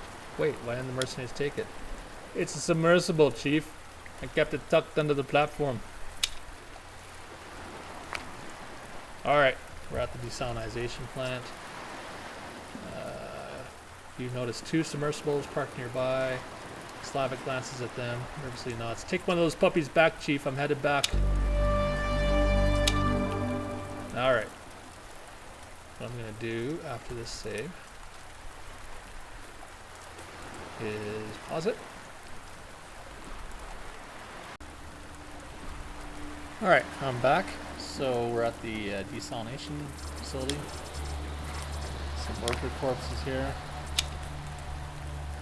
And some robots that have not noticed us yet.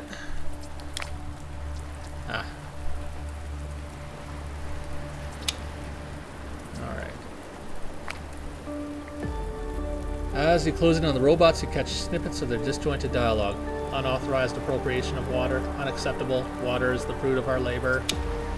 Ownership of raw water by right of labor, not for external seizure. Can't robots ever just work without glitching out? Don't robots communicate internally? Why are they talking out loud like that? You'd think they'd use internal transmissions, but these models seemingly prefer to broadcast rhetoric for all to hear. Interlopers detected.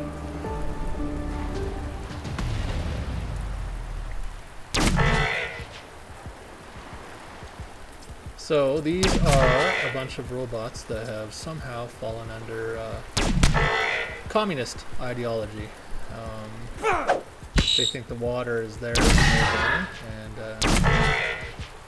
kind of had fun just writing them glitching out on propaganda and whatnot.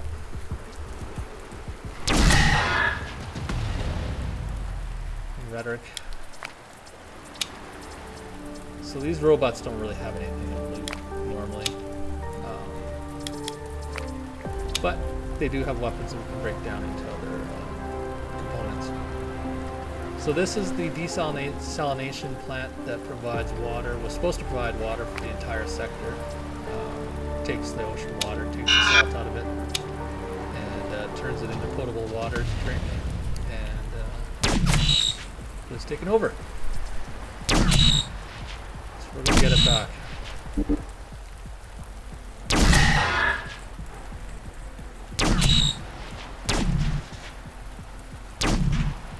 Oh, cheetah is stunned. The carbine has a stun action to it that's pretty useful. I don't believe it has a dot that you can apply with the carbine, but you can with pistols, so I tried to give each of them strengths and weaknesses. Obviously rifles hit harder, but take more action points to use. We'll loot this guy, but again, we're not going to loot every single container because this stream isn't going to go all the way to the end. In fact, I'm not going to loot the robots either. So just a massive facility. There are the salt separators right there. Then the water is taken back into the pipes and sent over to the departure facilities where they have massive liners that come in, take the water off-world.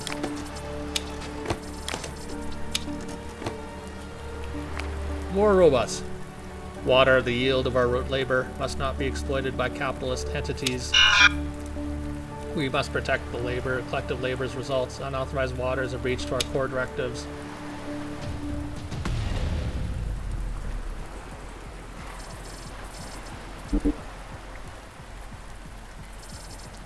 Okay. These robots are hard to click on. I'm aware of their hitbox is a bit to roll over. It's a bit dicey. We have enough science points too that we'll go back to our base after. Spend some science points and research different things like stronger damage over time effects against enemies, so that my fire, for example, my fire thing isn't doing 20 damage per turn, it's doing potentially 40, 60, 80 damage per turn. Oh, cheetah got stunned again.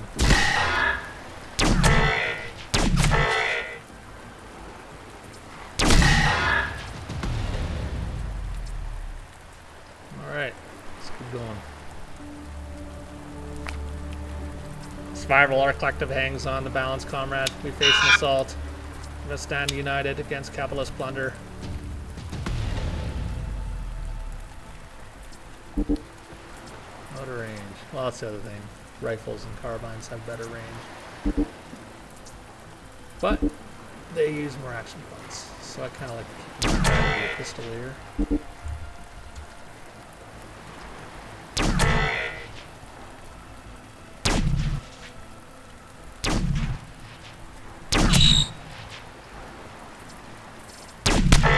There's also an optimal range for weapons, so if you're standing right next to a robot with a pistol, your hit chances of hit chance goes down significantly versus if you're with an optimal. Obviously, if you go too far away too, then it starts to diminish as well. Let's finish this guy.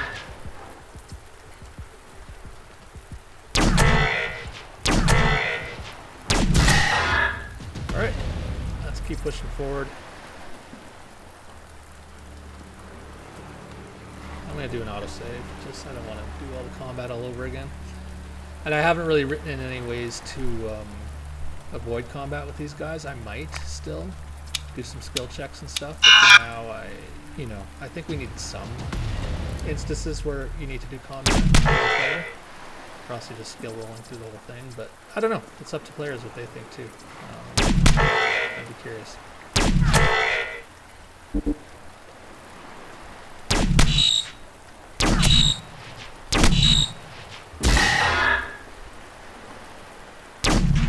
Nope, they stunned me.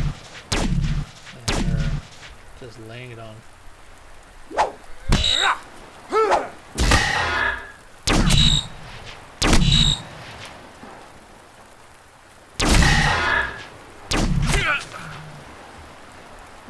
Here, bird's eye view. So keep in mind we're in story mode. Like I said with the combat, I didn't really want to keep dying and sit there and pound on units and stuff, and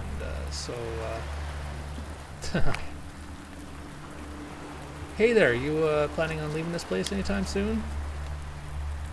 Well, name's Rags. I came here to, recycle a few things, but now I'm stuck. My sub's back at the entrance. Those robots, total lunatics.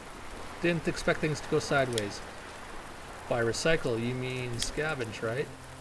One person's trash is another treasure, right? But yeah, anyway, thinking about getting out of here anytime soon, because I'd really love not to get scrapped by those robots. How about joining us? Absolutely, but hold up. Seriously, what's your actual stance on recycling?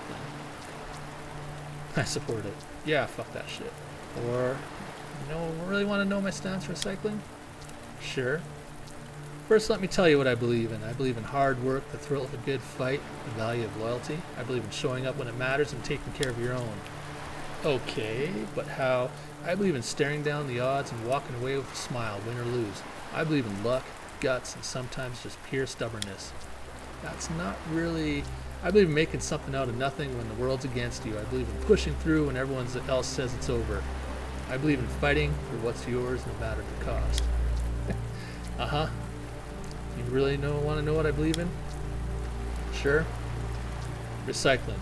I don't believe in it. Never have, never will. That's my stance on that. Or waste. I believe in it. Don't believe in it. I don't tolerate it. I'm gladly kill anyone who doesn't recycle. Does that clear things up? Yes! It does.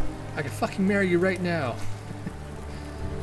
How about you join my cause instead? We're going to be raising hell against Star Frontier, and I'm feeling there will be no shortage of recycling opportunities after our battles. I'd love to. Count me in.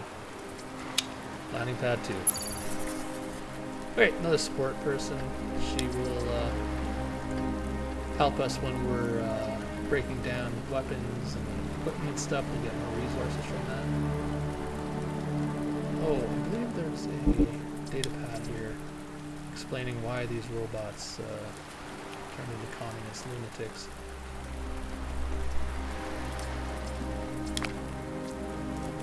Ah, yeah, there. So this guy secretly took a robot under his wing, started preaching to him Karl Marx and all that stuff, and the robots started propagating it and caused a revolution. He was the vanguard and he got wiped out. Okay, here we are.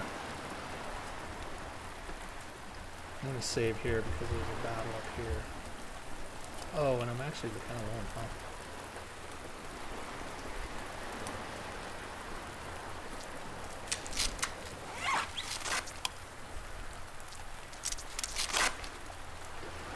Let's do this. Ascend the stairs. 4 are industrial grade robots you encountered. The 5th is a maintenance robot reminiscent of Custillon Maku.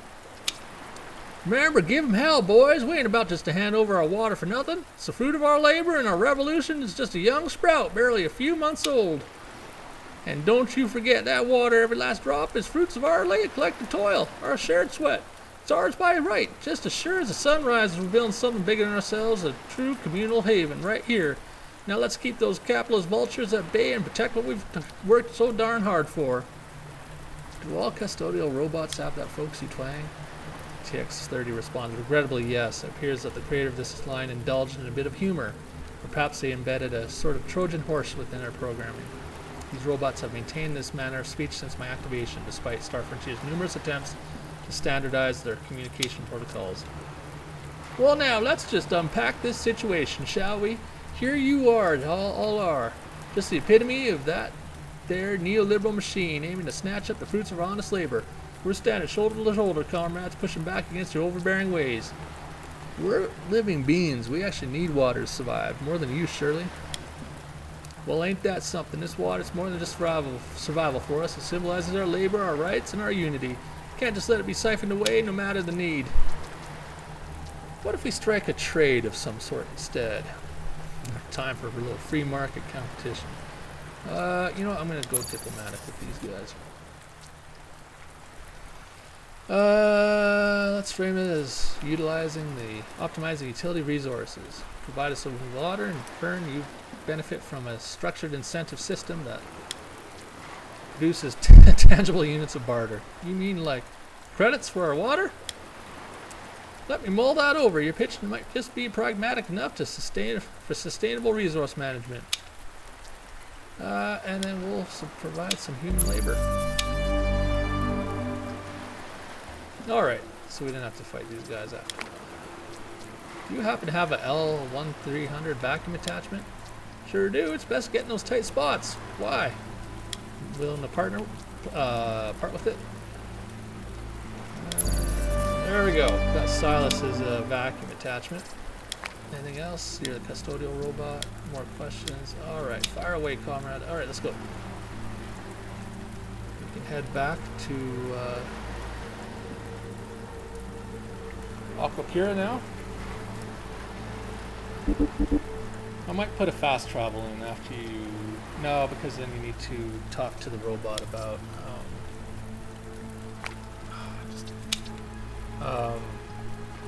getting his vacuum attachment, so it might not work. But we'll see. Maybe I can figure out a way so we don't have to walk all the way back through the facility here, back to the base.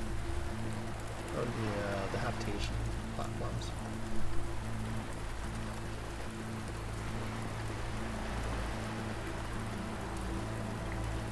Alright, let's head back.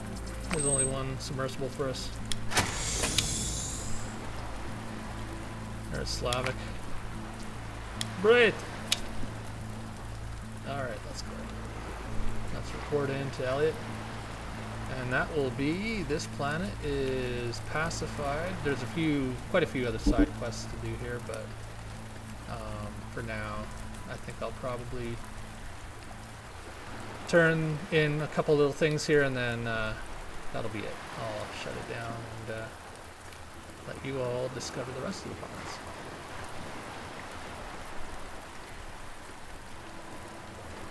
I'm going to do a save after doing all that walking. Just because.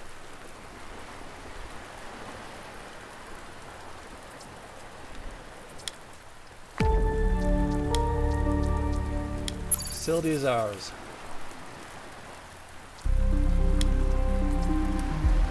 I'll need some human labor. You will have your help against Star Frontier. Count on it. Shake. May I ask what your plan is moving forward? I'm not sure yet. For now, I'm limited to the Civilian and Zevos systems. My ship is in need of a new hyper-compression manifold to use the larger jump gates, so my next stop will be Nabi. Understood. Before you leave, please check the main database in the room behind you. Granted access, code 357. While I can't help you with your manifold, you will find unused jump codes there that can get you through the gate to Fivo. Take what you need. We will. Good luck up there. One more thing, if you're interested in boosting your personal finances or perhaps contributing to the greater cause, Detroit Willie at the bar might have something enterprising in mind.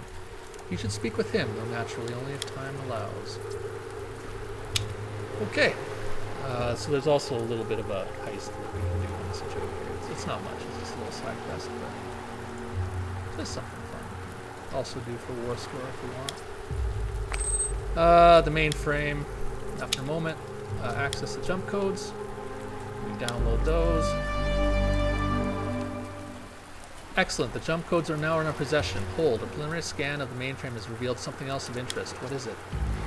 Outgoing cargo manifests for water deliveries mention another system, Bora. It's a system that doesn't appear in any of my databases or known star charts.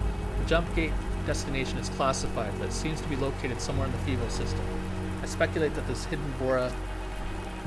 destination, yeah. I suspect that this hidden Bora system may hold key information regarding the bioweapon. So the gate is in FIVO to the Bora system, except we can't get there. We still haven't secured a fully functional hypercompression manifold, and it's doubtful the smugglers here will part with theirs. Our best option is to head to Nabi, the only other inhabited planet nearby. That's what we're going to do. Okay, so that's the next story planet that we need to go to. We need to talk to Detroit Willie real quick on the way. I'm not sure if I'll do that mission or not. Before signing off, I'm getting tired of losing my voice.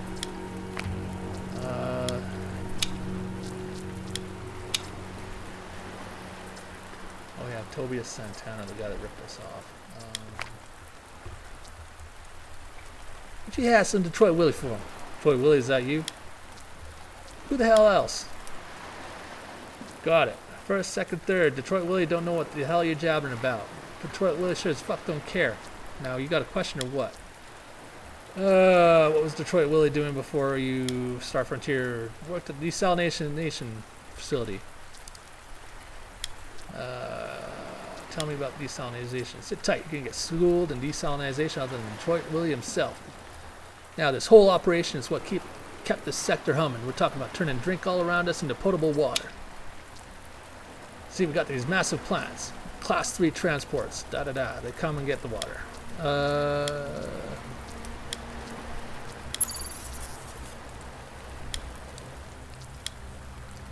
Okay, let's talk to him about the opportunity, smuggling game. Alright, I'm listening. What's my cut?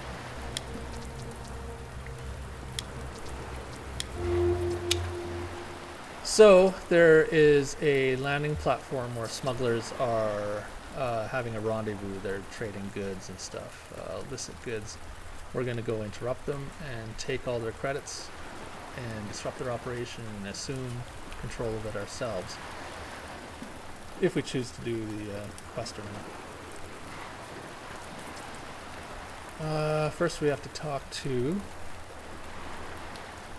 Boomer Francis for Archit Crete. He's on landing pad 1.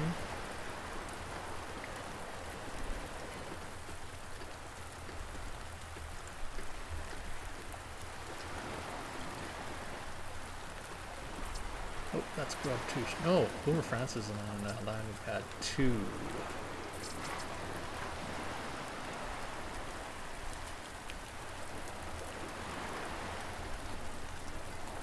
Actually, you know what? I think I'm going to end the stream pretty soon here. There's Boomer Francis. We're just dealing in booze. Smugglers, they sent the latest shipment from Aram Terra. So what's happening is these smugglers, they're drilling into frozen ethanol icebergs and bringing it back as booze. So,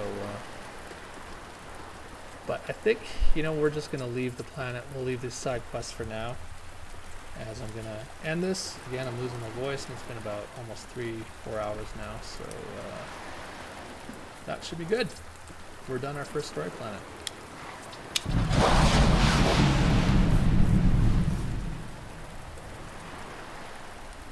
I took this screenshot from a skybox. It's pretty neat.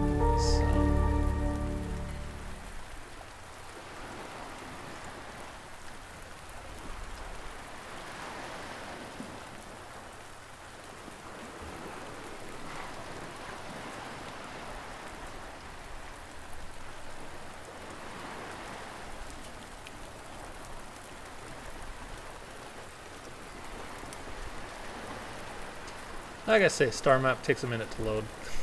All the planets and ships and everything. And okay, that one is done. So the next mission is to go to the desert planet Nabi, which we will do another time. Actually, I don't know if we will with this stream, since this is just for the store page, but we will see. And that's it. So what I'm going to do is I'm going to conclude for now the stream. So I hope you enjoyed it. I hope it gives you an idea of what the game is about. And yeah, hope you enjoyed. Talk to you soon.